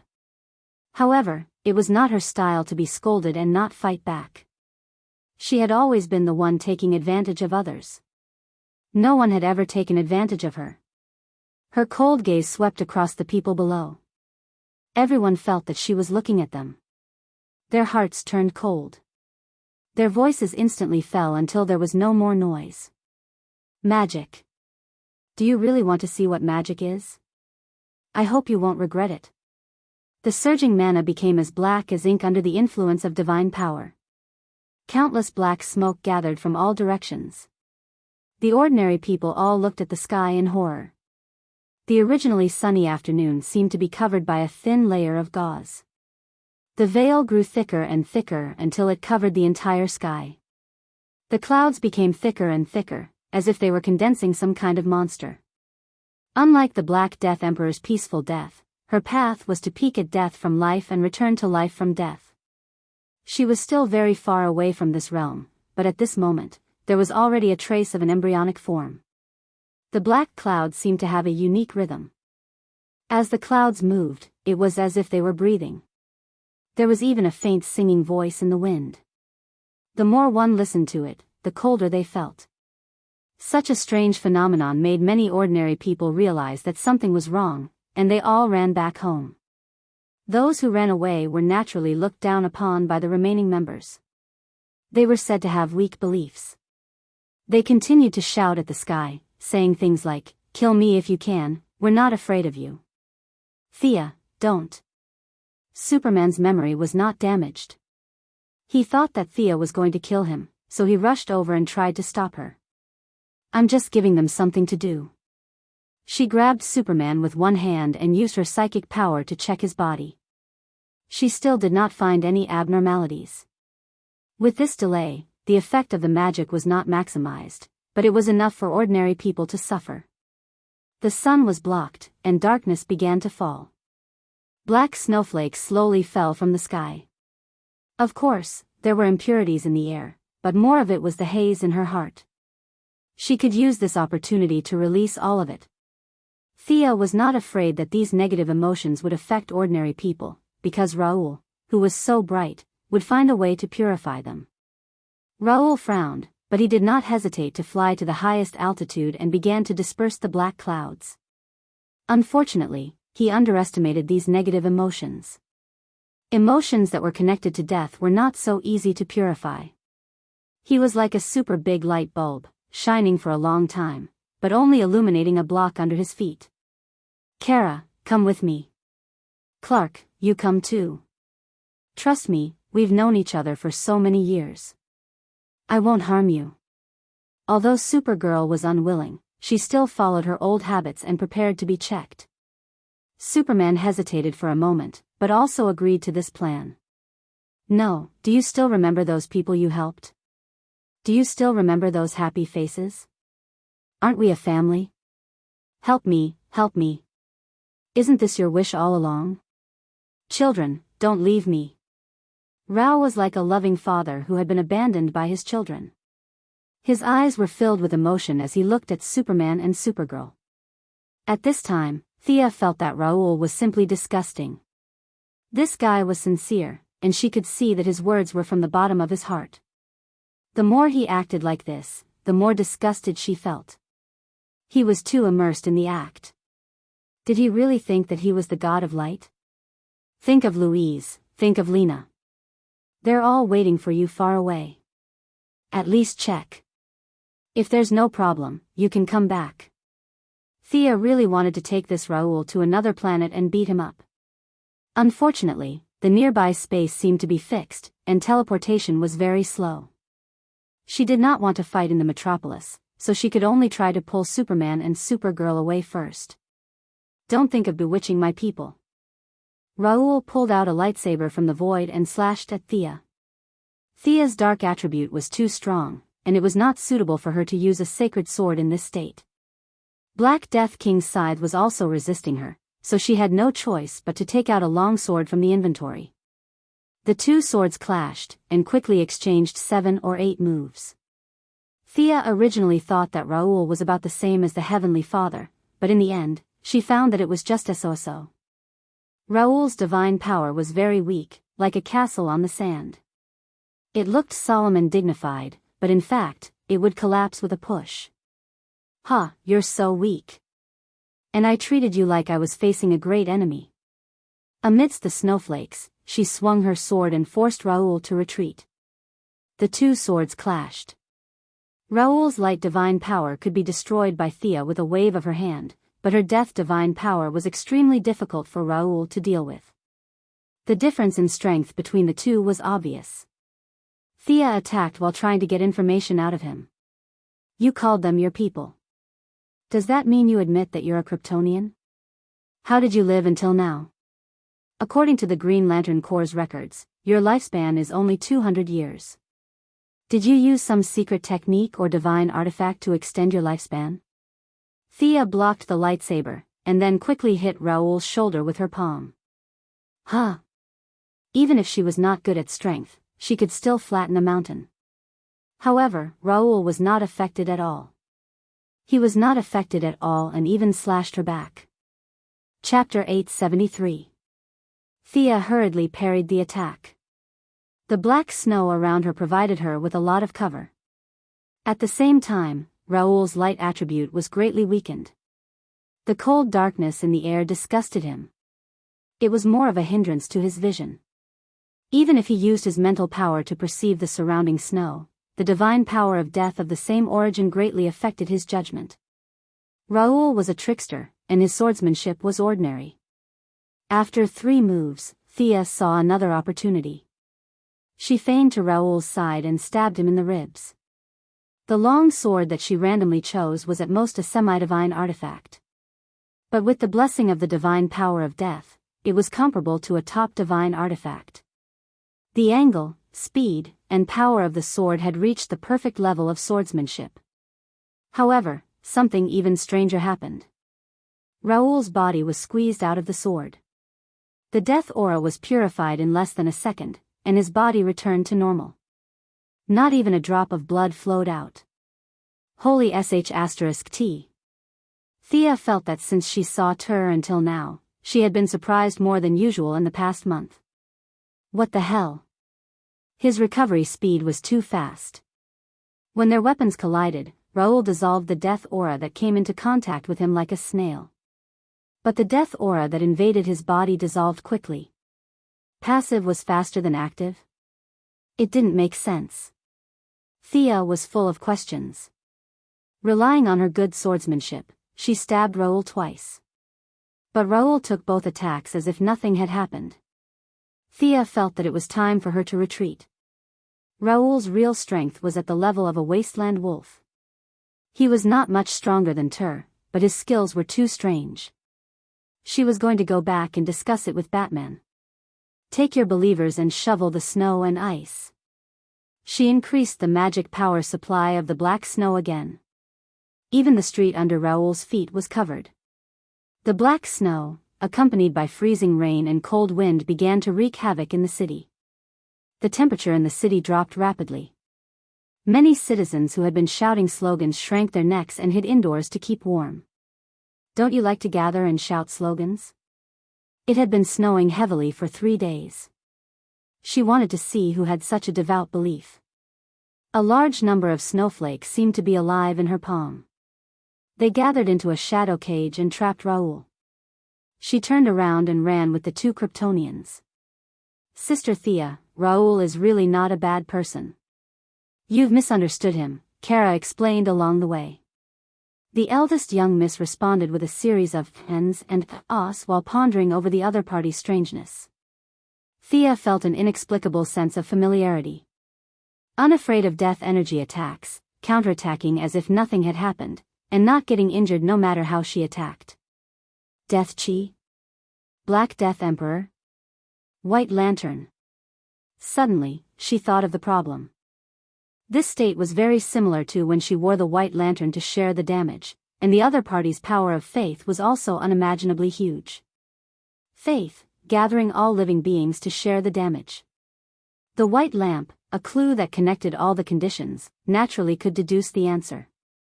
This Raoul must have seen his white lamp in a timeline that he didn't know about, and then used some method to simulate a small part of its functions. Everyone who received his blessings had their life force connected with him. That was why he could attack Thea as if nothing had happened. It was also through this method that he absorbed the faith of the Atlanteans and killed Poseidon, who was of similar strength. Thea felt that her guess was not far from the truth. Poseidon had to admit that his death was a little unjust. Unlike the white lamp's automatic connection to the universe's life force, Raoul's was more manual. He personally went to the battlefield to develop believers, and then expanded the audience. There was a lot of investment in the early stage, and the speed of development was slow. However, once the scale was established, it was not much worse than the white lamp. Kara, oh my God, are you okay? After returning to the new world and finding Batman, Lena ran out and gave Kara a big hug. Kara was a little hesitant, but she still responded with a blushing face when Lena asked for a kiss. Luthor, who walked out of the room, and Superman, who came in through the door, looked at each other strangely, but neither of them said a word. To break the silence, Thea quickly dragged Batman out. Superman trusted Batman a lot. Even though Luthor was also a little subdued here, he still did not overreact. This is the result of my 2 days of research. Look at this, ladies and gentlemen. Luthor clicked on the screen. There was a scan of a human brain on both sides. The one on the left is normal, and the one on the right is Raoul's believer. There seems to be no problem, but after my research, here, and here have all undergone subversive changes. Luthor did not specifically explain his research methods. Instead, he zoomed in on the images and pointed out 3 subtle differences for them to see. Except for Kara, who was a poor student and did not understand anything, everyone knew very well that the brain dominated human behavior patterns. Could it be an individual phenomenon? This brain area has been expanded in a small area, and it is not a strong argument. Thea, who was a leading figure in modern medicine, quickly raised her doubts. Luthor was not angry. He had an unusual admiration for science. This is the unified answer I came up with after randomly searching for 70 believers. How dare you attack ordinary people? Superman angrily grabbed Luthor's collar. It was your Kryptonian god who attacked the Earthlings first. Luthor's voice was louder than Superman's, and he stared back at Superman fiercely. Looking at the anger in Luthor's eyes, Thea even suspected that this guy's eyes could emit Omega rays. She hurriedly pulled the 2 apart. Their cousin and their lover's brother were about to attack each other. The 2 girls looked at each other, and they were a little at a loss. Fortunately, Batman had the special ability to not let people stray from the topic. He brought the topic back. What's the matter with the Kryptonians' abnormality? I didn't receive any so-called blessings. There was no physical contact. Our cell density is dozens of times higher than that of the Earthlings, so this can't happen to us. Even though Superman hated Luthor, he did not think that Luthor was lying. Raoul had indeed done something to ordinary people. Genes. Your genes contain the message of loyalty to Raoul. Normally, if you see Raoul, you will automatically believe him. This message is deeply engraved in your genes. As an expert on Kryptonians, Luthor gave the answer without thinking. However, the answer made Superman and Supergirl a little confused. Was he really wrong? Superman had realized that something was wrong with him before, and he was mentally prepared. Now, he just gritted his teeth and pondered. On the other hand, Supergirl Kara was very sad. This was worse than being controlled. They had consciousness and memory. They were willing to introduce Raoul to the Earthlings. It was all over. The good reputation that they had painstakingly accumulated was ruined. Ordinary people would never trust them in the future. Chapter 874. Kara, who had been helping others and was proud of it, suddenly felt dizzy. She was so annoyed that she wanted to bang her head against the wall when she thought about how she would be scolded in the future. However, she still worshipped Rao. She was both regretful and happy at the same time. She felt that she had become two different people. Thea saw that something was wrong with her and quickly knocked Kara out. Kara's kindness is being used. Take her to rest. We will take care of things here. Thea handed Kara to Lena. It was good to have someone to accompany her at this time. It was not difficult to guess what Supergirl was thinking. She was annoyed and depressed. She had worked hard for 30 years, and now she was back to square one. There was no praise or support, and now she had to bear the blame. This was a test for the little girl. However, Thea believed that Kara would be able to get out of this predicament. Kryptonians had a tough heart. Superman, who was beside her, was very calm. This guy had gone through too many ups and downs. He was worshipped by thousands of people, then misunderstood and controlled. He got back on his feet and earned his reputation again. He was misunderstood and controlled again. He had lost count of how many times this had happened. Although they had found the problem, it was still troublesome to solve it. The Kryptonian genes were very strong, which was a good thing in normal times. However, it was not so good now. Even if Thea had all the records of the Kryptonian genes, with Luthor's research, they would still have a way to modify the Kryptonian genes. Who knew what would happen if they removed part of the genetic information? As long as we don't face Rao, we will be fine. We can put it aside temporarily. What about the ordinary people? Superman asked worriedly. As long as we kill Rao, we can free everyone. He is the source of everyone's information. Before Luthor could finish, Thea interrupted him. No, it's impossible. He is now connected to everyone's life. Let's not talk about whether we can kill him. Once Rao dies, everyone who is connected to him will die too. Is there a distance limit? What if the battlefield is on another planet? Will the connection be cancelled if the main body loses consciousness? Will the kryptonite work? What about the red sun radiation? Will it work if we make the ordinary people unconscious? Batman asked a lot of questions. Thea had thought about some of them, but she had not. Not only her, but Luthor, Superman, and Batman, who had raised the question, were also deep in thought. Even if there is a distance limit, he is a god, and the area he connects to is very large. Raoul is the center, and his spaceship is the node. He is not only connecting to the people of Earth, but there are also many intelligent life forms on the spaceship, and there is definitely more than one spaceship like this. Thea frowned slightly. She did not tell the truth. Instead, she was very conservative and vague. On the way back, she had already sent the Yellow Lantern Green Lantern bug tribe to scout the entire universe. The result was horrifying. There were at least 3,000 Kryptonian spaceships similar to the one Raoul had landed on Earth. These spaceships were distributed in sectors 2813, 2814, and 3125. Earth was not Raoul's first stop. From the numbers gathered by his subordinates, it could be seen that he had already controlled at least 100 planets. Some planets were 10 times or even 100 times larger than Earth, and there were tens of billions of intelligent life forms on them.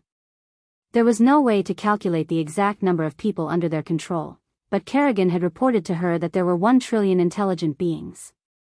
No matter how fierce the attack was, when it was divided among 1 trillion people, there was not much left. The Black Death Emperor had a lot to say about this. They discussed for a long time, but there was no result. Thea was summoned away by her mother. The White House was even more lively. She did not even have a sip of water before she was dragged into a meeting. Several leaders of the United Nations were on the line at this time, and everyone had a sad look on their faces. Thea heard a few words and understood why they were so sad. Raoul wanted to abolish the borders between countries and eliminate artificial barriers, regardless of skin color or nationality, and establish a global village. The general idea was something like one world, one dream, and so on. In terms of humanities, theory, social development, and resource allocation, this was definitely a good thing. However, from a political point of view, it was absolutely terrible. A group of old politicians tore off their disguises, and at this time, all of them were cursing with righteous indignation. Of course, they would not say that they were reluctant to give up their power. They talked about values, democracy, and freedom, social justice, and legal construction, and a lot of other things. In short, Raoul was definitely done for. They were not greedy for power, but from a fair point of view, they were boycotting him. Moira saw her come in and left the vice president to accompany a group of people. She wanted to discuss the next step with her daughter. If they really could not deal with it, then they could only run away. How is it? There were too many people around, so she asked very implicitly. Very bad, but it is not to the point of no return. Thea thought about it and still sent a message to her mother. The enemy was very difficult to deal with, but it was not to the point of giving up everything. Thea was now very helpless. Eliminating war, eliminating poverty, and uniting all intelligent life, everything Raoul did was very correct from the macroscopic point of view of the universe. On this point, the will of the world was on his side. This was also the main reason why the ghost stranger did not do anything and just watched all of this happen. Excluding some of the other parties' provocative actions, to be fair, Raoul did everything from the bottom of his heart. He was indeed a kind god. Compared to him, Thea was as black as coal. The mother and daughter briefly exchanged information. Not bad, Raoul's methods were very gentle and did not escalate to the point of confrontation. However, a large number of soldiers ran away to worship Raoul, causing the power in the hands of the politicians to shrink rapidly. Maybe in 7 days, maybe in 10 days, their subordinates would all run to Raoul's camp. At that time, they would be worse than ordinary people.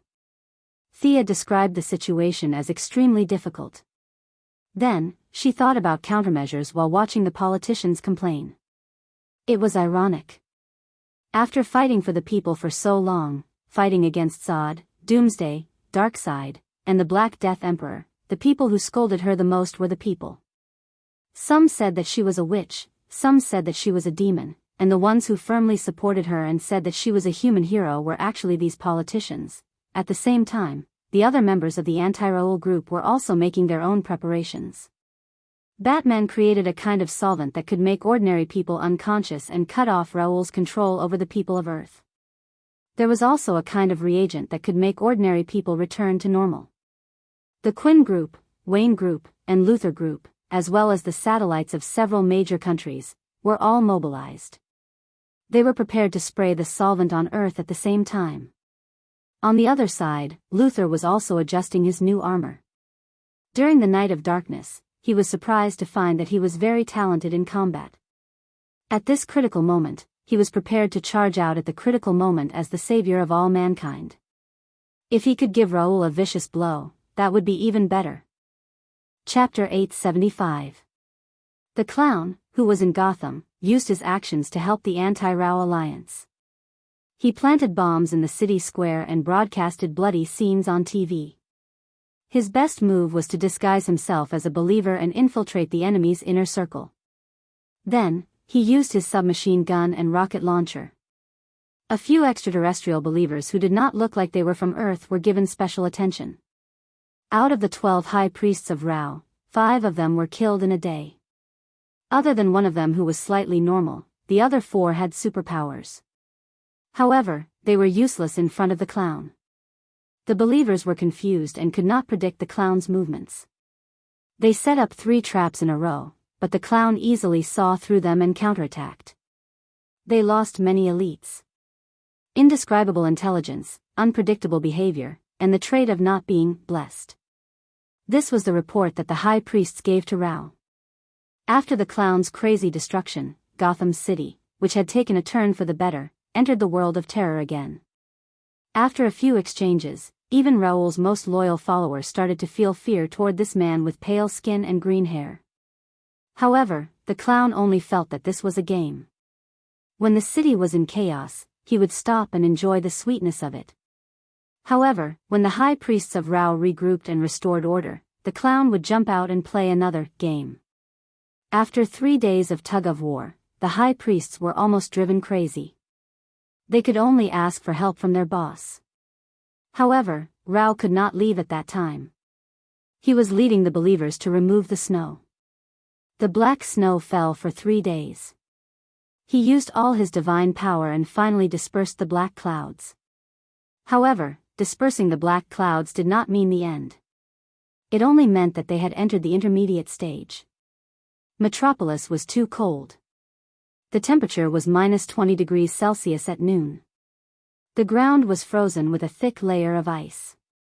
It was difficult to walk on the road. Other than the most devout believers, the normal people chose to stay at home. Rao was a god. He could not use a shovel and hammer to sweep the road. He could only leave this job to his believers. It was tiring to do voluntary work in the cold, so it was inevitable that he would complain. Rao could only continue to shine and use his divine power to help the citizens remove the snow. With this delay, he could no longer care about the clown in Gotham. Raoul, who was known for his omnipotence, did not disappoint his believers in the end. He desperately squandered his divine power, and after 5 days, he finally restored the metropolis to normal. A few things happened in the past 5 days. Diana and Barry were found by the Golden Vanguard. They wandered to the 30th century. Diana participated in the establishment of the Superhero Legion, while Barry and heirs worked hard to create humans. In the end, they gave birth to a new life. After testing, it was a pair of twins. Time travel had too much of an impact on pregnant women. He could only leave Iris in the 30th century and wait until she gave birth to the child. Diana's return gave Thea an idea. Time travel? Are you planning to go to the past and destroy Rao? Will the Olympic Games in this world disappear? It was still Batman who raised the question. Thea even thought maliciously, why didn't he become a contestant? This old man had too many questions. She thought for a moment. I don't know if it will affect the result. After all, the law of causality still has to be followed. But Raoul's situation is very special. She did not know how fate planned Raoul's trajectory. She was very vague. In fact, Thea mainly wanted to see how Raoul gathered the vitality of all living beings on himself. Gods could be eternal, but those machines and magic devices definitely could not. In the Guardian's memory, Raoul was the founder of the Kryptonian civilization, but he only lived for 200 years. Now, not only did he live to this day, but he also became a god, absorbing the vitality of his believers to replenish himself. This was the only way Thea could think of. She could go to Raoul's earliest era and destroy this device. After that, she could easily kill him. Are you planning to go to Krypton? Batman quickly figured out her idea and lowered his head to think. Krypton. On the other side, Kara, who was a little listless, suddenly became energetic. Can I go? Anyway, I can't help here. Looking at Kara's lifeless face, Milady did not know how to persuade her. She thought for a moment. I'm planning to go to Krypton in ancient times. It's completely different from what you remember. Kara was very determined. Thea tried to persuade her twice. Seeing that she was determined, she could only agree. Seeing that Lena was about to go, she quickly added, Krypton's atmosphere is similar to Earth's, but the gravity there is 10 times that of Earth, so, what she meant was that ordinary people should not go and cause trouble. I'll go. I want to go. The two heroes, Batman and Luthor, spoke at the same time.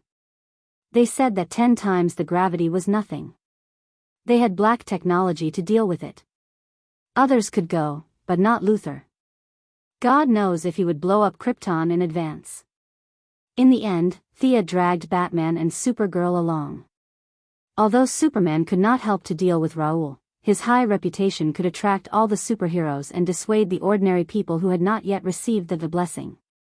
Diana, on the other hand, was the main force to deal with this god, Raoul. After everything was arranged, the three of them took the Council's time spaceship to the past. The coordinates were 250,000 years in the past, Krypton in ancient times. There was very little vegetation on the surface of the planet. The red sun hung in the sky, and a creature that looked like a wild boar was looking for food. Suddenly, it realized that it had bumped into something. It looked at the empty ground with its small eyes, and with its low intelligence, it ran away. The spaceship deactivated its stealth mode. The hatch opened slowly. Kara was the first to run out. The red sun made her lose all her superpowers. She was used to the yellow sun. Under the red sun, it was a little dazzling. However, the smell of Krypton still intoxicated her. This was her hometown, even if it was a long time ago. Batman and Thea walked out slowly. The gravity is really strong. Batman had changed his clothes. At this time, he was adjusting the parameters of his clothes with the equipment on his wrist. From a distance, it looked similar to his usual outfit. In fact, it was a high-tech sky suit. Milady looked around indifferently. This place did not affect her much. It was just 10 times the gravity. The Kryptonians of this era did not have advanced weapons because of the existence of the red sun. They did not have strong bodies. They were a group of primitive people. Other than being careful of the god Raoul coming from the timeline, there was really nothing to be afraid of. After looking around, she pointed to the southwest. That is Kandor, where Raoul's original tribe was. It is the light of Krypton's civilization. Batman glanced at it casually and did not say anything. To him, Kandor was no different from Toronto. Supergirl was different. She whispered it twice. The few of them walked forward as usual. The gravity here was too strong. Earth's mechanical equipment could not run. Fortunately, the distance was not far. Batman, who was good at spying in the dark, went ahead to investigate. Chapter 876. Thea saw Kara's nostalgic look and asked casually, "Have you lived in Kandor?" I don't know if this Kandor is the same city as the one in my memory, but I have lived in Kandor for 4 years. Thea patted her on the shoulder to comfort her. She had to admit that the Kryptonians were good at preserving cultural relics. Kandor City was not a 1,000-year-old or 10,000-year-old ancient capital. It was a 250,000-year-old ancient capital. If she remembered correctly, Kandor City had been taken away by Brainiac in a glass dome before the Krypton explosion. It should still be sleeping in one of his collections. If she had the time, she could get it back. Not long after, they met up with Batman and met a Kryptonian hunting team. These guys were still stuck in the tribal era. The existence of the red sun made their bodies not much different from ordinary people on Earth. It was nonsense to tell a group of primitive people that they were time travelers from another planet. Thea knew a little about the history of Krypton, but this era was too old, and there were few written records. Rao was like a legend to the later generations of Kryptonians. It was a sign of erudition to know about Rao and Kandor at this time. Thea was good at making up lies. She described the three of them as tribal messengers from 2 mountains away, and this time, they were here to seek an audience with the chief of Rao. The ordinary Kryptonians were confused, but the leader was knowledgeable. He knew that there were several tribes on the other side of the mountains and the sea that were not inferior to them. After a few simple questions, he found that Thea's Kryptonian accent was strange. He thought that she was an outsider. Seeing that there was nothing wrong with her, he happily led the three of them to meet the chief. There were no rules in the primitive society, and the three of them soon met Rao. He was a handsome middle-aged man, but his hair was mottled instead of the silver white of the future. At this time, he was not a god. He was just a wise and tired old man. "Are you looking for me?" Rao raised his head and looked at the three of them. He was not an ordinary guard. Even though the current situation on Krypton limited his vision, a wise man would always be wise no matter where he was. He could tell that the three of them were unusual. Just by looking at their temperaments, they didn't seem like people who were hungry. Furthermore, the three of them were wearing completely different clothes. Supergirl was wearing her uniform cloak, Batman was also wearing black clothes, and Thea was dressed very casually. However, it was precisely because of this that she looked abnormal. "Who are you?" Rao raised his voice, and the surrounding guards hurriedly ran over with their spears, ready to protect the beloved tribal leader. Although Supergirl pretended to be powerful, she was actually just an ordinary person here. Batman looked at the approaching guards and was on high alert. Thea tried to sense it. The magical elements on Krypton were extremely scarce. No wonder it developed into a technological civilization. Although there weren't many of them, there were still some. She raised her hand and raised several earth walls, separating the four of them from the outside world. "Are you here to kill me?" There was no fear in Rao's expression. If killing him could solve the problem on Earth, Thea would definitely kill him without hesitation. However, she found that Rao's vitality was very unstable. It seemed like it could be extinguished with a breath, but in the next second, it would be replenished by several streams of vitality. This meant that his pseudo-white lamp experiment had already begun, but it was still very preliminary. "You are doing something dangerous. You are depriving ordinary people of their lives to replenish yourself," Thea pointed out the problem directly. "No, I am not forcing them. They are all willing. Look around. Only I can lead the tribe to prosperity. I did not take the initiative to hurt anyone." Listening to the guards shouting outside the wall, they tried their best to break through, but unfortunately, the earth walls were extremely sturdy with the support of magic. Rao realized that he was in a desperate situation, but he didn't have any fear of death. There was only unwillingness left in his words. There were many things he could do, but there was no time. He tried to persuade them with words in the end. "He doesn't look like a bad guy?" Batman asked in a low voice. He had been hiding for a few days because he was afraid of being brainwashed. Now that he met Rao face to face, he immediately found the key to the problem. Thea smiled bitterly. Of course not. He did not lie. Everything he said was from the bottom of his heart. "I am afraid that only the few sages on Earth can be compared to such a noble person. Don't be afraid of bad people doing bad things, but be afraid of good people doing bad things. When good people did bad things, their destructive power was 100 times greater than bad people. Let's not hurt him. Let's destroy the device that connects his vitality and let him die of old age." Thea didn't want to kill such a good person with a high moral character. She immediately nodded and withdrew her magic. A group of guards hurriedly stood guard beside Rao, and the hunting captain who had led them here rushed forward without a care for anything else. "We don't mean any harm. Maybe we can talk." She flicked her finger and knocked away the attack. Rao realized that the guards were useless in front of Thea, so he waved his hand and signaled them to leave. He then led them into the room to talk. "Who taught you this method of sharing vitality?" She went straight to the point and asked the most important question. "In my dream, a person who was covered in white light taught me," Rao said with uncertainty. Thea looked at him suspiciously. Did he come to Krypton in his dream? Bullshit. However, Rao didn't look like he was lying. 9 out of 10 people on Earth were lies, but Kryptonians didn't have the concept of lying. The future Rao must have returned to this era and taught her younger self how to use the vitality collection device. It was not difficult to guess. But how did this guy do it? Thea was a little confused. It was impossible for the old Golden Vanguard to meet her younger self. Her father knew that his wife was killed by the Wasteland Wolf, but he didn't go back to the past to remind her younger self. Time was very uncertain. The more one wanted to change the result, the more likely it was to make things worse. You have destroyed the tradition of freedom on Krypton. You are like a tyrant. Kara didn't say anything. She sensed Rao carefully and found that she had no intention of following him. It further confirmed the fact that Kryptonian genes had been tampered with. She was very distressed and finally couldn't help scolding him.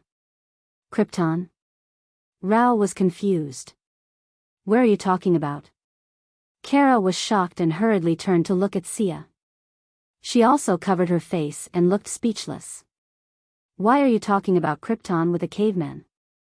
Well, Krypton was named by your people 190,000 years in the future. It's okay. You don't have to be surprised. Look at my hand. Thea used a spell to erase Rao's memory of the past few seconds. Rao was a little confused. Thea looked back at Kara. Go on. After all, he is one of your people. Chapter 877. Oh, Supergirl said. She put on a serious face and was about to say something when she quickly retracted her words. She whispered, Candor, is there such a name in this era? Thea was also stunned by the question. She thought carefully and said, Candor should be the name of the 31st dynasty. Supergirl looked surprised. Then what should this place be called now? Thea racked her brains and frowned. She thought for a long time, but there was nothing in the Kryptonian genetic information or the Guardian's memory. Suddenly, she realized something was wrong. How would I know? This is the history of Krypton. Kara retorted softly, but I was sent to Earth before I could learn this. So, what you mean is that I should ask the education department on Earth to set up a Kryptonian history class? You were the one who didn't study hard. Moreover, can you not add the name of the place? Without the name of the place, it won't be impressive. Rao looked at them arguing in a low voice and was a little puzzled. He only remembered that this little girl seemed to want to say something to him. Batman, on the other hand, was speechless. He liked to study the secrets of Kryptonians, but he was not interested in the history of Kryptonian. Both of you? We still have a mission. Thea was criticizing the Kryptonians for not paying attention to history, while Kara retorted that Kryptonians had specialized personnel to study history, but she obviously did not. Batman hurriedly interrupted their conversation. The two quickly stopped talking and finally decided to let Kara do the talking. That.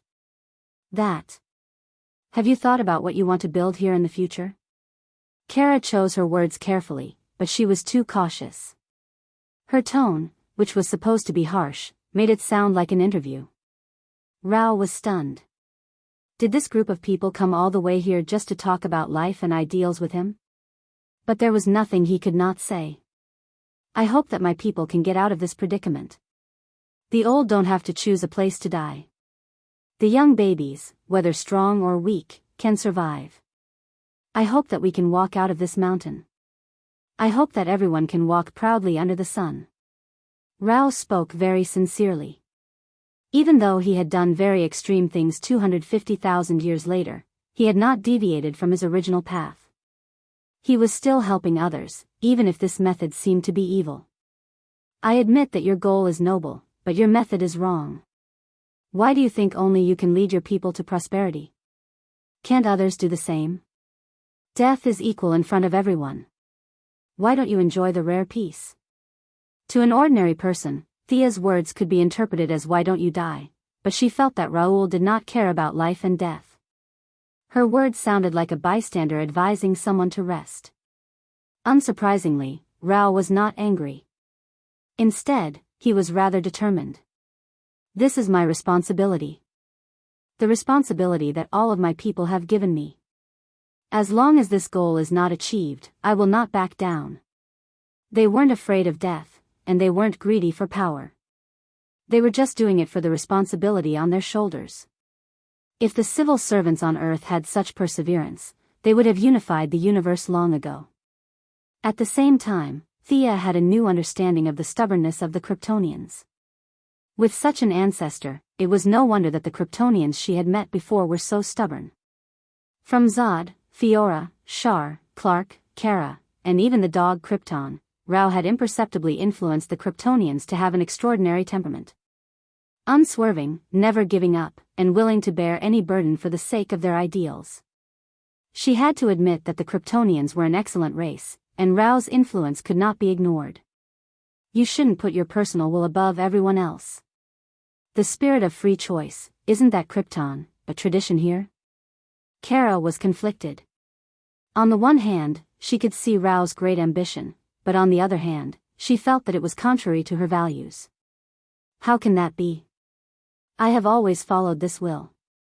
This is the cornerstone of our development, Rao retorted without any pretense. My children, I have never deprived you of your personal will. I just need your help. Is that wrong? Another Rao walked out of the air. He had long silver hair. It was the god Rao. He followed Thea and the others and asked Kara with a sad face. The two Raos stood side by side. Whether it was Batman or Kara, they were all on guard. Thea gently pulled them back. He has not fully entered this world. This is just a projection. When the two Raos stood together in time, there was no abnormality. This made Milady look at them for a while. The way the other party traveled through time was completely different from them. In her opinion, it was a bit like the wishing spell in magic. It gathered the faith of all beings and allowed the god to move freely in the timeline. In addition, the life force that God Rao consumed for the past 250,000 years was supplied by his believers. He was fundamentally different from the original ordinary person. The life force that originally belonged to him had been exhausted. This God Rao could be said to be the aggregate of all beings with his personal will. You? You are me? The ancient Rao looked at the familiar stranger beside him and was a little incredulous. For your ideals, you became a god. This is what you will look like in the future, Batman introduced him. The ancient Rao looked at the person beside him. Although the appearance was the same, the temperament was completely different. It was a little cold. There was no emotion in his eyes, and there was no respect for ordinary people. This is not him. You are not me. I am you. The two old men began to argue.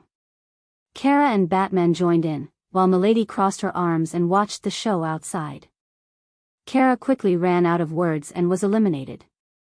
The main force of the debate became Batman and the ancient Rao to deal with God Rao. After 250,000 years, Rao's thoughts had unknowingly deviated to the gutter. Now that he was confronting his former self, the disharmony became more and more obvious. This also sounded the alarm for her. Rao was such a noble and self-disciplined Kryptonian, but in the end, he became unrecognizable. She was an earthling with complicated thoughts and low moral standards. It was really a headache for her to keep her original heart and stick to her original heart. You will hinder my grand goal. God Rao was a little speechless. He reached out to grab his past. Thea certainly would not let him have his way. All of you, back off. His energy has come in. Facing Rao's hand, a wind blade was thrown out. The two of them quickly exchanged a few blows. Sia didn't dare to use too much strength. Lauka was in the timeline. If she used too much strength and made a hole in the timeline, she wouldn't be able to live anymore. Who would be able to stand big cousin, second cousin, and third cousin every day? Come on if you want to. Under her water, Rao squeezed out with some effort. Chapter 878. Thea raised her hand and cast an ice storm. Although this spell had been brewing for a long time, its power was greatly reduced in Krypton, a place where magic was almost non-existent. It was originally 100 meters tall and dozens of meters in diameter, But now it was a miniature tornado with a height of 30 meters and a diameter of 8 meters. Even so, this spell was comparable to a natural disaster in the eyes of the locals. The ancient Raoul yelled at them and asked them to stop. Thea did not seem to hear him. She slapped the ground with both hands, and a thick mud dragon drilled out from the ground. Then, several ice attacks and an ice storm smashed towards Raoul. This Raoul was several times weaker than when he was on Earth. Across the river of time, his ability to share life force was basically useless. Now, he was squandering the power of faith. From infinite HP to a normal level, Thea was ready to take him down in this time and space. She used a large amount of magic to attack while sealing the space. No matter what, she could not let him escape. Raoul did not retreat.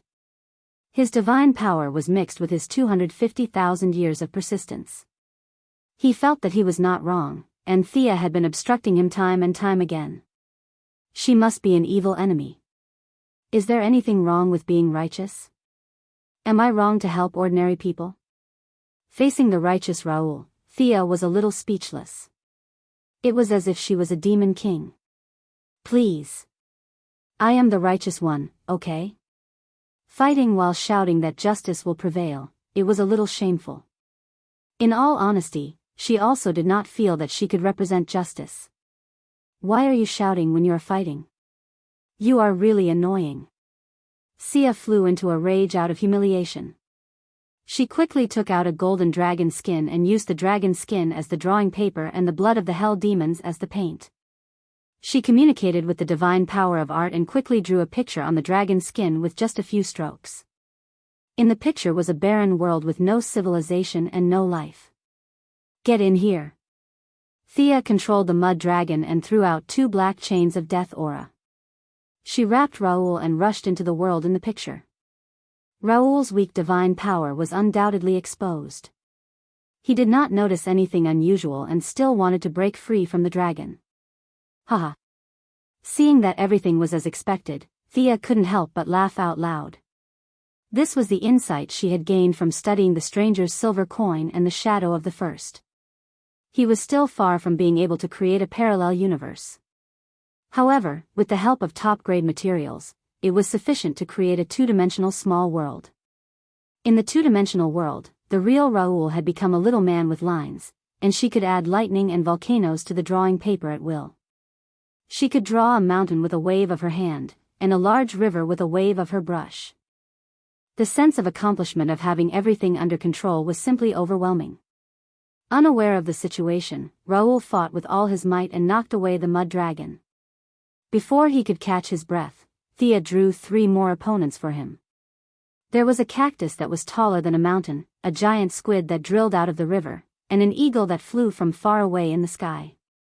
During the battle, he would draw a few meteorites on Raoul's head from time to time, or create a hurricane. Looking at Raoul's puzzled face, she almost laughed out loud.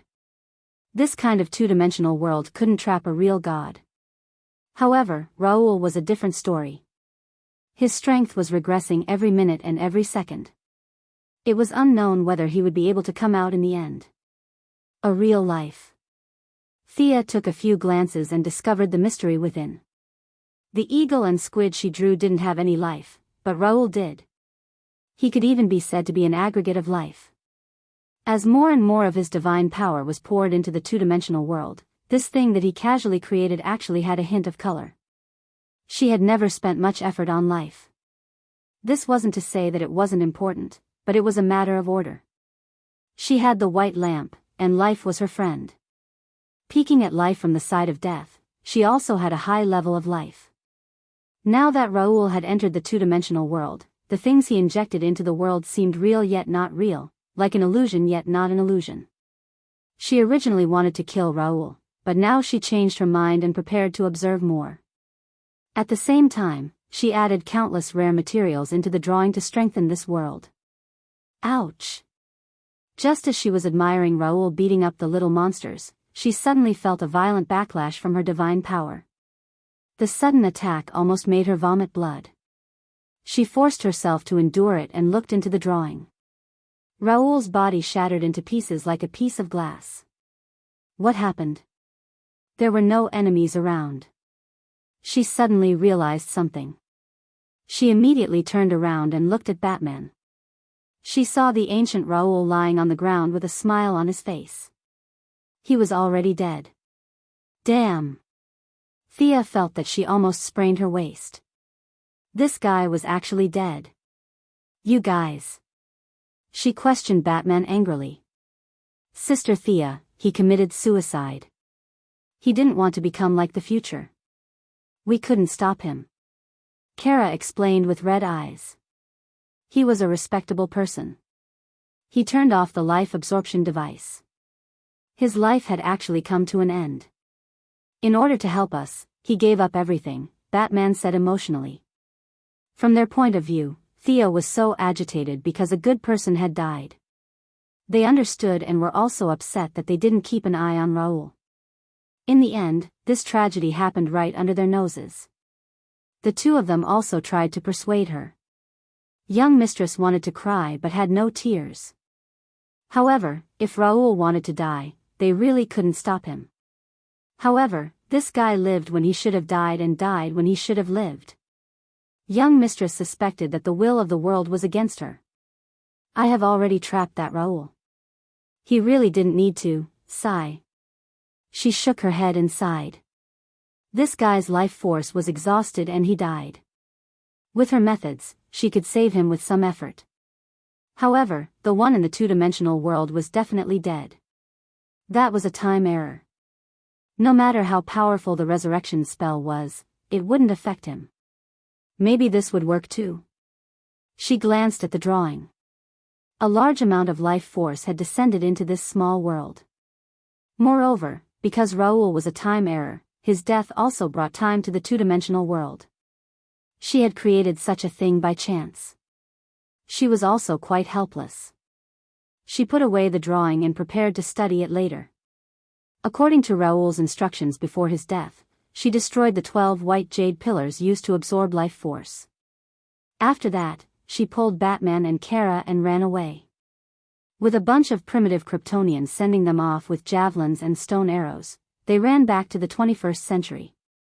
Although Raoul was dead, the battle on Earth was still not over. Nightwing launched a recovery potion after Batman left. The people on Earth returned to normal and the politicians of various countries heaved a sigh of relief. However, the number of aliens in Raoul's battleship was still huge. Superman, Diana, and all the other superheroes cooperated with the government army. Thea, Batman, and Supergirl also joined the battle later. After fighting for 3 days, all the alien fanatics of the Raoul Church were driven away. She slowly lowered the acceleration barrier on Earth and returned it to normal levels. The war caused by good intentions finally came to an end.